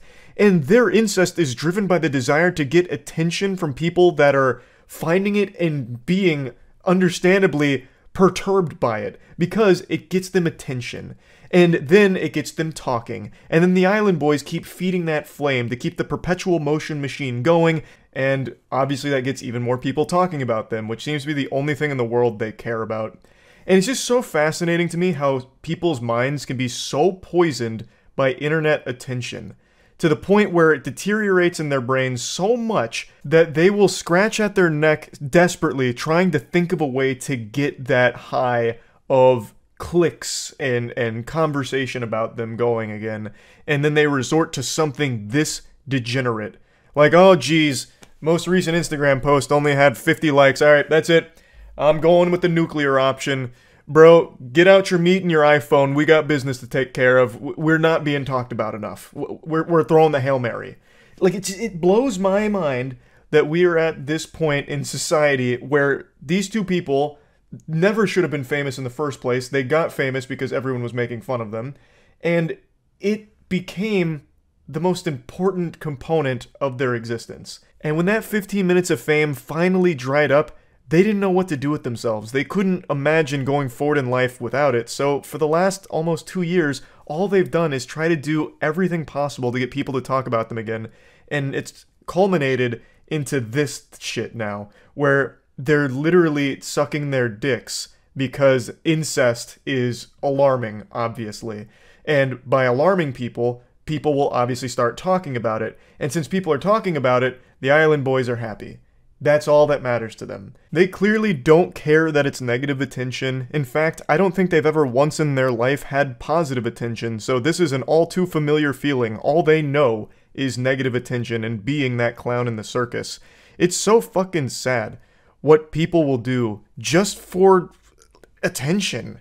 Like, this is disgusting stuff that they've resorted to now. They're no longer just cringe goofballs, you know, very silly goobers with some embarrassing shit and constantly making an absolute mockery out of themselves. They're no longer just on that cringe department. They've gone into a totally different realm here with all of the incest shit that they're putting out there. And I have a feeling that it's only going to continue to escalate. Eventually, people will stop talking about the incestuous island brothers here. And by eventually, I mean immediately. I think within the next couple days, people will stop talking about them altogether forever, because now, there's nothing to laugh at anymore, it's just gross incest. So, before, the Island Boys had, you know, mainstream attention because it was something everyone could flip on, laugh at, dunk on them for, make fun of them for. It was cringy, it was silly, and even the Island Boys seemed to be in on the joke and laughing with everybody as the kings of cringe. They were all aboard the cringe train that left the station, and they were the conductors. This situation is completely different. This is just two brothers slurping each other's wieners. That's not exactly a wacky thing that people are going to share around to, like, laugh at as some kind of, like, wholesome, cringy thing. That's just something people are going to be like, no thanks. Don't really want to watch incest. So then most people just turn it off and forget about the Island Boys forever. Again. It's just such a crazy situation. To be so attention hungry, so clout driven, that you would resort to just filming incest porn with your brother to sell on OnlyFans. But yeah, anyway, that's really about it. So yeah. I've thrown on the formal attire today because we need to discuss something very important. A huge loser named Bintellect. Big goofball, weirdo, lame-mo, behemoth creep. He is a big TikTok creator, and that's a word I'm using very loosely here, with 11 million followers, and I'm sure only people under the age of 10 have ever heard of him before. What he's become known for over the years is looking at tweets or comments, reading them out, and then going, hehehe, yeah. That's literally it. But sometimes it's a little hard to even muster a laugh, so what he'll do is he'll read one of the comments and then go, yeah, true. And then that's the whole TikTok. But I'm not here just to give him a little wet willy and laugh at him for all of his cringe. I am here to talk about something far more degenerate. But before doing that, I'd like to give a quick honorable mention to something else this piss stain of a person is notorious for doing. Threatening legal action against people that make fun of him. I've seen a couple videos on Bintellect now, after I've been informed of the situation, so I did a little digging. Apparently when people make fun of him, he gets super offended, and will either try and copyright strike, take down the video, copyright claim it to make money from it, or even go as far as to just threaten to sue the person that made fun of him. You disgusting goblin, you make me sick. You're a mean one, Mr. Grinch. Now, while I do think a legal battle with Benjamin over me making fun of him would be hilarious, I still just don't really feel like showing you any of his clips because it's just going to rot your brain and it's yucky. It's just trash. So, no reason for that. Let's get into what I want to discuss, the new information that came out about this weirdo. So, Bintellect recently made a podcast, I suppose, and he invited someone on named Jordan Max, and then things got really odd. He got super hostile, and she ended up posting about it, which led to this dam breaking, and we were flooded with cringe about Bintellect's behavior over the years with women. So this horny little goblin asks her before going on the podcast, "Do you want to make a video for OnlyFans?"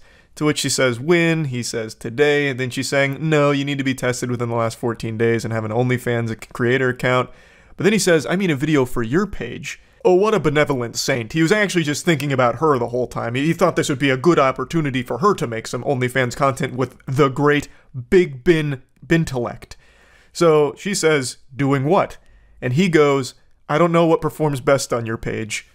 I can literally see him doing this. Well, I mean, I don't know what we do. I mean, what do you do on OnlyFans? Maybe we could do that? So it's become pretty clear that Bintellect uses this podcast as a way of just fucking. It seems to me like the whole podcast existence is only here as a way of trying to get Bintellect laid. So he tries to leverage his big follower count to then invite on OnlyFans models and then ask if he can make content with them. It's pretty pathetic stuff, but we're only just beginning. He continues by saying, "I was just thinking you're helping me with doing a video for my YouTube, so maybe I could help you with your OnlyFans." And she replies, "I'm good, thanks." So then he goes, "No worries." And then, "Hey, I'm gonna do the pickle video with someone else, thanks though." To which she asks, why? So the pickle video he's referring to is the podcast was going to be a pickle tier list mukbang or something like that, a pickle mukbang. And it was her idea, it was Jordan's idea, and he's now kicking her out because she declined to do an OnlyFans video with him. So his answer to why was, "To be honest, I thought it would just be fun to film and see where things go, but I got it." So he gets real sad and pitiful, like, "No, I get it. I just thought it'd be fun, but clearly it won't be fun. I'm gonna do it with someone else then, how about that?" So he goes real Neanderthal mode here. "My wiener no get wet, we no eat pickle together on podcast. Goodbye. How dare you not do OnlyFans video with Bintellect?" So then he says he's doing it with someone else. So Jordan, of course, gets really weirded out by this exchange. She posts it on Twitter, and then Bintellect himself, the man, the myth, the legend, reaches out in DMs to threaten to sue her if she doesn't take down the post. She even did a video proving that the DM is real from the real Bintellect account, just to 100% silence any possible doubt. Also, her response to it is great. She said, "I'll just be waiting to hear from your lawyers then," which is hardcore. Obviously, Ben's not going to sue her. I don't think he's ever actually gone through with a lawsuit. He uses it to try and bully people to do what he wants. To do what he wants them to do, rather. So, I don't think any lawsuit was ever coming. This was just a last-ditch Hail Mary from a desperate, lonely guy to try and get rid of the evidence of him being a creep. So, that was the whole interaction between Bintellect and Jordan, but after this tweet started popping off, well, the series of tweets started popping off, she then started getting DMs with more screenshots and more evidence of Bintellect doing this to tons of different women. This comes from someone else who had a very similar experience to Jordan. So Ben opens with, "Do you work tomorrow?" They say, "Crazy busy day, but I don't work." And then Ben goes, "Let's make some content tomorrow." Not like that, but just film a podcast. So he immediately alludes to like, "Oh, not OnlyFans type content. I'm talking about just a wholesome podcast, you know, one the whole family can enjoy." Doesn't get an immediate response, so he goes, "What do you think?" He then waits about 2 hours more and he goes, "You're killing me, gorgeous." So fucking embarrassing, Jesus Christ, that's so fucking awful to read. Yucky. And then he gives her about 3 more hours and then he goes, "You know what, I've been thinking about this OnlyFans thing, and I think I could make us a lot of money, straight up." And then she finally does reply saying that she's just been busy taking a mental health day. So he can't even go more than like 3 messages without bringing up OnlyFans. It seems like the only thing on this guy's mind is sex, and how he's never getting it, I guess, but is very desperate too, and will do it by any means necessary to try and achieve coitus. From everything I can tell, Bintellect has never done any kind of OnlyFans content on his own, or like any type of explicit content. He's just a professional TikTok giggler. All he does is giggle at Twitter messages or comments, and that's it. So clearly he's not wanting to dip his toes into OnlyFans for the sake of becoming like an OnlyFans creator. He just wants to have sex with these women. And he's using his podcast as a vessel to try and do that, it seems. After she told him about the mental health day she was taking, he responds with, "Hey, thank you." And then the following day at 6:52 a.m., so this guy must have been up all night masturbating, because it seems like that's the only thing on this dude's mind, he sends her a message saying, "Do you want to come over tomorrow night? Actually, are you down to come over tonight? Or are you just a flake?" Doesn't even give her time to respond, just immediately gets combative. He immediately just goes into fucking ballistic bin mode. "So you coming over tonight, or are you just a flake? Huh? Are you just a fucking succubus? Huh? Is that it? Huh? So you coming over tonight?" And then he waits only like an hour and 40 after that, and then he's like, "You know what? Okay, Jesus Christ. Yeah, sorry, babe, but you're just too much of a flake. Bye." So then obviously she's like alarmed, like what the fuck is going on? So she says, "You know, if you wouldn't have texted me so rudely calling me a flake after one day of not texting you, you might have stood a chance. I can see why you're single now. Goodbye." Which really just sends Ben off the rails. "Yeah, whatever, go fuck yourself," says the girl who's trying to make an OnlyFans. Good luck. Brother, all you talk about is trying to do OnlyFans content with them. It seems like you're trying desperately to get into OnlyFans but keep getting rejected and can't handle it. So how can you have the gall to try and shame them for it when you are desperately trying to do it yourself? Here's a wacky little Snapchat one. "Do you want to come over here and spend some time with me? Because on a side note, I do think I could probably make us some money on OnlyFans. Bintellect fucks crazy into oblivion." That's redacted right there, like a CIA document. I really wonder what he said. I think it's Bintellect fucks crazy pussy into oblivion or something. But I'm just going off of what I can see poking out from underneath the redaction. I think that's what it is. But this is so goofy. He's speaking about himself in the third person in this one. And then he even tries bribery. "If you come over, I'll give you $1,000. I just really want you." And they respond, "I'm good right now. Don't try to bribe me with money. That's weird." And then he's like, "Yeah, no, that is weird, but I want to see you." This one's a lot more vintage Ben. So this was a different kind of relationship these two had, as opposed to just the podcast OnlyFans hustle he keeps trying to run. So they start by saying, "I guess it's just not meant to be." Ben says, "Facts, no hard feelings, but yeah, it ain't working." So then they part ways, or so it would seem. Ben has a couple of parting words here. He says, "For your future self, if you're going to turn around on a guy and say, 'Hey, I'm not down for friends with benefits shit,' just say that before you go through all the bullshit. Boring as fuck. Not my problem that you turned around and quit drinking because you're an alcoholic and now pass out at 8 p.m. Fucking peace out, bitch." So Ben really, he went crazy. Ben lost it. This man, he was punching pillows, sending these texts with tears in his eyes, and he got real nasty. They respond to it saying that they're far from an alcoholic, and then Ben just keeps going crazier saying, "No, you're an alcoholic, and you're full of shit." And then he's like, "Anyway, I'm done. I just had to say that because you're full of shit." They respond saying that they weren't interested in being with Ben, and he should have taken the hint a while ago, but then Ben he goes absolutely berserk again. She says that she's wasting people's time, and that she needs to just shut up and go to bed. And then she says, "It sounds like you need some anger management help," which is a very fair assessment. I think he desperately needs some assistance with this anger management. And then Ben tries to flip this shit around like, "How dare you?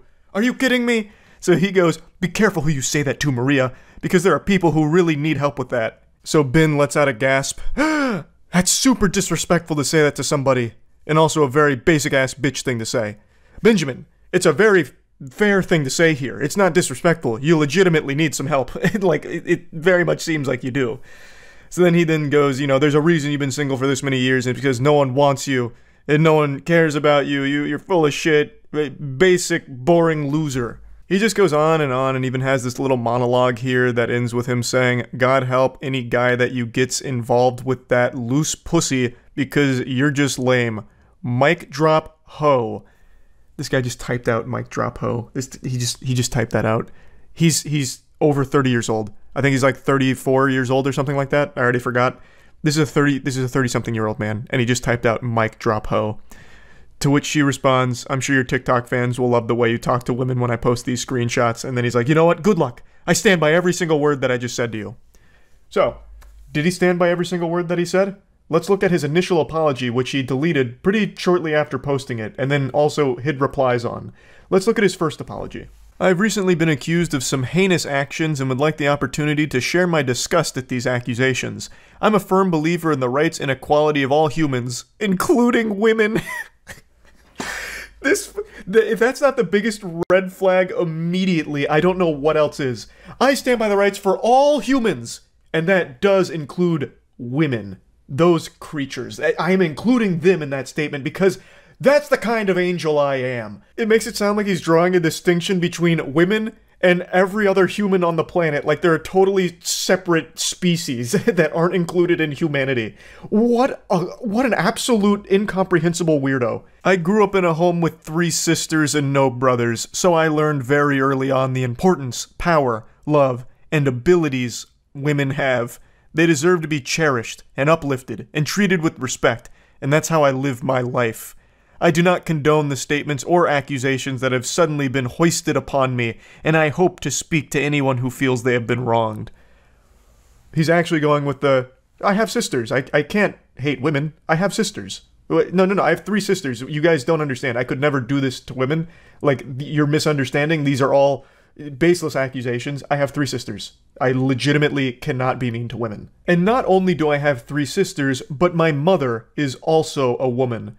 So you should see how ridiculous these claims are now, knowing this context with my 3 sisters and mother. So that should hopefully clear up all of the air here with these accusations.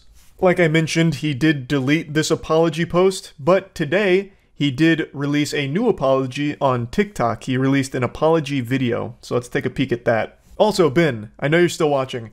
You probably plan on suing me if I show your apology video because you've employed this tactic before against other YouTubers. If they've shown clips of your content to make fun of you, you allege that it's stealing your work and you have a legal ground to take it down and come after them.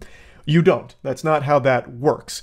Me showing this is not any kind of violation in any way, shape, or form. So if you do try and sue me or copyright claim this video, copyright strike the video, anything like that, I will 100% respond with every single option at my disposal in order to follow this legal case through to its fullest conclusion. So let's check out your apology, brother. Hey guys, there's a lot being said about me on the internet right now, and I just wanted to clear the air. The first thing I want to say is I'm sorry to anyone that I've made feel uncomfortable. I love how nonchalant he is about this whole thing, just trying to downplay the situation. Like, if I made any of you feel a bit icky, a little uncomfy, I'm super sorry. That wasn't my intention. You must have misunderstood. It's not what I'm about. When in reality, he would snap, get aggressive, hostile, combative anytime he was denied sex. I want to say to any girl who I've been rude to, whether through text or in person, that I'm sorry. I understand that me being sorry does not excuse that kind of behavior. I will continue to work on myself and do better. Thanks, guys. Behold, the first AI ChatGPT written apology. This just ticked every basic box. There's really nothing of value here at all. Just like the quickest, weakest apology, and he's just gonna go forward doing his little, look at this tweet. Like nothing ever happened. So, that's kind of where everything's at. Dog shit apology, dog shit situation. This guy is a big old loser. So, let's use this as a learning opportunity for anyone watching. Don't be like Bintellect. That's really about it. See ya. It's always adorable when a villain or clown from a previous season of YouTube drama pokes their curious little heads out from the shadow just to remind everyone that they're still out there and still an insufferable loser. That's what we're dealing with today. It's a YouTuber named TechLead, and a couple of years ago, CoffeeZilla threw him into the Thunderdome and smacked him down and exposed to the world that this guy is a superstar scammer. And this week, he tried to puff out his chest and spread his invisible, non-existent lats by copyright claiming and taking down a video another YouTuber made about him that hurt his feelings. Internet Anarchist made a video kind of just going over the CoffeeZilla vs. TechLead saga from a while back, and TechLead decided to copyright strike him and openly, on camera, with 4K video evidence, admit to falsely flagging him and abusing the YouTube copyright system. This delusional douchebag attempted to take a victory lap over internet anarchist's corpse, gloating about his abuse of the YouTube copyright system. His sensitive little feelings led to the hatred blinding his eyes like cataracts, and him not realizing that he is openly admitting to something you are not allowed to do and can get into big trouble for. As I've mentioned in the past, there is a very popular case where YouTube themselves actually stepped in when someone was notorious for false flagging other YouTubers' content, took them to church and put the fear of God in them. Like, the false flagger back then got slapped with massive fines per instance of their abuse of that copyright system. So it is something that is taken very seriously, and this dumb, insufferable asshole is openly admitting to it on camera. That's not even doing it justice. He is so proud of it, he was wearing that like a Boy Scout badge on his jacket.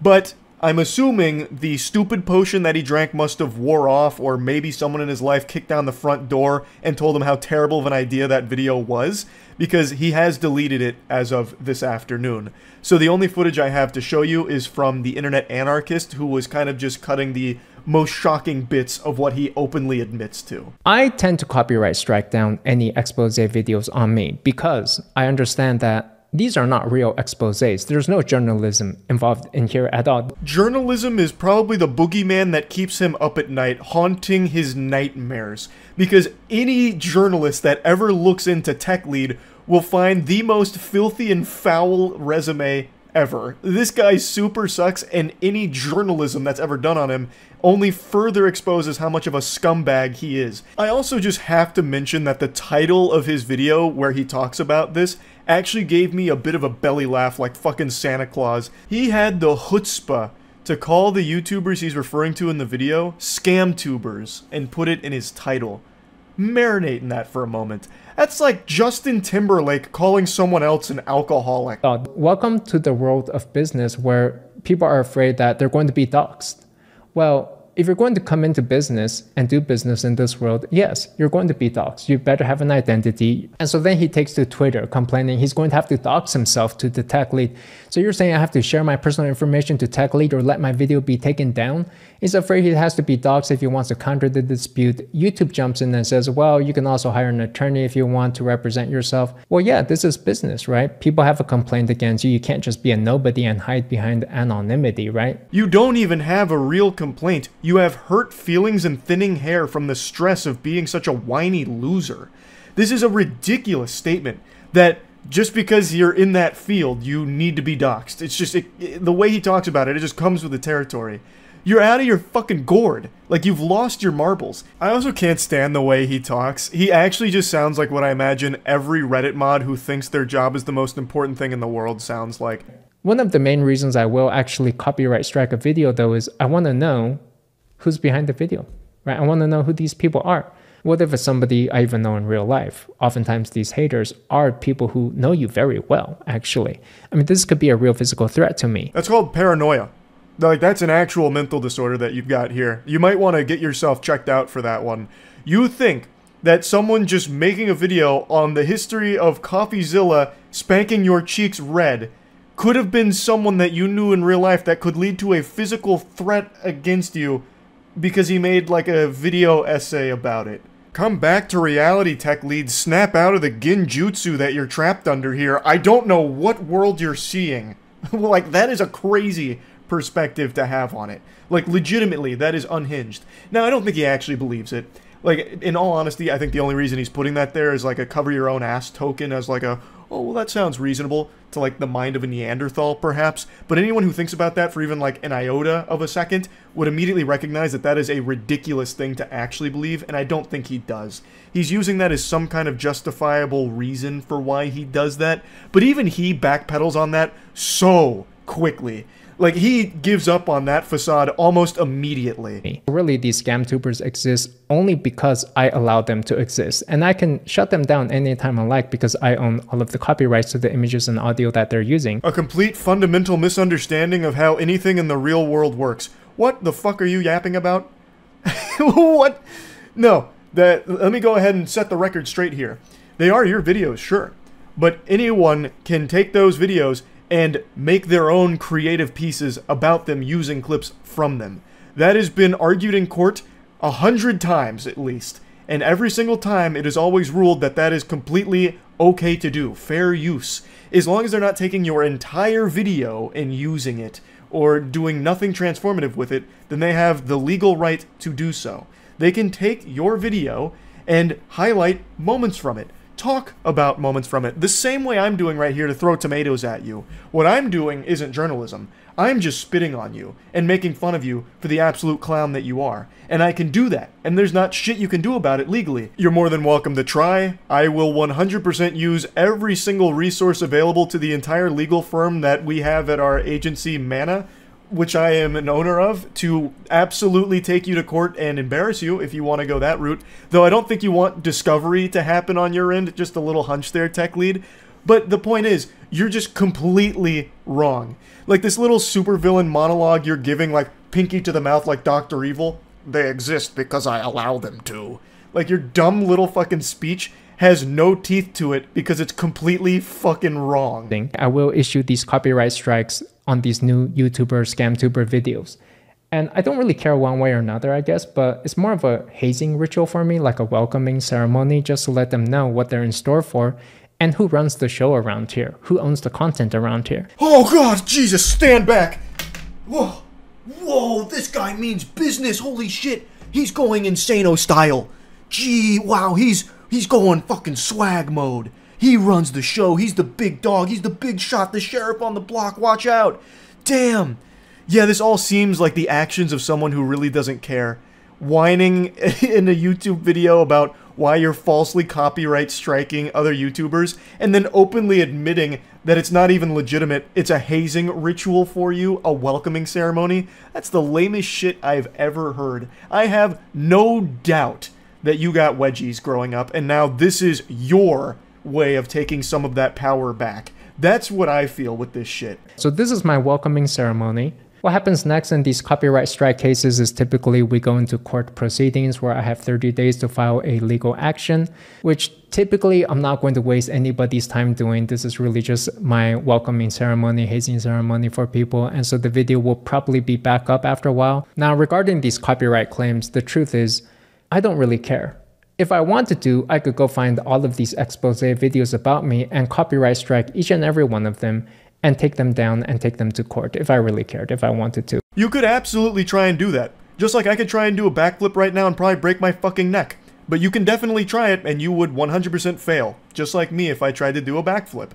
You are openly admitting here. This right here would be evidence if you tried this. Because you are openly admitting that it's just a hazing ritual welcoming ceremony and not real. They're fraudulent strikes that you're issuing, blatantly abusing the copyright system. So, if you did actually take these to court, like the big shot you are, you would probably incur huge fines as a result of it, just like the last guy that YouTube beat down financially for this exact thing that you're talking about here. How dumb can you possibly be? He is with his whole chest talking about how he's abusing the YouTube copyright system here. And that is something that YouTube does take very seriously. So I'm very curious to see what they're going to do about this going forward. He has deleted his confession video already, and now Internet Anarchist video has been reinstated as well. At the very least, it seems YouTube is aware of this situation, so it's just a matter of what are they going to do about it going forward. But yeah, I had to talk about this a little bit. This guy, Tech Lead, is a complete fucking loser. That's really about it. So yeah. In the UK right now, there's a product that's more valuable than gold that people are going absolutely wild and wacky over. It's Prime, which is the drink from KSI and Logan Paul. It's being treated like a holy elixir that's understocked and absolutely making people ravenous to get their hands on it. The Prime panic is sweeping the UK, and there will be no survivors. It's like the blood of Christ has been bottled and people can't help but just go fight for it. And it's not because of the taste that's led to this situation, it's because it's become something of a status symbol. Having it makes you cool if you're very young, and if you're very old, having it means you can charge a huge markup for it and scam those kids that are desperate for the attention that it brings online. So there's been a lot of videos of people fighting each other for it. I'll show you a couple of clips. run! Oh my god!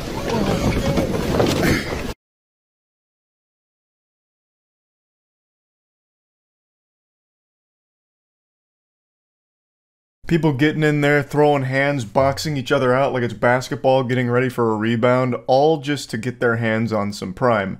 I've had it before because in the States it's not rare, it's not hard to come by. I could walk outside right now and find like an unopened pallet of Prime. It's really just in the UK that this hysteria is sweeping the entire nation. It's going absolutely crazy there. So I've tried it, I think it's good, I have no complaints. But I certainly wouldn't be beating some ass and being that desperate to get my hands on a bottle. But you know who is extremely desperate is a place called Wakey Wines that I just recently learned about. Their entire business right now revolves around reselling Prime at a huge price increase, all the way up to £100 for a single can or bottle of Prime. Usually a bottle will be about £2.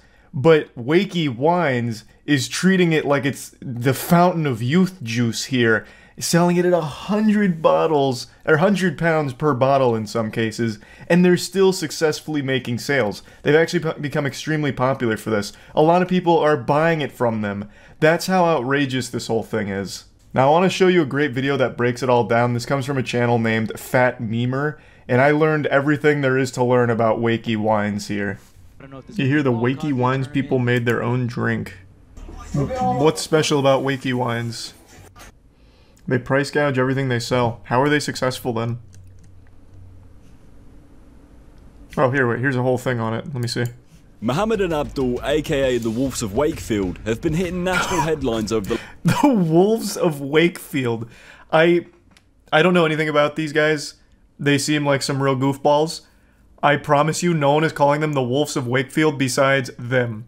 They absolutely gave themselves that name. No shot anyone actually gives that much thought to them aside from like, wow, what a joke.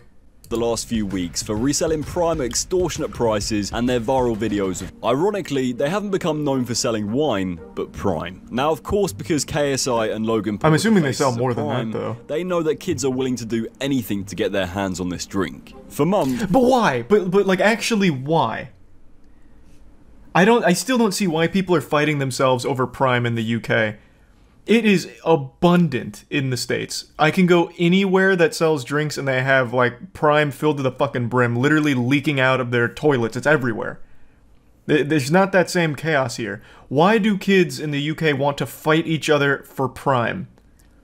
Even if it's from their favorite YouTubers, I don't really get it. Because you just drink it once and then you're done. Expensive and therefore cool. I guess... That's kind of become like a pretty common thing. Like if something costs a lot, it's like a status symbol to have it. But it's not like you collect Prime. What, are they putting it in like an acrylic box and stacking it on their bookshelf? I doubt it. They probably get it, drink it for the sake of a TikTok, and then they're done. €100 down the shitter. They collect the bottles to flex on TikTok? Well, you can just order empty bottles though. The flex is they drink it. But it just seems like such a huge price for one TikTok of drinking Prime. With fluctuating prices between £15 and £30 for the standard Prime drink, and prices now reaching an eye-watering £100 a can for the brand new Prime Energy cans. Wakey Wines have taken the I see, okay, so the energy's an increased premium because it's newer. I'm assuming it's even more understocked. So now they're charging the moon for that shit. It's like an NFT at this point, goddamn. Which has led people to discover his dark past. In 2015, Mohammed received an 8-year jail sentence and served 4 years behind bars. At the time, it was reported that he pleaded guilty and was convicted of selling cocaine and heroin. With this... Yeah, it just reminded me of something totally unrelated to his charges. You guys ever see this video? It just resurfaced today. About the turtle that was smuggling $53 million worth of coke. Yeah, it was back in like 2017. There was a sea turtle that had $53 million worth of cocaine that was strapped to it. That was like fucking El Chapo's pet. They finally got him though. They finally got him. That bastard. He'd been importing this shit for years. 1,800 pounds worth. How long did the turtle serve for? I don't know. I didn't see anything about his trial. All I can tell you is Crash did not take it well after the flop of Finding Dory. Shit was rough. In all seriousness, I hope the turtle's alright. Yeah, I imagine they probably got the cocaine off of it and then just set it free again.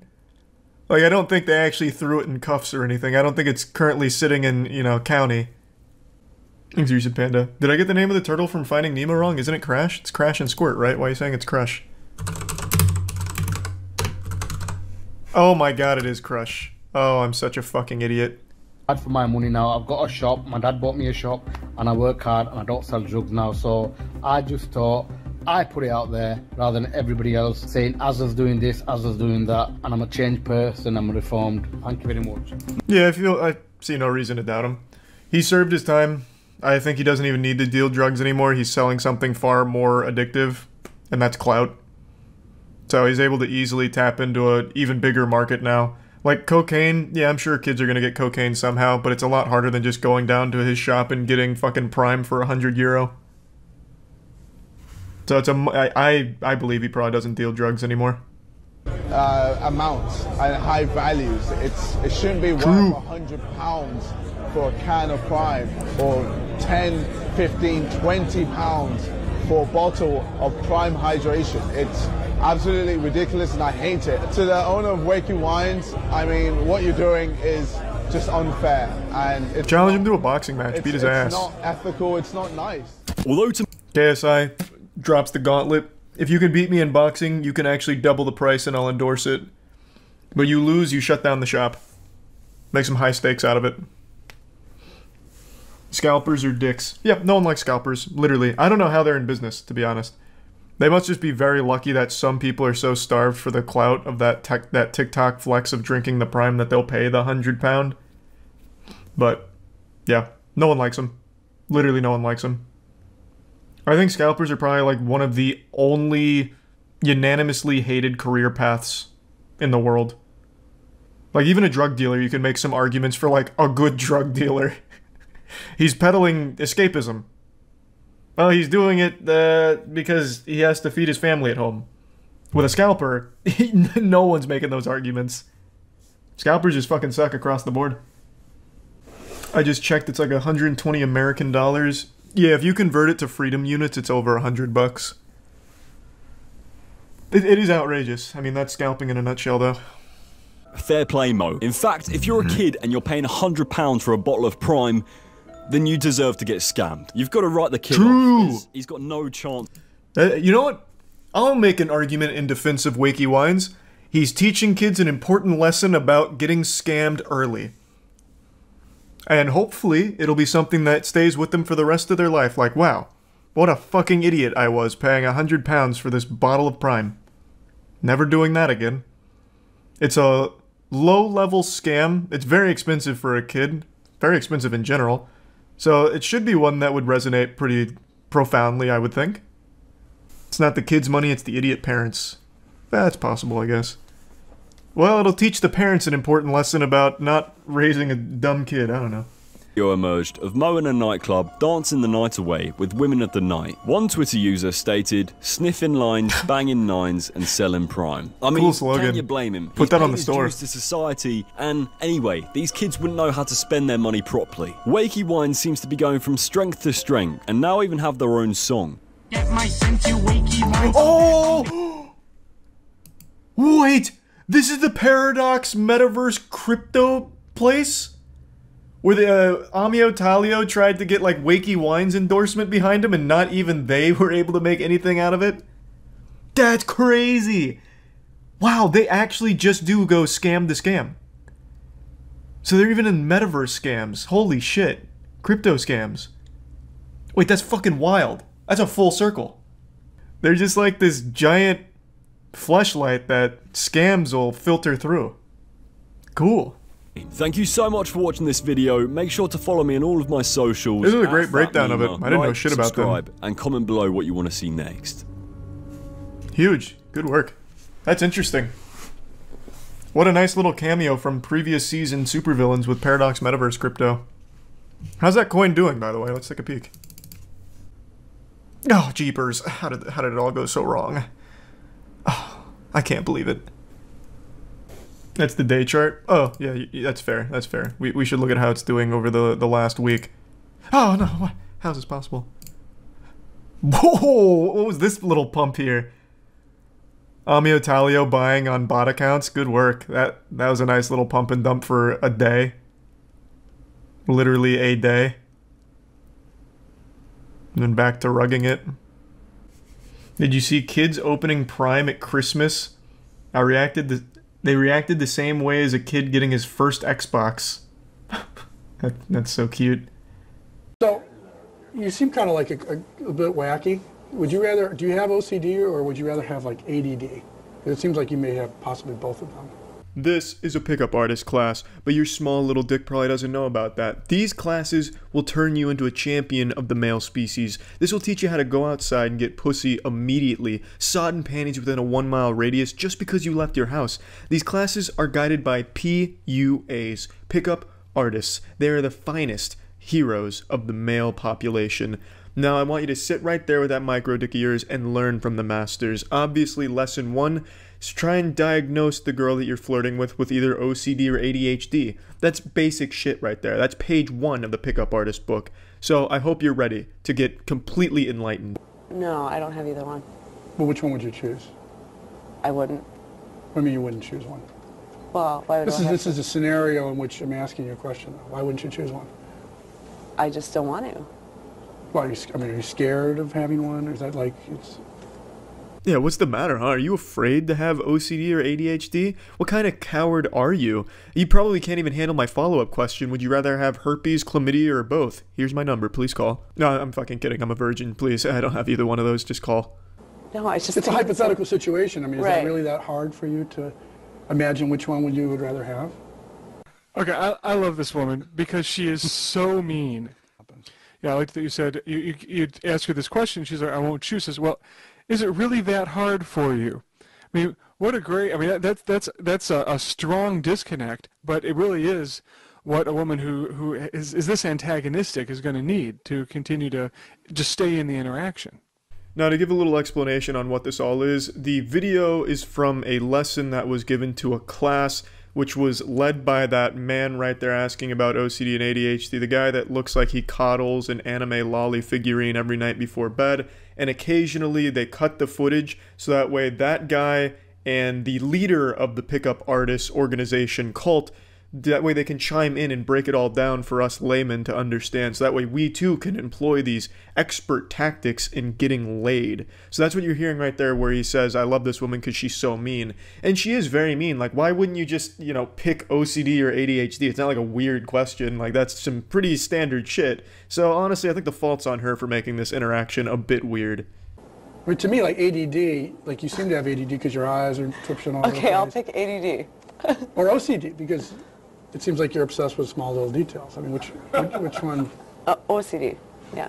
Well, which one is it? The question was to pick one, and now you're fluctuating as though you don't really have a formulated opinion.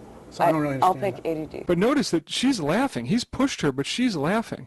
That's an interesting point from Ace Asshole Artist here, where she is laughing about this absolutely psychotically odd question, and it seems like he doesn't understand there's a difference between getting laughed at and getting laughed with. She's very clearly laughing at this fucking goober. Now this is a woman, I don't think we have any shots of her standing up, but she has large enough breasts that she gets approached all the time. And she's probably used to being a total bitch to guys, or just turning and walking away if she doesn't like their approach. You know, this is a woman who will bitch shield you pretty hard in a bar, for instance. And if you're not willing to have conflict and get into some heat, you're going to get nowhere.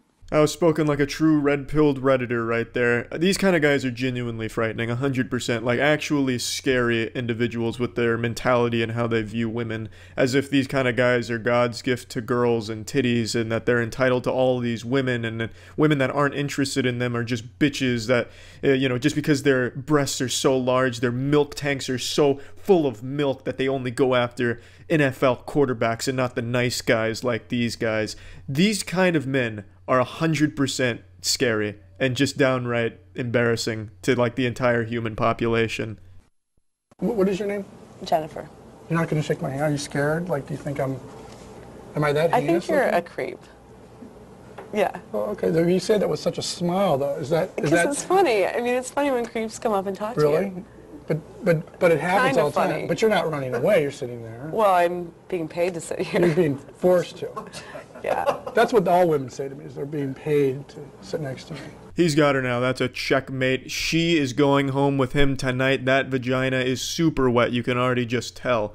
Once she called him a creep, that's when you knew the deal was sealed. Pickup artists are infallible. They know exactly what they're doing. It's incredible how efficient they are at getting laid. You can see it right here. This girl is being paid to sit there. She acknowledges that, and yet she can't help but be attracted to this man due to his suave, his debonair, his incredible wordplay. It's just he's hitting all the right notes. Oh my goodness, it's amazing to watch a master at work like this. And it's so obvious that the only reason she's able to fight back the urge to just sit on his face and ride his tongue like a bicycle is because she's getting paid to sit there, and it would be unprofessional to do that in front of the whole class. I absolutely love that this girl is getting paid by these fucking losers to sit there and get hit on in the worst ways possible, and she can't even pretend to not be grossed out by these stinky greaseball weirdos. Right. So is that? I mean, you can do better than that in terms of aggression too. I mean, that's not. I can. I'm not really that. I'm a kickboxer, but. So you're gonna kickbox me? No, but I'm just saying. I'm not really that. I don't really worry about things like that. No. I mean, let me get a picture. Okay, jumping in again. So. Oh, no. Let me jump in here instead. Here, let me cut you off real quick, pussy sensei. This was so well executed. Oh, you're a kickboxer, huh? Well, are you gonna beat my ass? Well, let me take a quick picture. Nothing weird about that. Make sure you bring your disposable camera. If you're gonna flirt with a girl and you go without a disposable camera, it's like going into battle without a katana. You're gonna lose. You don't stand a chance. You're not gonna get laid unless you bring a disposable camera and snap a quick little titty picture of her when she's, caught off guard. You know, most guys hearing from when you're a creep is going to go one of two ways. They're either going to just put their tail between their legs and run away. This is the right way of handling that. If you get called a creep by a girl, chances are you are 100% a creep and should absolutely leave. Yeah. Or they're going to be like, well, yeah, we are a total bitch. Yeah, fuck you. And basically run away. And he engaged it. He's like, well, great. What is it about, though? I love this. You can do better than that in terms of aggression. You know? Yeah, that's the neckbeard approach to handling that situation. Oh, I'm a creep, huh? Do you even watch Rick and Morty? What was your favorite episode of Rickman and Mortimer? I am a creep, huh? And I bet you don't even watch this show. Are you even an atheist? Yeah, this is a bad way of handling it. If you get called a creep, just get the fuck out of there. So, I mean, what time is it? I don't have a watch. What's your favorite restaurant? What do you like to eat? Where are you from? Are you guys learning anything? No. Is that pure sarcasm? Are you going to answer one of the questions or not? I don't know. Okay. Do I have to? No, I don't have to. You don't have to? Uh-uh. And now you're twitching your hair like you're thinking. Because you're a psycho. Me? Me, a psycho. That's the silliest thing I've ever heard. If you could only see my Rin Tosaka body pillow, you definitely wouldn't be saying that. Or, like my taxidermy collection, you'd be singing a different tune. You wouldn't be thinking that. That's a great joke right there. Me, a psycho. Oh, wow. In what way am I a psycho? Probably a lot more than I know now. Really? But, yeah. Like, what do you think? Do you think I'm like a sexual pervert, or how would you? In what way would I be a psycho? I think you're more like a mind fucker. Me? Yeah. I can't imagine how you would come to that formulation. Honestly, I don't know how she arrived at that one either. You strike me as more of a wears diapers to bed, shits in them, and then cries about it type of psycho, who then gets angry at women because there's no girls in his life to help change his diaper. So she says, you're a psycho. Now, how would you respond if a woman said you're a psycho in a bar or something like that at a party? Well, the best way to respond that we've seen, which Ron described, is like, oh, in what ways? What kind of a psycho do you think I am? You know, he's amused by her point of view, and you can see from the look on her face, she's amused by it as well. It's actually one of the worst ways I could think of to responding to being called a psycho, asking her what kind of psycho she thinks you are. To be honest, I really feel like the goal of pickup artists isn't to actually get laid or make a connection with a woman or anything like that. I think it's just about having a long enough interaction with a woman that it counts as like a personal best record. Like, hey, I was able to keep this girl talking to me for 40 seconds before she vomited and ran away. New record, thank you pickup artist classes, I'm learning. Because how could anyone celebrate this, getting called a psycho and then looking at it like a good thing and then keep going with the conversation? Oh, I'm a psycho, but what kind of psycho do you think I am, huh? Like, it's fucking silly. It's scary. I don't know who the fuck would take one of these classes and listen to this and think that, you know what, these guys are right. They're making good points. Because they're not. This is just downright scary. Genuinely fucking frightening. So, I mean, do you often like have sex with mindfuckers? Is that how you know that, or what would you say? No, it just seems like it's like a vibe. It's just a vibe. Okay. Just All an right. instinct. Fine. We'll stop there. Whew, thank God he stopped there. It was getting real steamy there. There was a lot of sexual tension. You could tell that they were both really starting to feel each other towards the end there. You know, she said she doesn't fuck mindfuckers, but I mean, it was pretty clear that she was interested in this fucking weirdo, obviously. Pickup artists are just downright embarrassing, but I love watching pickup artist shit, and I don't get it. I don't know who watches these things, what kind of desperate men will watch these things, and actually think that this is sane, rational, good advice.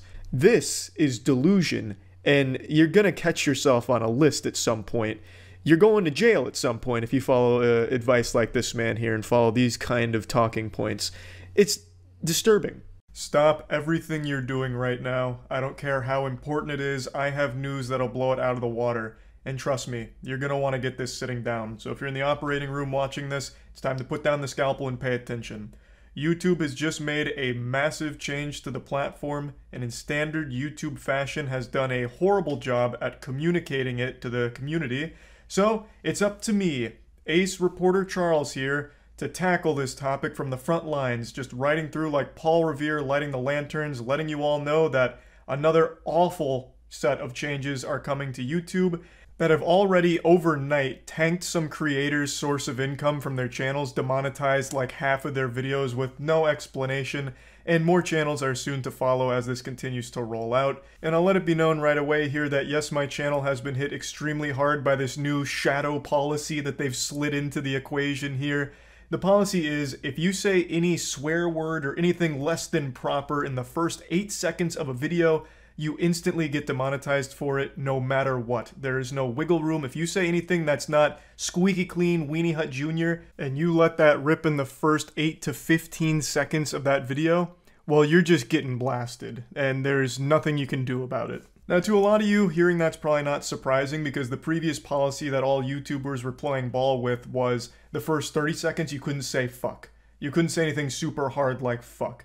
Because if you did, you'd likely get demonetized. But now, it applies to the first 8 seconds and all profanity is being treated equally, except for a couple of exceptions like hell and damn, I guess. Maybe even ass. You might be able to squeeze a little ass in there in the beginning, I suppose, if the YouTube Illuminati is feeling generous with their policy enforcement that day. Now, while that's all pretty clear about just not using any profanity whatsoever in the first 8 seconds, it gets a little muddy when it starts talking about a focal usage of profanity throughout the video. It says such as a mention in every sentence, but that's not exactly how they enforce it. For a lot of the videos that have been demonetized, at least on my side, it's not like I'm going around hitting them with like Saints Row dialogue. It's just very confusing what's actually triggering this new demonetization wave that's sweeping through like a plague. For example, RT Game, again, isn't exactly a creator known for like intense swearing and getting out of control and unhinged and saying profanity in every sentence like this policy here.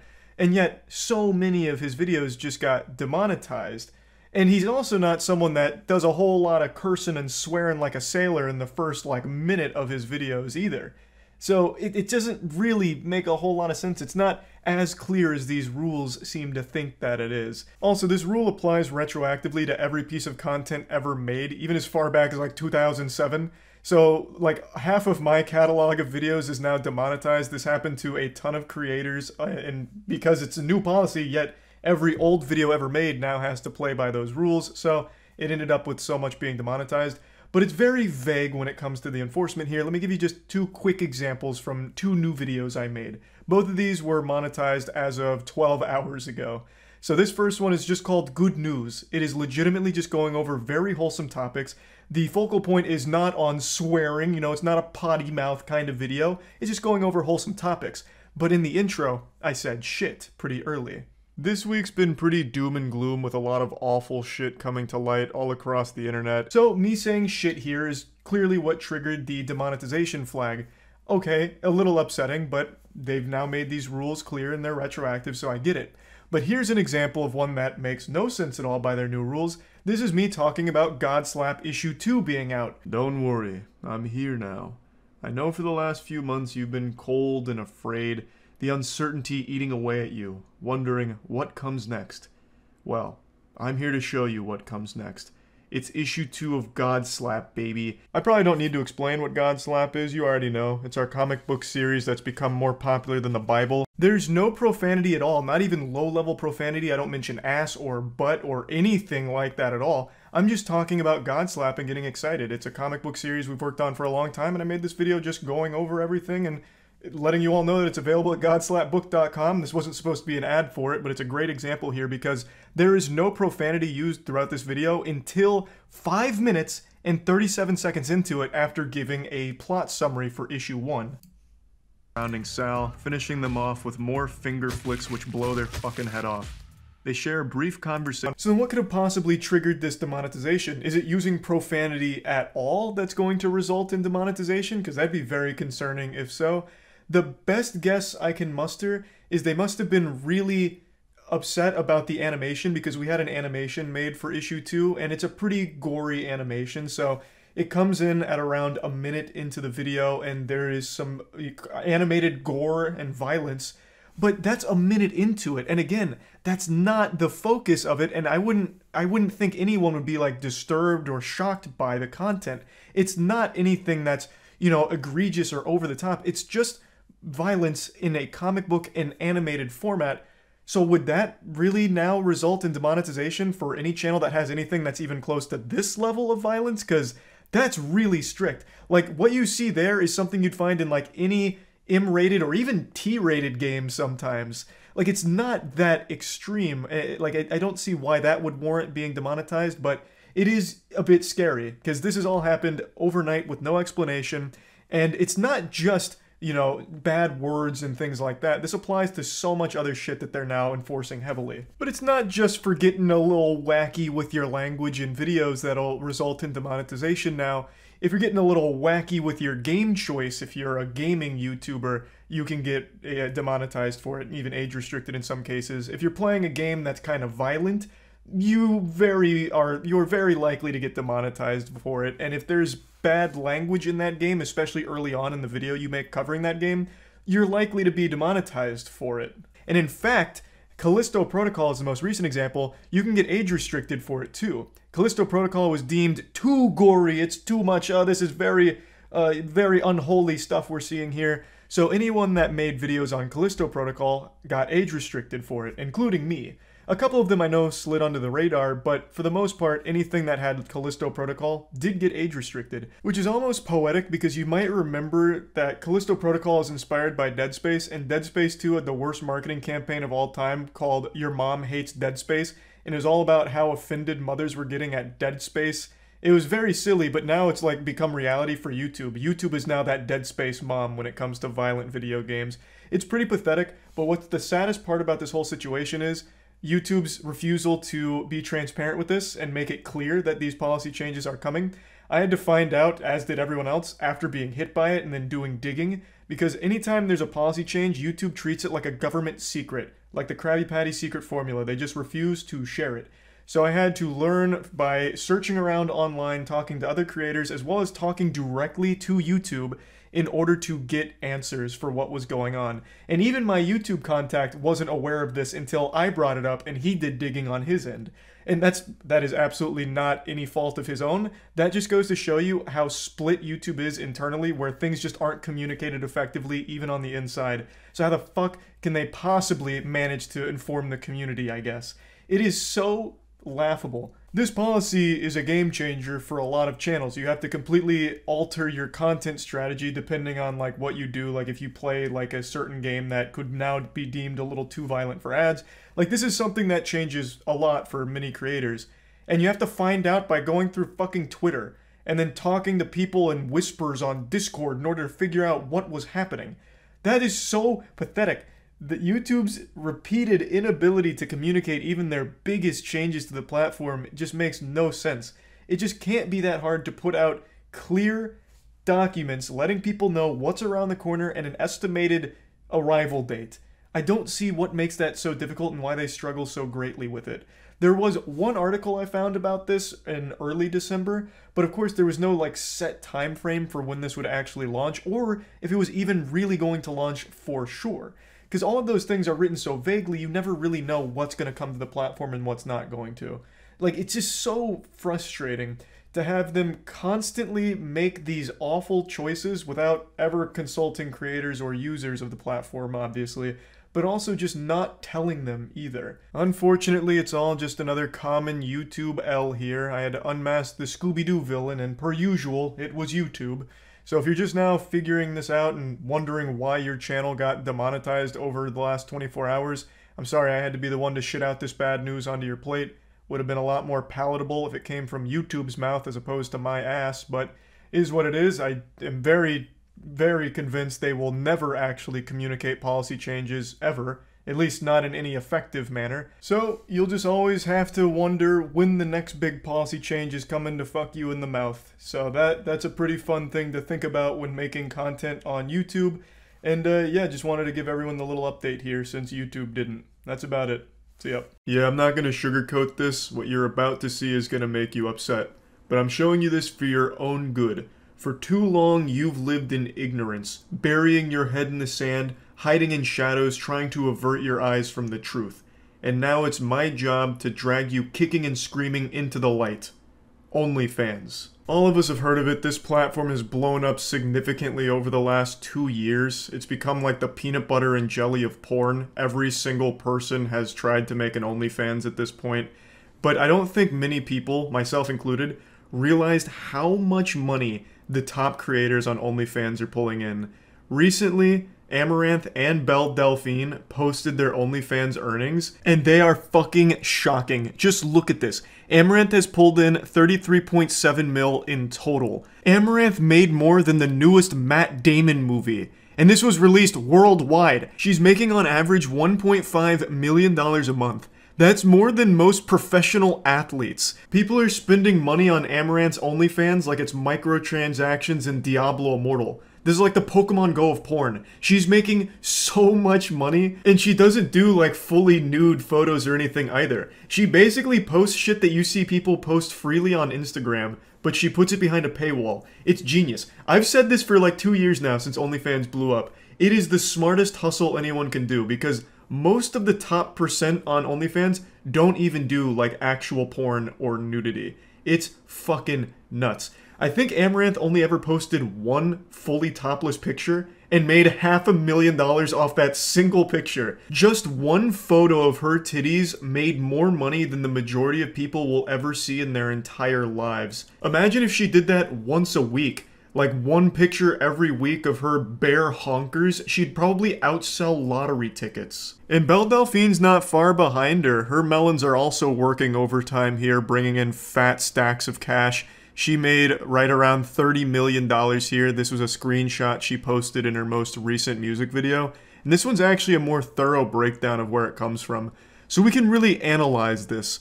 Clearly the bulk of it comes from subscriptions, 22.8 million just from subs. But then in second place at almost 7 million is messages. And then deeply in last place is tips at 240k. That was actually shocking to me. I assumed tips would be like the least lucrative, just because, you know, not many people are going to come around and just toss money into the piggy bank here for free and get nothing in return. But I still thought there'd be a lot more kind, gentle sirs that would just be donating to Milady for the sake of it. So that was actually really surprising to me that it's that far behind the rest. Now I want to briefly talk about messages there. So on OnlyFans, you can set it up so that way if people want to message you, they have to pay for it. Obviously a great way of farming a parasocial relationship and getting as much juice for the squeeze as you can from it. So with Belle Delphine here, we can see she's made like $6.9 million off of that, which is really fucking smart. So every message that someone is sending to her, they are putting money behind it. It's just like leaving behind a note, do you like me, circle yes or no, with a $200 attached to it. And I imagine like 98% of these messages go unanswered, so you just toss money at the void here, hoping to hear back. And then I imagine there's people that'll double, triple, even quadruple message, and all the while paying for each one. Like going to a payphone but only ever getting the ringtone. if that payphone costs a lot more money. It's super smart, and I'm pretty sure that's how it works with messages that you can pay for. I think you can set it up so every single message is like paid, not just the first one, though I'm not 100% sure. Either way, it's a massive moneymaker, clearly, and I really was blown away by these numbers. I knew OnlyFans creators at the top level were making a lot, but I didn't know it was 8 figures. I thought we were talking like mid 7 figures or something like that, but no, this is huge. And OnlyFans has only really blown up over the last 2 years. So this is like 15 mil a year between the two of them here. Hats off to them. And also I want to say, I never understand why people get mad at like Amaranth or Belle Delphine for doing OnlyFans, or really any woman for that matter. It's extremely smart. And like I said, the majority of them don't even do like nudity. They're basically just posting Instagram pictures, but people pay for them. It's like free money. It's an actual infinite money cheat code. I don't understand why people shame them for it. This is just a classic example of don't hate the player, hate the game. There's clearly tons of dudes out there willing to pay top dollar for shit most people get for free. And there's no reason not to hose them down for those doubloons. Like, again, they're not even really doing nudity or anything. They're just posting, like, shit you see all over Twitter for free, but behind a paywall, and getting rewarded for it. I don't know what there is to get upset at them for. You can be mad at the dudes paying for it, I guess, if you want to, but I don't think it's healthy to be mad at them either. Like, why not just make your own OnlyFans? That's the perspective I had when I made my secret feet OnlyFans. I talked about this last year. I went incognito mode. I went undercover on OnlyFans and made a completely isolated OnlyFans, not associated with me at all, and it focused on my feet. So I posted pictures of my feet as well as a couple videos and hope to get a following and see how like difficult it is to actually go from 0 to top 1% of OnlyFans. So I'd promote it on like Twitter occasionally, and after about 8 or 9 months, I had 0 followers, 0 subscribers, whatever, nothing. Literally nothing. Radio silence, crickets.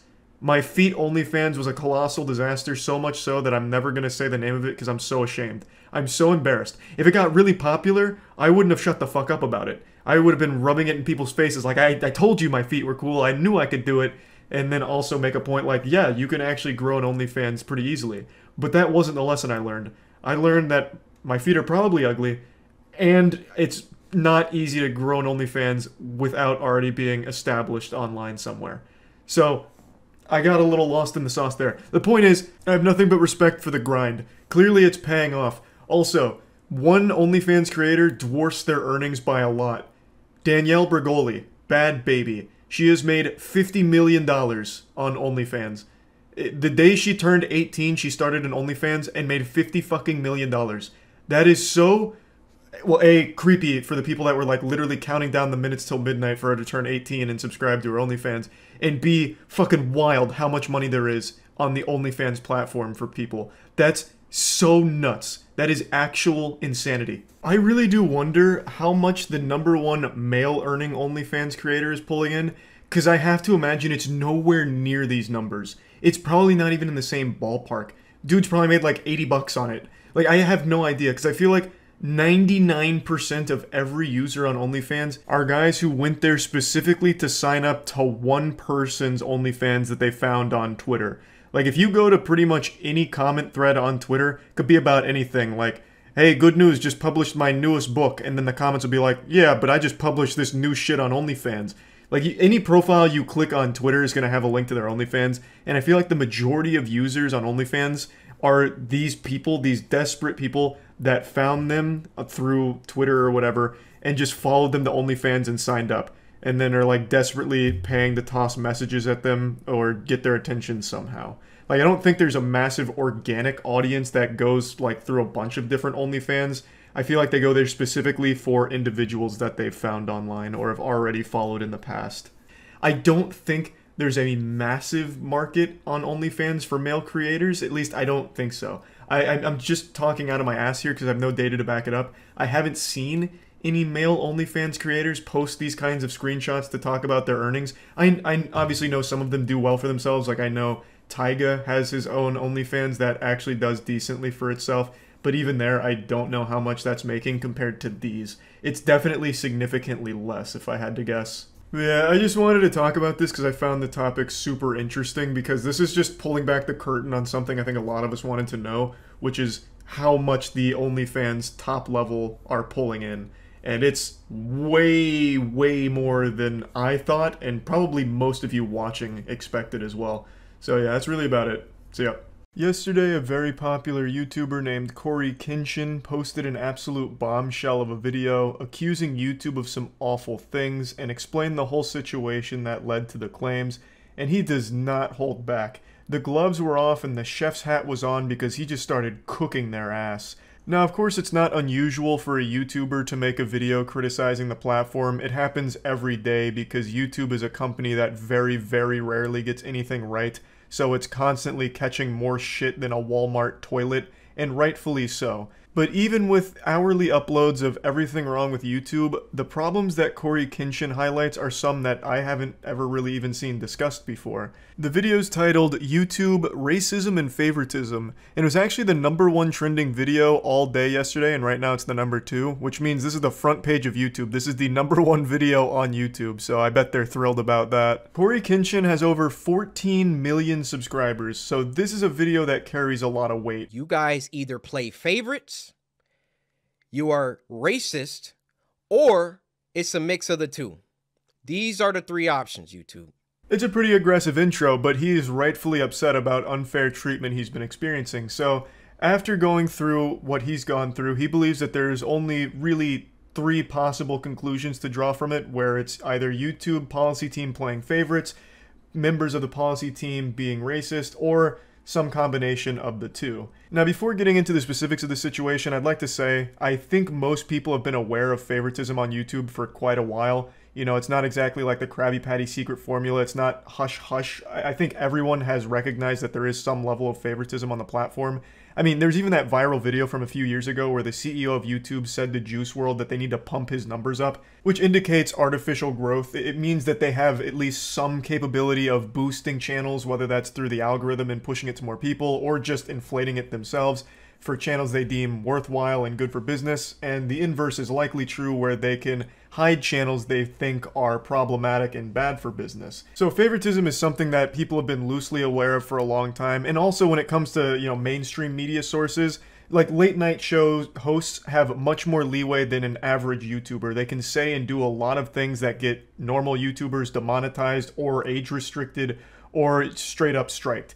And that doesn't apply to the big boys in the scene. So favoritism is something I think most people know exists on YouTube. That's not like a conspiracy theory. However, the claims that Corey is about to make against the YouTube policy team in regards to racism are pretty interesting. August 18th, I uploaded The Mortuary Assistant. A lot of you would know it got age restricted. I saw that all these other YouTubers were playing The Mortuary Assistant and only my video seemed to be age restricted. So I appealed the restriction. Hey guys, I'm not sure why mine got age restricted. Could you look into this? Appeal rejected. This isn't the whole situation, it's just the beginning. I already want to talk about something in particular though, the appeal system. Corey mentions that after appealing, he was denied, rejected pretty quickly. That's the norm. I can count on one hand the amount of times I've ever even heard about an appeal being overturned. That just never happens. The only time an appeal doesn't lead to rejection is when you make a trending hashtag about it on Twitter. You make a big hoopla on Twitter and then YouTube will go to your appeal and, you know, make it in your favor. But if you don't do that, if you don't stir up a shitstorm and start throwing sand in YouTube's face on Twitter, they won't bother. I'm very confident that there is no human being in the review process for appeals. In fact, I would wager my anal virginity that there is no human being that looks at appeals. And if I'm wrong, then I fully invite the YouTube policy head to come raw dog me. I am so fucking confident that there is no human being that looks at those appeals, because they always, almost always, end in rejection and standing with the initial decision, even when it's blatantly wrong. The algorithm makes mistakes. But the appeal is supposed to bring a human being into the equation to look at it, investigate the case, and decide whether or not it was an algorithmic error or a correct enforcement. And there are times where it was just outright incorrect, just outright wrong, and they will still stand with that decision. So I just don't think the appeal system works. That needs a drastic overhaul ASAP. Only my video got age restricted. My YouTube rep, who isn't on the policy team, he looked at my video and he said, hey, it could possibly be this part at the end about it. So I looked at that part. The first thing I did was try to find other YouTubers who had that part, or at least a part similar. So I go to Markiplier's Mortuary Assistant Part 3, and he had the same situation going on, and his video wasn't age restricted. Corey explains that after the appeal was rejected, he talked to his YouTube rep who speculated as to why they decided to enforce the age restriction, and he highlighted a potential problem with the ending of the game that was in his video. So Corey then went to other videos to try and find that exact same part, and he found it in one of Markiplier's videos, which wasn't age restricted, yet had the exact same content that Corey's did. So he was left confused. Why is Markiplier's video okay, but his isn't? Now I want to immediately squash the argument I know a few people will make that Corey Kenshin might not be as advertiser friendly as Markiplier, which is why Markiplier is being favored by YouTube here. That just doesn't work, because Markiplier still says bad words. He'll say fuck and shit and damn, you know, he'll squeeze in some naughty words. Corey Kenshin is squeaky clean. He doesn't say any naughty words. He even censors bad words in the games that he plays in the videos. He is the more advertiser-friendly creator. So it's not just YouTube playing favorites for whoever's more advertiser and brand friendly. It's not the case, because if it was, Corey would be the winner there. So it definitely has to be something else at play for why they demonetized Corey and not Mark. Now, if you've been around my channel for a while, you might remember I went through an almost identical situation a couple years ago. I made a video on a fake road rage incident and got an entire strike for it from YouTube, a policy guideline strike from YouTube for it. And I found that exact same clip that I was talking about in one of Markiplier's videos that wasn't age restricted, demonetized, or anything. I was so angry, I was wiggling in rage. I was so upset I couldn't sit still in my chair, so I made this video talking about it, and then I made a big stink on Twitter. And Markiplier actually came to my rescue, like a fucking hero of justice, a symbol, like Batman. He came in and said, fair is fair, where is my strike, YouTube? And YouTube responded, not by getting rid of my strike, but by striking Markiplier's video as well. So now both of us ended up with a strike, and Markiplier made a video talking about that, and eventually YouTube decided to rescind both strikes, saying that it was an overreaction to things and it was a mistake on their part. But obviously you can see the problem here. They're not enforcing their rules equally across the platform, and they're just not enforcing them properly at all. There was no reason that video should have ever resulted in a strike by any stretch of imagination. I can understand the algorithm having a bit of a oopsie, a little boo-boo there, and mistaking a fake comical road rage for a real incident, but the appeal process is supposed to come in there where a human being looks at it and within 3 seconds should be like, oh, this is clearly a joke. But that never happened because I don't believe humans actually review the content. I'm getting sidetracked. Point is, the rules aren't enforced appropriately or equally. So a kind of similar situation, but not exactly the same as what Corey's been going through with YouTube here. However, I do find it interesting that Markiplier is present in both of these cases. I feel so bad for Markiplier. He's done nothing wrong. It just keeps getting dragged into these disputes here with YouTube. So I send the video to my YouTube rep. I say, hey, Markiplier has this situation in his video, but his isn't age restricted. Could you send that to the policy team and see what they say about that? They came back and they removed my age restriction. They took it off. After they already rejected my appeal. I expected them to triple down and give Markiplier an age restriction too. But they looked at Mark's video and they used that to verify my innocence. After being confronted with evidence, the policy team folds and gets rid of the age restriction on Corey's video, but he decides to press forward by trying to get an explanation for why it was okay for Markiplier and not okay for him. Why isn't it the same ruling, and why is it only now, after being confronted, that they decide to get rid of the age restriction after already denying his appeal? So I send my YouTube rep a lengthy email detailing my feelings about the entire situation. So my YouTube rep assures me he's going to continue this dialogue with the policy team. So another day, another 2 days go by, and what do you know? They re-age restricted the video. They re-age restricted the video. I say, no way did they do that. I go to Markiplier's video now, and now his video is age restricted. Yeah, it's pure pandemonium and chaos at the YouTube policy headquarters now. They re-age restricted Corey's video and then slapped Markiplier with an age restriction as well. So they panicked, clearly. After being confronted and after Corey's email as well as the phone call he had with the YouTube rep, they obviously caught wind of what was happening. Corey Kenshin was wondering why he was being unfairly treated by the YouTube policy team. No one else got age restrictions, it was just him.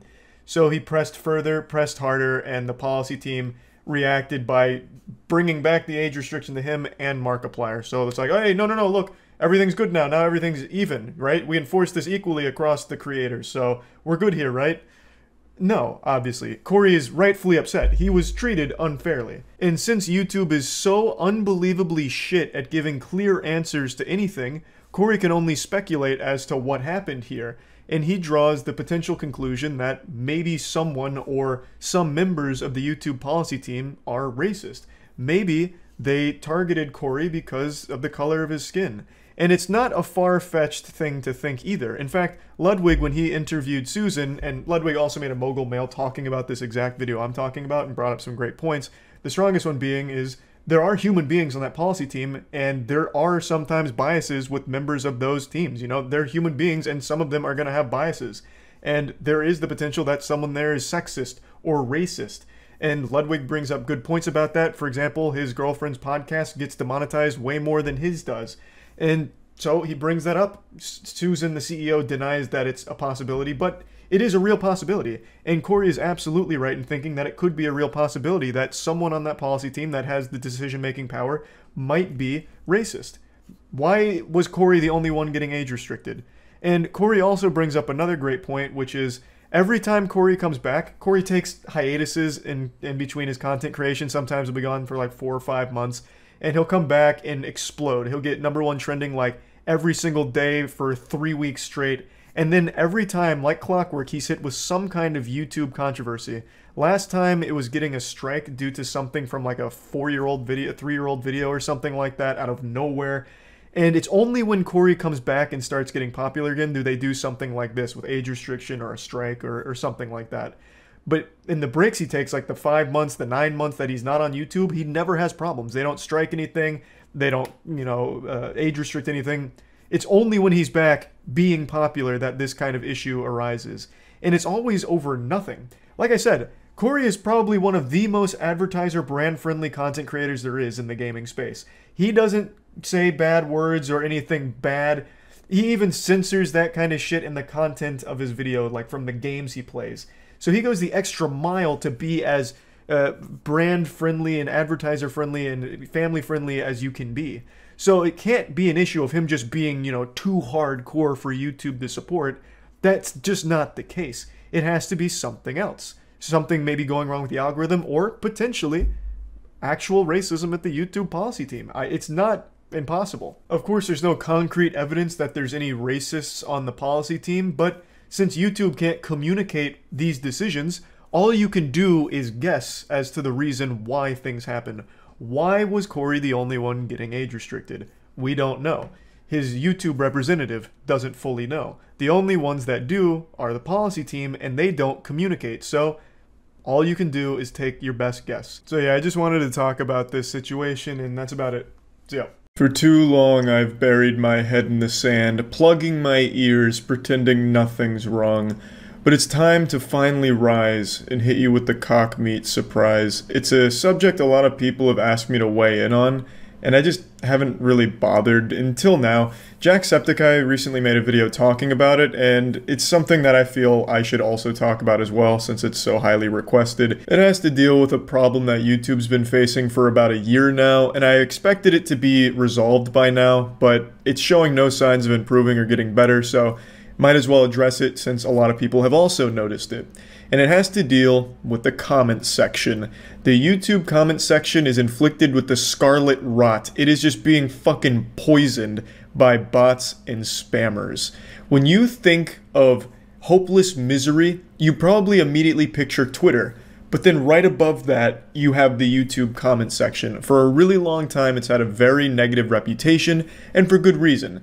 YouTube comment section is where basic reasoning goes to die, for the most part. And depending on where you end up on YouTube, you can find some of the most outrageous shit imaginable with hundreds of updates supporting it, and then like a full 500 reply thread on it. I remember a long time ago, it must have been like almost 2 years ago now, I was watching a flat earth rap video, and the top comment was someone talking about how they had a nightmare that an octopus inked them, and it somehow like helped them achieve enlightenment, like this blissful nirvana, and they were able to see like interdimensional celebrity demons or something, and they went on with this like crazy fanfic, and it had tons of updates, and then all of the replies were like, oh my god, I had the same dream, we're somehow connected, and it's like, what the fuck is going on? I'm getting carried away. Point is, the YouTube comment section has always, for like the entire history of YouTube, been a weird and wacky wasteland.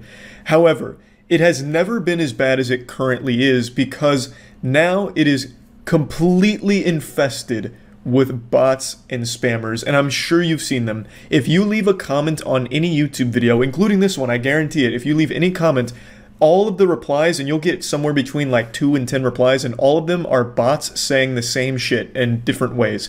The big ones are, this guy's content is garbage, I'm making straight bangers on my channel, click here. And sometimes the bots are sophisticated enough to somehow slip a link past the link block. So they'll sometimes just drop a link to something, whether it's a YouTube video or a website, be like, this video is super sucky, this is a stinker-rooney on the highest level, look at this link, this video is amazing, or I just found this guy's chat logs on this website, click here to look at it, I've been crying all day after reading it. And if you make the mistake of clicking on any of these channels or clicking these links, you'll find that on the channels there's no videos. So I imagine it's maybe to grab your IP or something fucking weird, I don't know, but most of the time there's not even a single video there. And if you make the mistake of clicking a link, you're absolutely going right to a fucking phishing scam. And if it's a link to a YouTube video, you're absolutely going to a really fucking sketchy YouTube video with 009 soundscape blasting in some kind of Windows Movie Maker tutorial.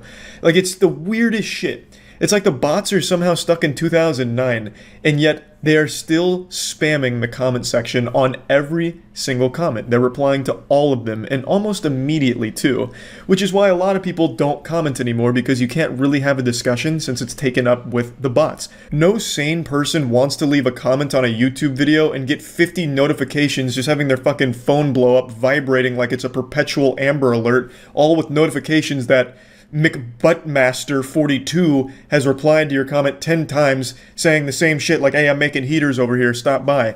So obviously most people don't want to comment anymore because of this, so it ruins whatever discussion may have taken place. Contrary to popular belief, I, and many others, do at least peruse the comments from time to time, especially on things like the Moist Meter, because I like to hear what other people are saying about the same movie or same game that I experienced, because I like it. I like to engage in that kind of discussion, which is why I like streaming on Twitch so much, because I get to real time go back and forth with actual human beings. But on YouTube, humanity is extinct in the comment section, overrun by the machines. It's full-blown Skynet. If Skynet was run by actual fucking imbeciles. It's straight up dog shit. It's blatantly obvious bots. And when it's not just the same copy and pasted shit, what they're doing is they'll have like a picture of some girl's fat fucking titties, like some big honking milkers, and it'll say like, tap here for sex with me, and then they'll copy and paste whatever the top comment is that looks like it was made by someone with a pulse. So for example, on one of my Elden Ring videos, if the top comment was, wow, Charlie might be the most talented gamer of all time, he truly has achieved Turbo Super Gamer Barbarian status, then the tap me for sex, fucking tap here for sex with me, those channels with like big ass out, like goat seeing themselves in the profile picture, what they'll do is they'll copy and paste that comment as their own so that way it doesn't look like they're a bot, hoping that someone will read that comment, think it was a real person that made it, and then click on their channel and get scammed. Because you're not having sex with that person, it's just a bot, but it's pretty smart in that it's copy and pasting a comment from a real person and trying to make it like their own. So it's such a fucking war zone of garbage in the comment section, all fought by non-humans, just actual robots. So it is ruining the comment section. It genuinely is, and it has been for like a full year now. And it's not just like the sexual scams like MILFs are looking for you, click here to watch me spread my pussy and say your name. More than just that, even aside from that, there's one that is bigger, a much more prevalent comment ruining trend. And it comes from verified channels, actual YouTube channels, real fucking verified checkmark channels, and they're all leaving the same copy and pasted note on every single channel. And I'm sure you've seen it, and you will see it under this one, and it goes something like this. We can all agree that this YouTuber never disappoints us with their content. And it usually has like a lot of, you know, thumbs up, the updates off the charts, because it seems like a positive statement. And it's coming from a verified channel, so people that are human beings are most likely just clicking the update on that, and they'll say like, oh yeah, that was sweet, agreed, super sweet, this YouTuber's amazing.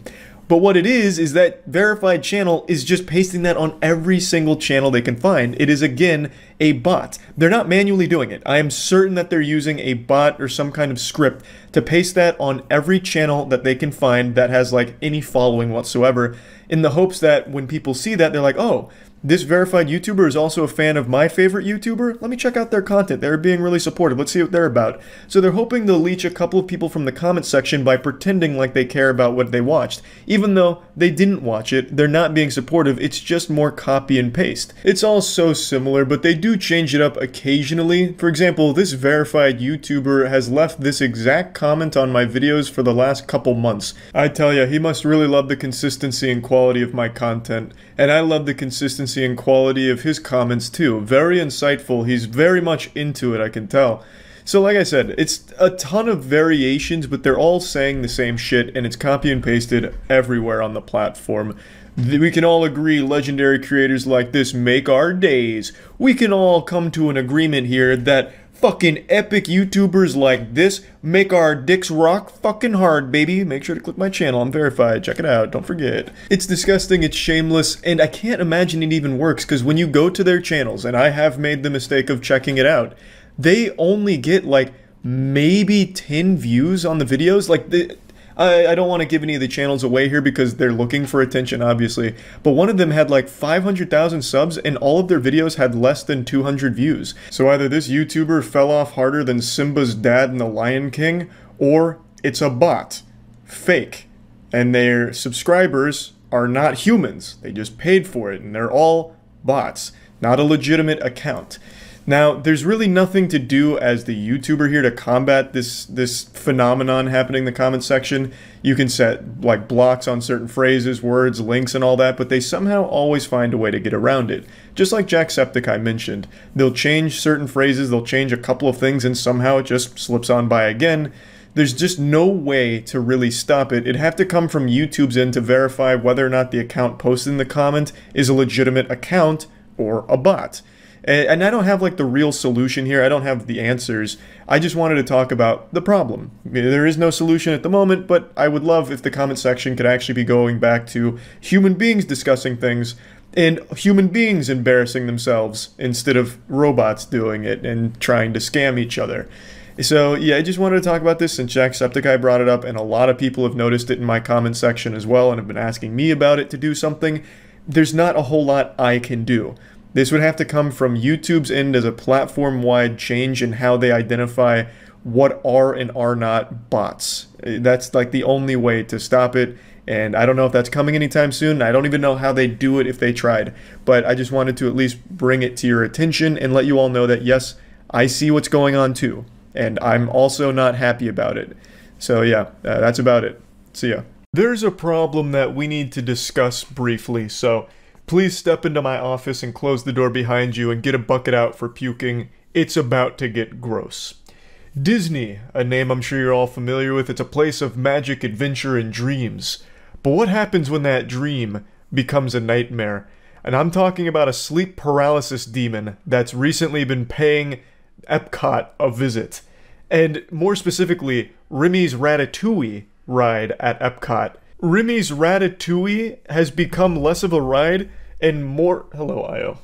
Yeah, she heard Ratatouille and, you know, sprung into action. She's a huge fan. But yeah, anyway, I don't know what it is about Remy's Ratatouille, but they are summoning the pervert devil.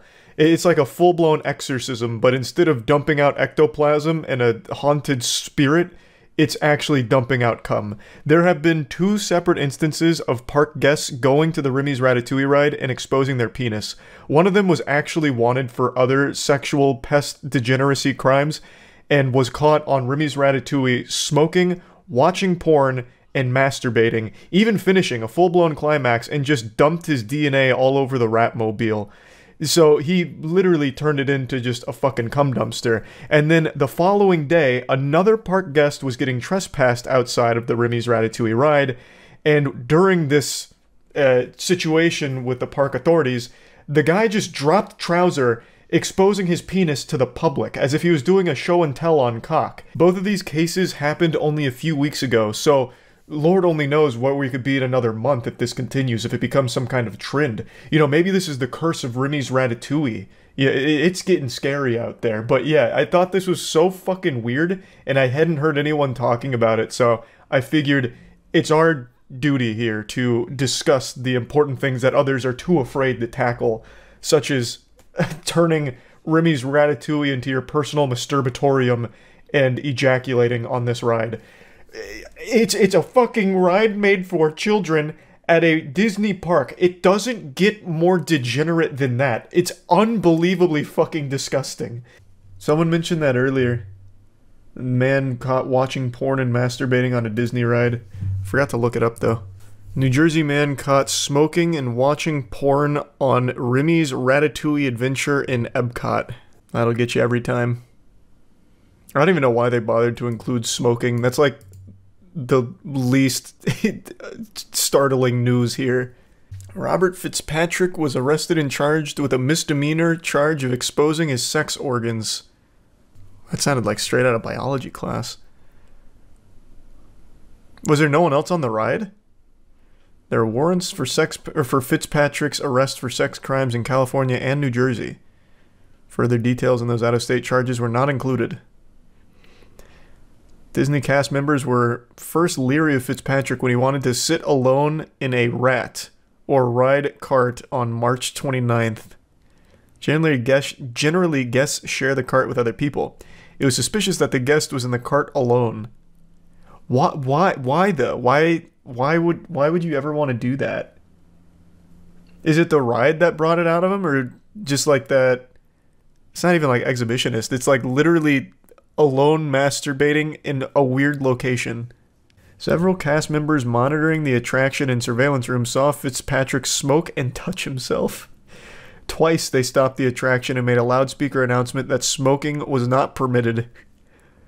They should have just called him out by name, like, Ryan, put out the stogie and put your dick back in your pants, please. Just ruin the magic for a moment. Ride continued on, and Fitzpatrick began looking at porn on his cell phone and put his hand down his pants. Fitzpatrick then pulled his penis out in the open and continued masturbating inside the ride cart. One cast member said he ejaculated before leaving the ride vehicle. Holy shit.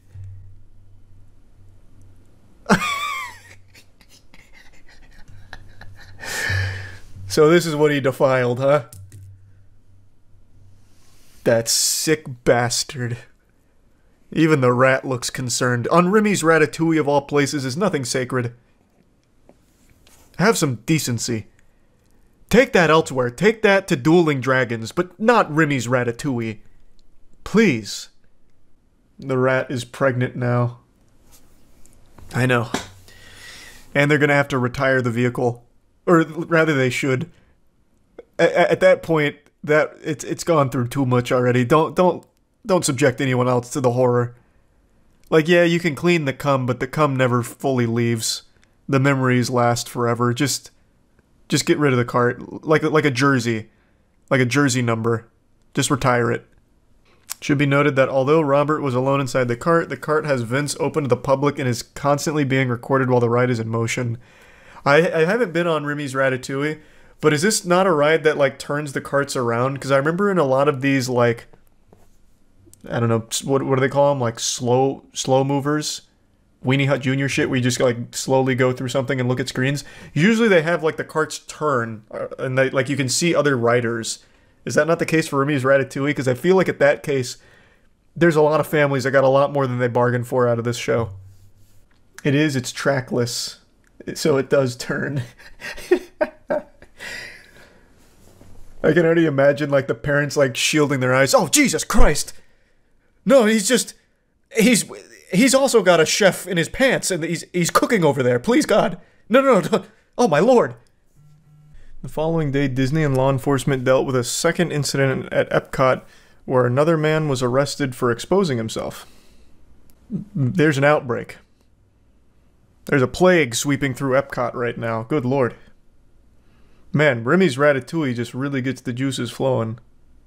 A sheriff's deputy was back at Remy's Ratatouille Adventure on March 30th, where a Disney manager reported that Sherwin Shayagan was constantly causing issues inside the park, the arrest report said.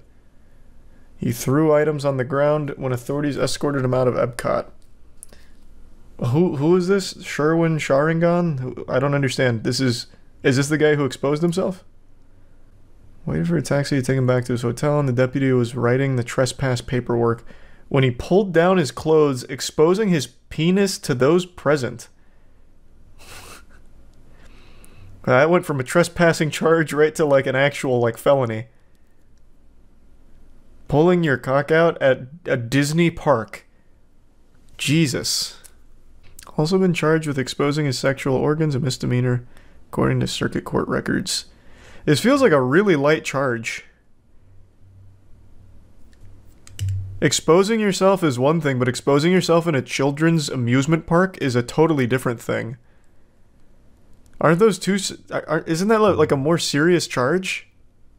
It's not a huge crime because Remy from Ratatouille was pulling his hair, forcing him to do it. Yeah, imagine he's just been framed. There was also a Disney employee who got fired for filming 500 plus videos under women's skirts yesterday. What is happening at Disney? Jesus Christ. What?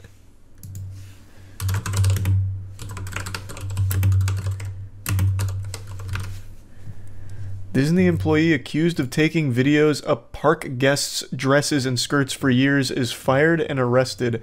Man, there is no magic left at Disney. Just terror. Authorities responded to Disney Hollywood Studios March 31st after an employee was witnessed recording an upskirt video of a female guest at the Star Wars retail store, according to an affidavit. Jorge Diaz, 26, told authorities in an interview that he had been taking videos of dresses and skirts of unknown females in Disney World theme parks for approximately 6 years. The man just openly admits it. He's like, so you finally caught me. I'm like the Zodiac killer of upskirts. I've already filmed 500 plus videos. Diaz, who worked at the lightsaber store, told authorities he had what he estimated to be over 500 videos on his phone and showed multiple examples of the videos to detectives. This guy, like, seems very proud, like, happy he got caught.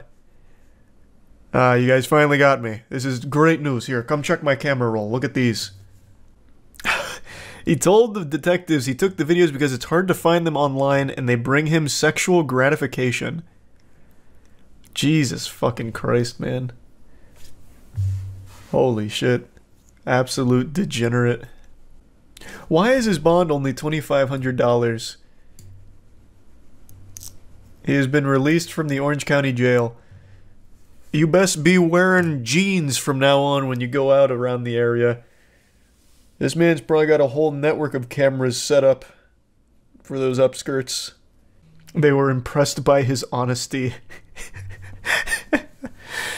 Man, this guy is fucking evil, but he's an honest man. God damn it. I really don't know how their charges aren't more severe. Like, to expose yourself in public is already bad, and to do it at a children's theme park is much, much, much worse. Significantly worse. And then the upskirt situation, 500 plus videos, this is a serial sex pest. Like, these aren't, this isn't like some goofy thing. This is like actual crimes. Like, the charges don't sound nearly severe enough for what they have done. So I was super shocked to be reading that. Maybe that's just like preliminary charges, and as the case continues to develop, more things will be tacked onto it as they discover more and, you know, go after them harder, hopefully.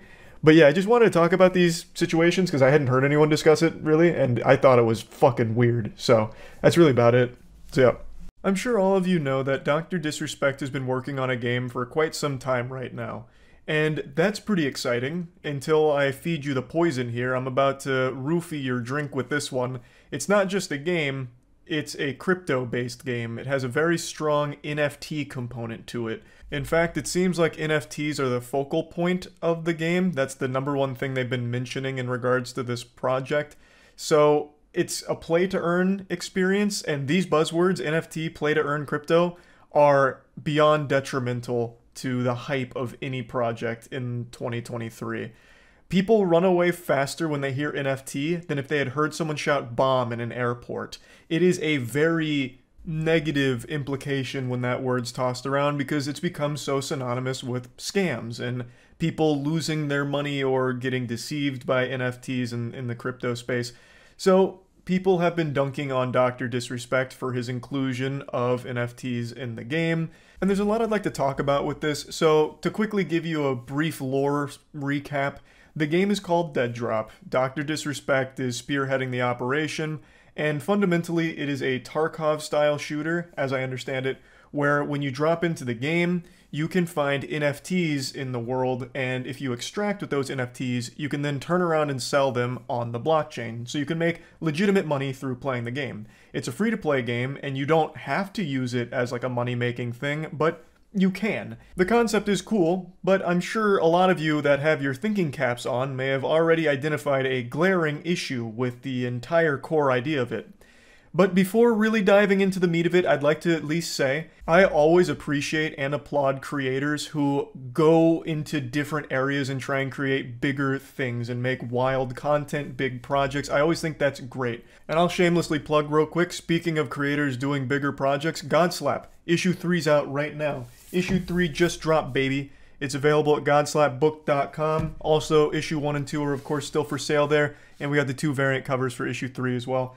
So issue 3's out, go get it, godslapbook.com, baby. Read the best comic ever made. So I'm happy Dr. Disrespect is making this game, and I don't think it's going to turn out to be a scam. Hopefully this statement doesn't age like festering dog shit in 2 years when the game drops or whenever, but I just can't imagine that he would blatantly scam his audience because it would be career suicide. And I just feel like there's no way he wouldn't recognize this. It really feels like he wanted to set out to create like a really unique game and experience, but overlooked a lot of obvious problems that'll come from this. So let's talk about it. He posted this tweet a couple days ago. Imagine trying to extract with an item you discovered worth $100,000 on the chain. Think about the entertainment value as a viewer, let alone player. A new PvP experience is upon us. The concept of digital collectibles in an online game is so exciting to me, especially an extraction type of game. People saying scam and are just brain-dead headline followers. Same people that spend a ton on skins for an annual release game. Same skins everyone has too. Now, let's really peel apart this onion here. You've got to be huffing a fucking unreal amount of shungite to think for even 1 second with $100,000 on the line in your game that people won't cheat. Cheating is going to be a full-time occupation. It will become a real job to cheat in his game if there are items worth up to $100,000. Even if the items only go up to like $500, it'd be stupid not to cheat. You get cheats for fucking $10 and then try and steal items off players that are worth hundreds. It's a no-brainer. And in the crypto space, this is very common with something like Axie Infinity. Axie Infinity is a play-to-earn crypto game where the more you play, the more money you can earn. And do you know what's happened?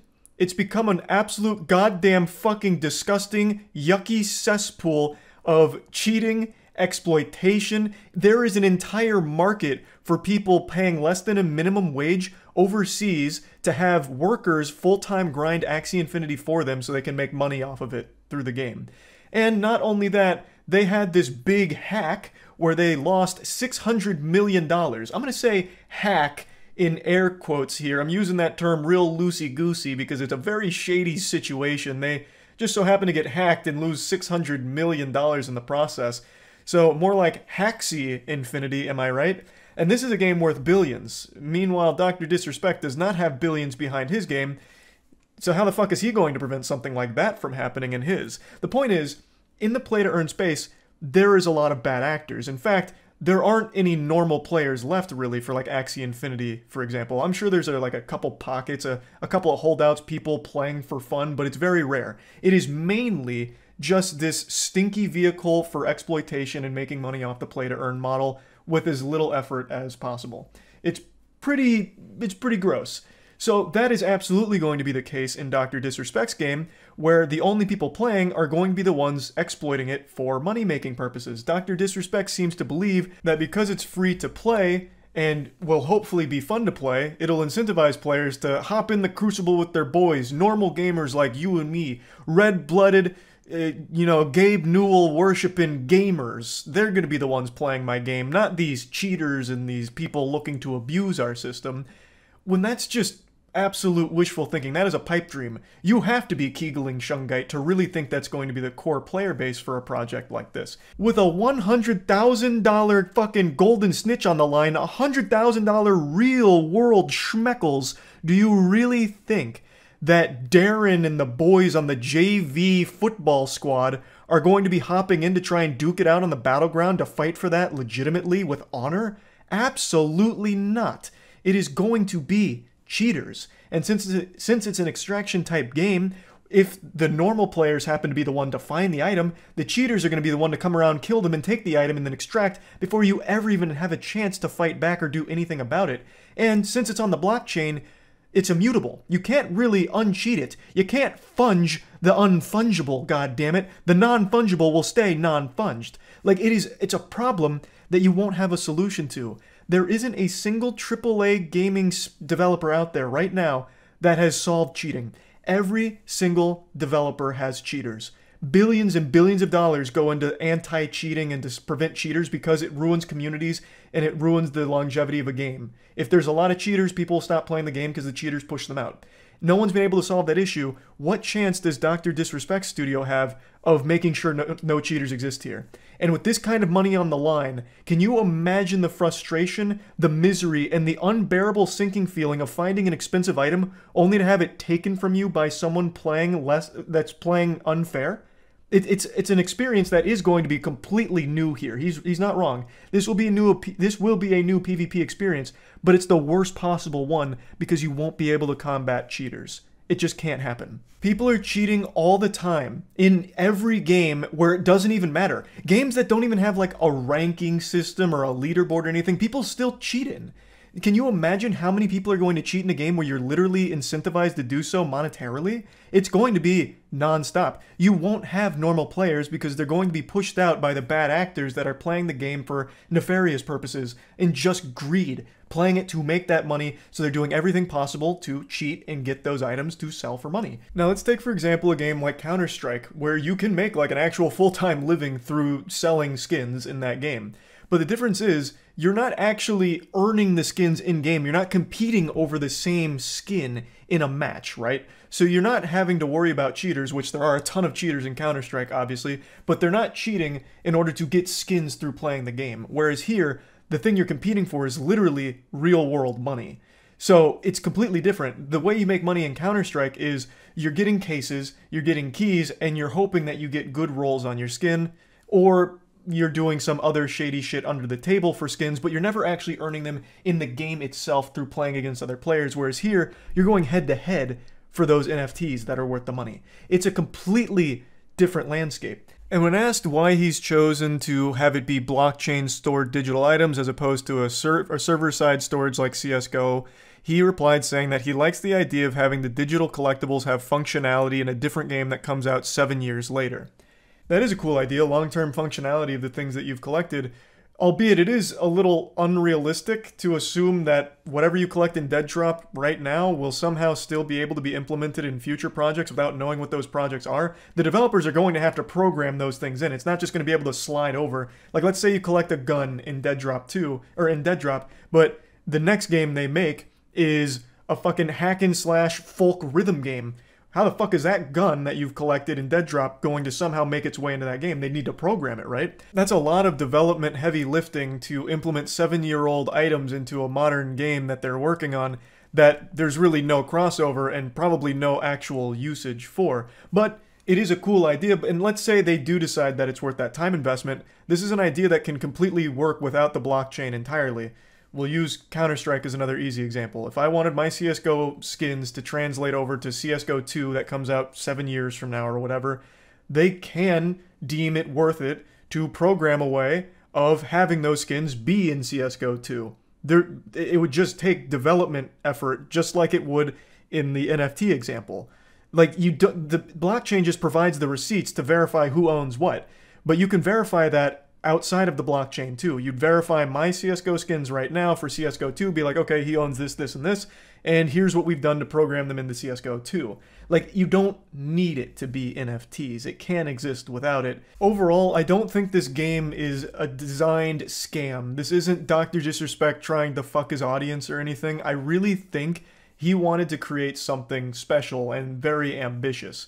And he liked the idea, as most people would, of being able to play a game and make a living through playing that game. Like, who doesn't love that as a concept? But all of this assumes that everyone's going to be playing fair, and when it comes to money, when you're putting monetary value on the hours you play that game and the items you find, people are going to take the easiest path to get that money. And it'd be stupid not to, honestly, with $100,000 on the line for some of these items, apparently. Everyone is going to be trying to cheat to get those items. No one's going to be trying to play legitimately to obtain that level of wealth. And I don't blame them for wanting to cheat for that. That's a life-changing amount of money in this game. But yeah, anyway, I just wanted to talk about this a little bit because it's clearly a huge issue with the project entirely. And I haven't seen a great explanation for how they plan on combating the cheating that would come from all of this. So it seems like an impossible task to ensure no cheaters exist in a game like this. But anyway, that's really about it. See ya. I'm not the tallest man in the world. I'm far from the smartest man in the world. I'm not the most athletic man in the world. But you know what I am? A Walmart shopper. For a long time, I've always sung the praises of Walmart. If you tallied up every store I've ever visited, Walmart would be #1 by an overwhelmingly large margin.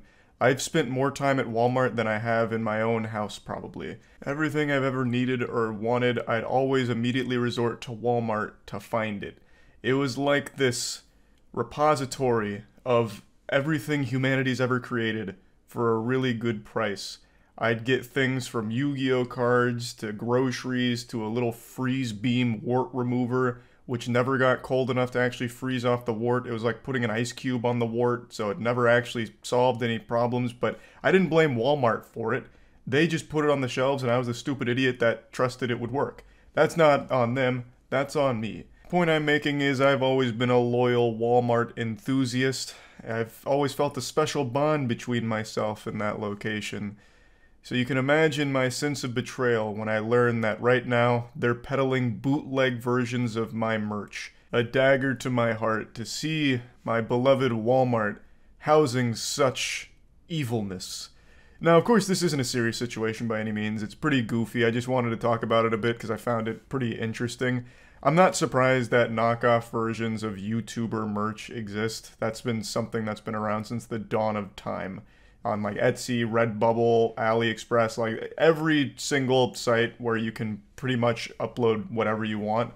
But what was surprising is that it was on Walmart, because for me, I thought there was like a vetting protocol for Walmart, because you always hear about how like big it is when something gets into a Walmart, like the process of getting there. Like when pink sauce ended up on the Walmart shelves, that had me and everyone else going, goodness gracious, how is such a thing possible? And then they always talk about like the year-long battle with Walmart to convince them to put it in the stores and shit like that. So I've just always had this impression that getting into Walmart is no easy task at all, with a lot of hurdles you have to overcome. But then my very understanding of how it works was shaken when I saw that bootleg moist merch is already there. Now, I don't think it's in physical locations or anything like that. I haven't seen any physical evidence that it exists there. I think it's only on their website, which I guess is a whole different kind of beast that I was just blind to. Ignorance is bliss, and I was living in a fantasy world where the Walmart website was just an extension of the Walmart store catalog. But I guess that's not the case. It seems like you can go on there and pretty much put up anything for sale, no matter what or who you are. I guess all you have to do is click a captcha saying I'm not a robot, and then you can immediately start selling shit through Walmart. I really don't understand exactly how it works, but I just want to show you what's going on at the moment. Also, one thing I've learned from all this is that since all of it's on Walmart's website, and that's such a powerhouse of a company, it's actually the first thing that comes up when you search for my merch. Google prioritizes the Walmart version over my official website, moistglobal.com. So when you look for like Moist Global merch, Moist Esports merch, Moist merch, whatever, the very first thing that comes up, like buy it now, is all of the Walmart knockoff versions of it. So I have to compete with the guy who's like hot pressing this in his fucking living room and using a Sharpie to write Moist on some shit and claiming that it's mine. It's actually beating out my actual site because it's on Walmart. This is kind of interesting, actually.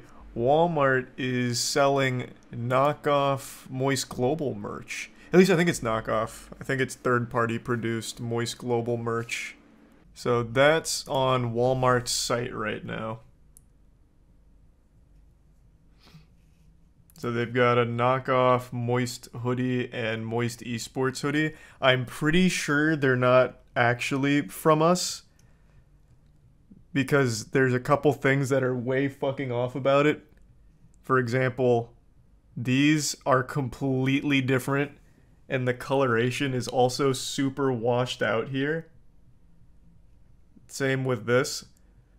So I'm assuming what they've done is they've taken the Moist Global designs and offloaded it to some complete podunk stinky facility to churn out like cardboard versions of it and sell for 30 bucks on Walmart. The paperback goes hard, yeah. Moist paperback, you know, Eva C. Mark, well within her rights, Godspeed to her, as well as all of this Purina Moist and Meaty, Godspeed to them. But this asshole, hold on, what was his name again? It's one person doing it. The seller is literally just random characters. It's not even a real person's like brand or name, and it's only knockoff merch that they're selling through Walmart. Does anyone know how Walmart works? Can you just put anything up there? Just like this giant cum dumpster of whatever? Walmart online is like Amazon online. Okay. Best Buy used to have the same thing, marketplace like Amazon for lots of stuff not sold in stores. I thought you still had to be a verified seller to sell through Best Buy, for instance. Is that not the case for Walmart? You can just fire this shit up as Bubba Long Johnson and just put up anything? Thanks to the resub Hunter and Ostiago. That's news to me. I thought you still had to be a verified seller. So this actually comes up when you look for Moist Esports or Moist Global merch. Well, the Walmart SEO on, yeah, that's what it is, right? SEO on Google is so high. I guess if they have any kind of product related to what you're searching, it'll be on top. That's a little unfortunate then if it's actually above our actual site. No, this isn't a resell, it's a knockoff. So it's not the same thing. Plus, another thing, all of ours has little water droplets in the back. Every single one of them. It's part of the brand. So it's just the cheapest thing they could make and then slap on something comparable. I also imagine this will feel like sandpaper on your skin. It'll be like a little acid touching you.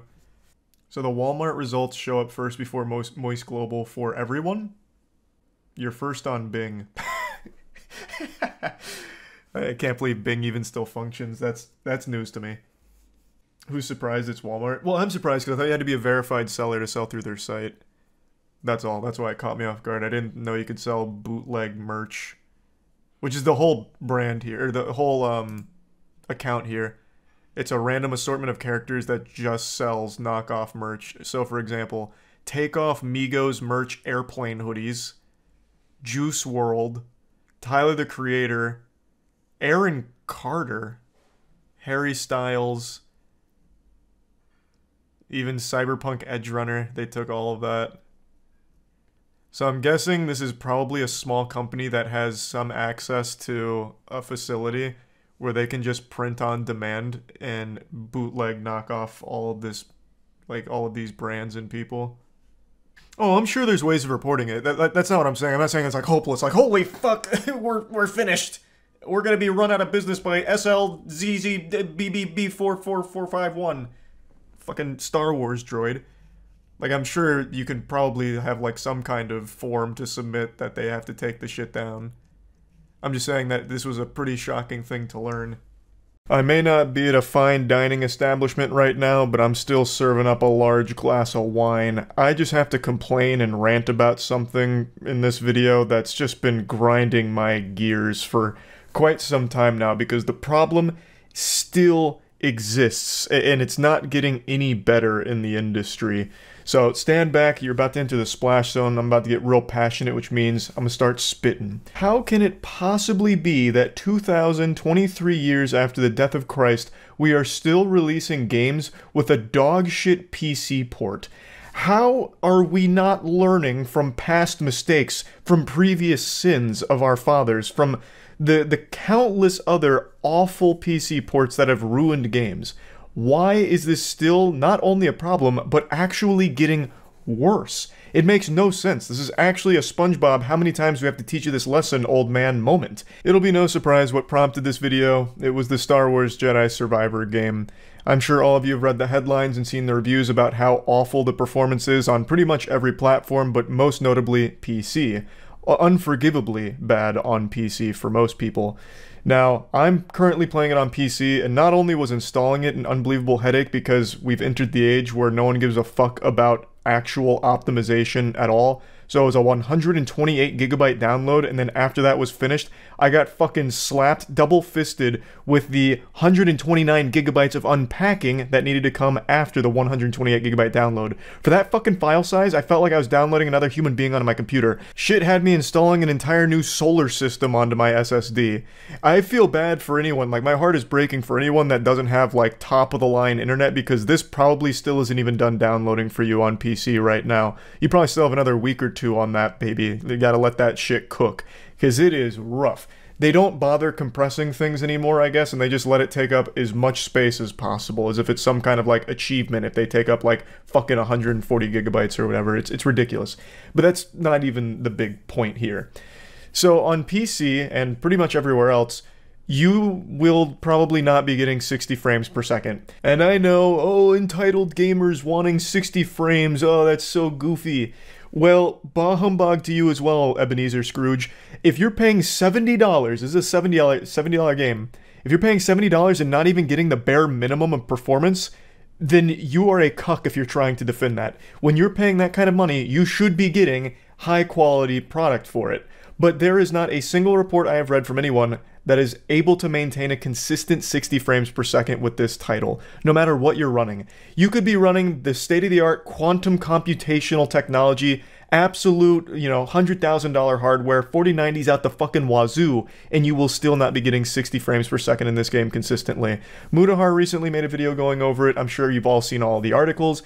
Most people are getting between 40 and 50 FPS, no matter what they're running. And for a lot of people's machines, seeing 40 FPS is like finding a shiny Pokemon. Getting 40 FPS for some people's machines is a fucking accomplishment in and of itself, deserving of a trophy and a pat on the ass.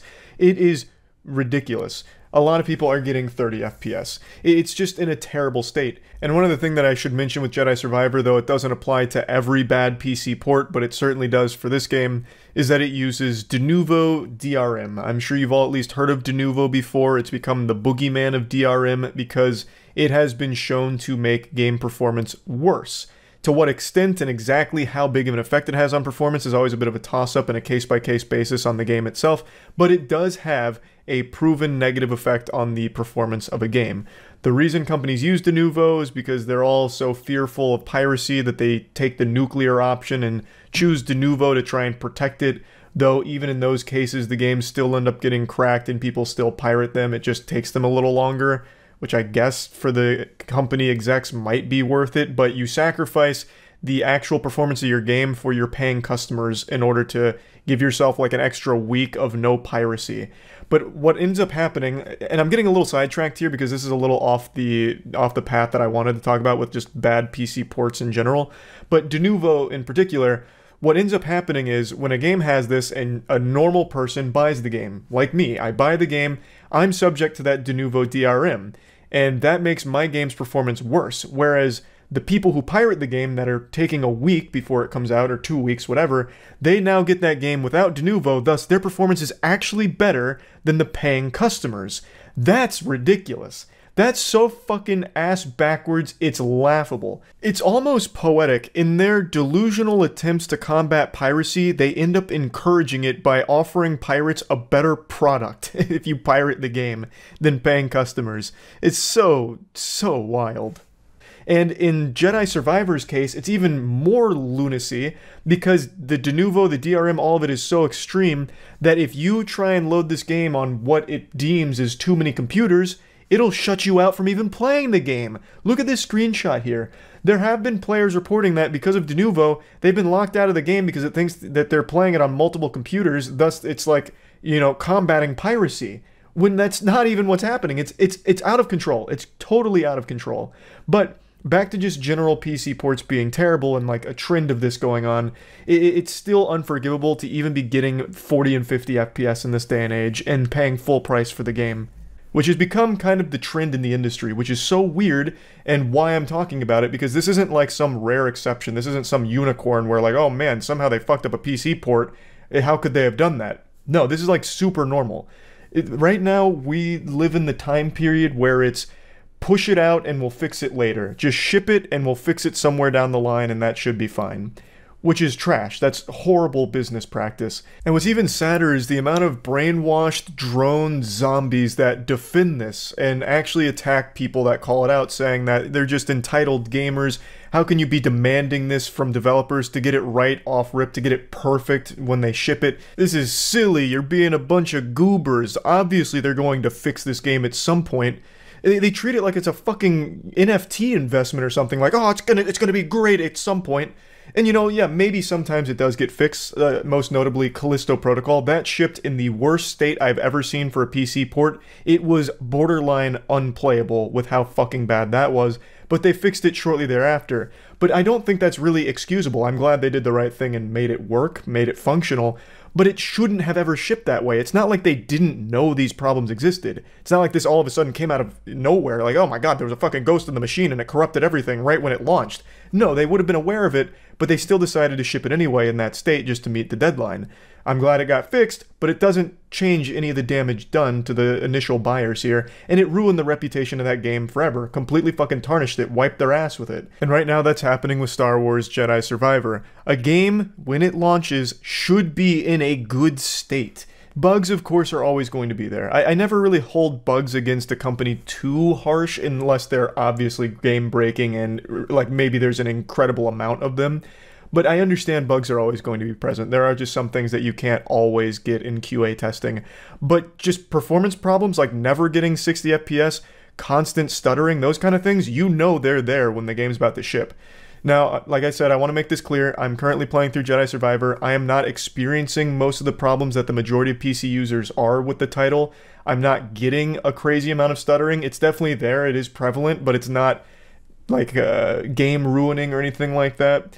And I know I'm not getting 60 FPS. I think I'm more in that 45, 50 FPS ballpark, but I don't really feel like putting up the FPS counter to double check. I just know it's not 60. It's pretty clear. And I'm okay with that playing throughout the game, but I'm not happy that I was charged $70 for a game that can't even reach like the absolute baseline of performance in 2023. I'm enjoying the game because I think the gameplay is good and I'm enjoying the story so far, but I am extremely disappointed in the performance of it. I would obviously like if this game was hitting 60, it would be better. But I'm not having the worst time with it because I've been lucky enough to not experience most of what other PC players are. So I just wanted to get that out there real quick. But anyway, Jedi Survivor developers, they put out a statement today on Twitter, and I want to kind of go over that as well real quick. We are aware Star Wars Jedi Survivor isn't performing to our standards for a percentage of our PC players, in particular those with high-end machines or certain specific configurations. Within the first sentence here, just a full poopy diaper on display. It's not a percentage of PC players, it's all of them. whether it's high-end machine or not. Also, it's not performing up to the standards that you'd expect in 2023 for consoles either. Console performance isn't amazing, it's just PC performance is worse. So that's where most of the conversation has been focused, is on PC. But the entire game itself is so fucking poorly optimized and not great performance. While there's no single comprehensive solution for PC performance, the team has been working on these fixes we believe will improve performance across a spectrum of configurations. We're committed to fixing these issues as soon as possible, but each patch requires significant testing to ensure we don't introduce new problems. Thanks for understanding, and apologies to any of our players experiencing these issues. We will continue to monitor performance across all platforms and share update timing as soon as it is available. Star Wars Jedi Team. So this is baloney. We're looking at an actual load of horseradish here. These aren't problems that were brand new once the game shipped. They would have been aware of these, but because of the higher ups at the company, I imagine suffocating, fucking strangling them like Bart Simpson's neck, making sure that they're going to be on time for the deadline, they forced the game to come out as scheduled, as slated, which didn't give them the optimal time to refine the performance problems. Thus, now they're going to have to play catch up and be eating shit publicly for this in the meantime. And even after they fix it, they will still eat shit for releasing a game that was poorly optimized with terrible performance. It's just a lose-lose. Like, the only benefit here is to the higher-ups at their bottom line, like, oh, look at all these day one sales. But then there's going to be a drastic drop-off because of all the negative press, because everyone's talking about how fucking awful the game is because of the performance. No one's talking about the game being good right now. And the game is good. I'm having a great time with it. The gameplay is fucking fantastic. Like, I actually think I'm enjoying the gameplay more than in Fallen Order. But no one's talking about that because everyone's focused on how awful the game performs. That takes precedent over a good game. If you release a game that is shittily made, right? If it doesn't run well, that's all people are going to focus on. For obvious reason. I will just never understand this like speed run to get games out no matter the cost. Come hell or high water, this game's going out there even if we left in all kinds of game breaking problems. Who gives a fuck as long as it's out there in the wild? That's what matters. It's dumb. You would stand to gain far more from a good PC port and a well optimized game. I can't wrap my head around it. I understand that there's so much bureaucracy to it now that maybe it's just totally out of the hands of the developers and really just in the hands of the suits that force it. So there's only so much they can do. I really do think that's probably a large part of it. It's not like the developers want to release a game that they know is in a bad state because they're the ones that catch the most flack for it. I mean, that's just the way it is. So I'm sure they don't like it either. It's just such a shame that this keeps happening with good games. It is very rare to have a good PC port these days, which is crazy to me. I feel like we should have learned from the past, where when you have a good PC port, everybody wins. You get more customers, it has a long life now on the PC as well. It just, everyone wins when you make a good PC port to a game. I just don't understand why it continues to be an issue. Fucking Last of Us, the PC port they released, is a joke. Like, it just continues to happen. Why? I really don't understand why there is not any amount of care given to these PC performances for their games, when there is really only upsides to it. I just wanted to rant about this because obviously I play most of my games on PC. I do still console game occasionally, but it's pretty rare. Almost everything now I do is on PC. So it just always hurts to have such a shitty experience for these good games because they didn't bother to put any amount of polish on the PC port. So I just wanted to rant about that, and that's about it. See ya.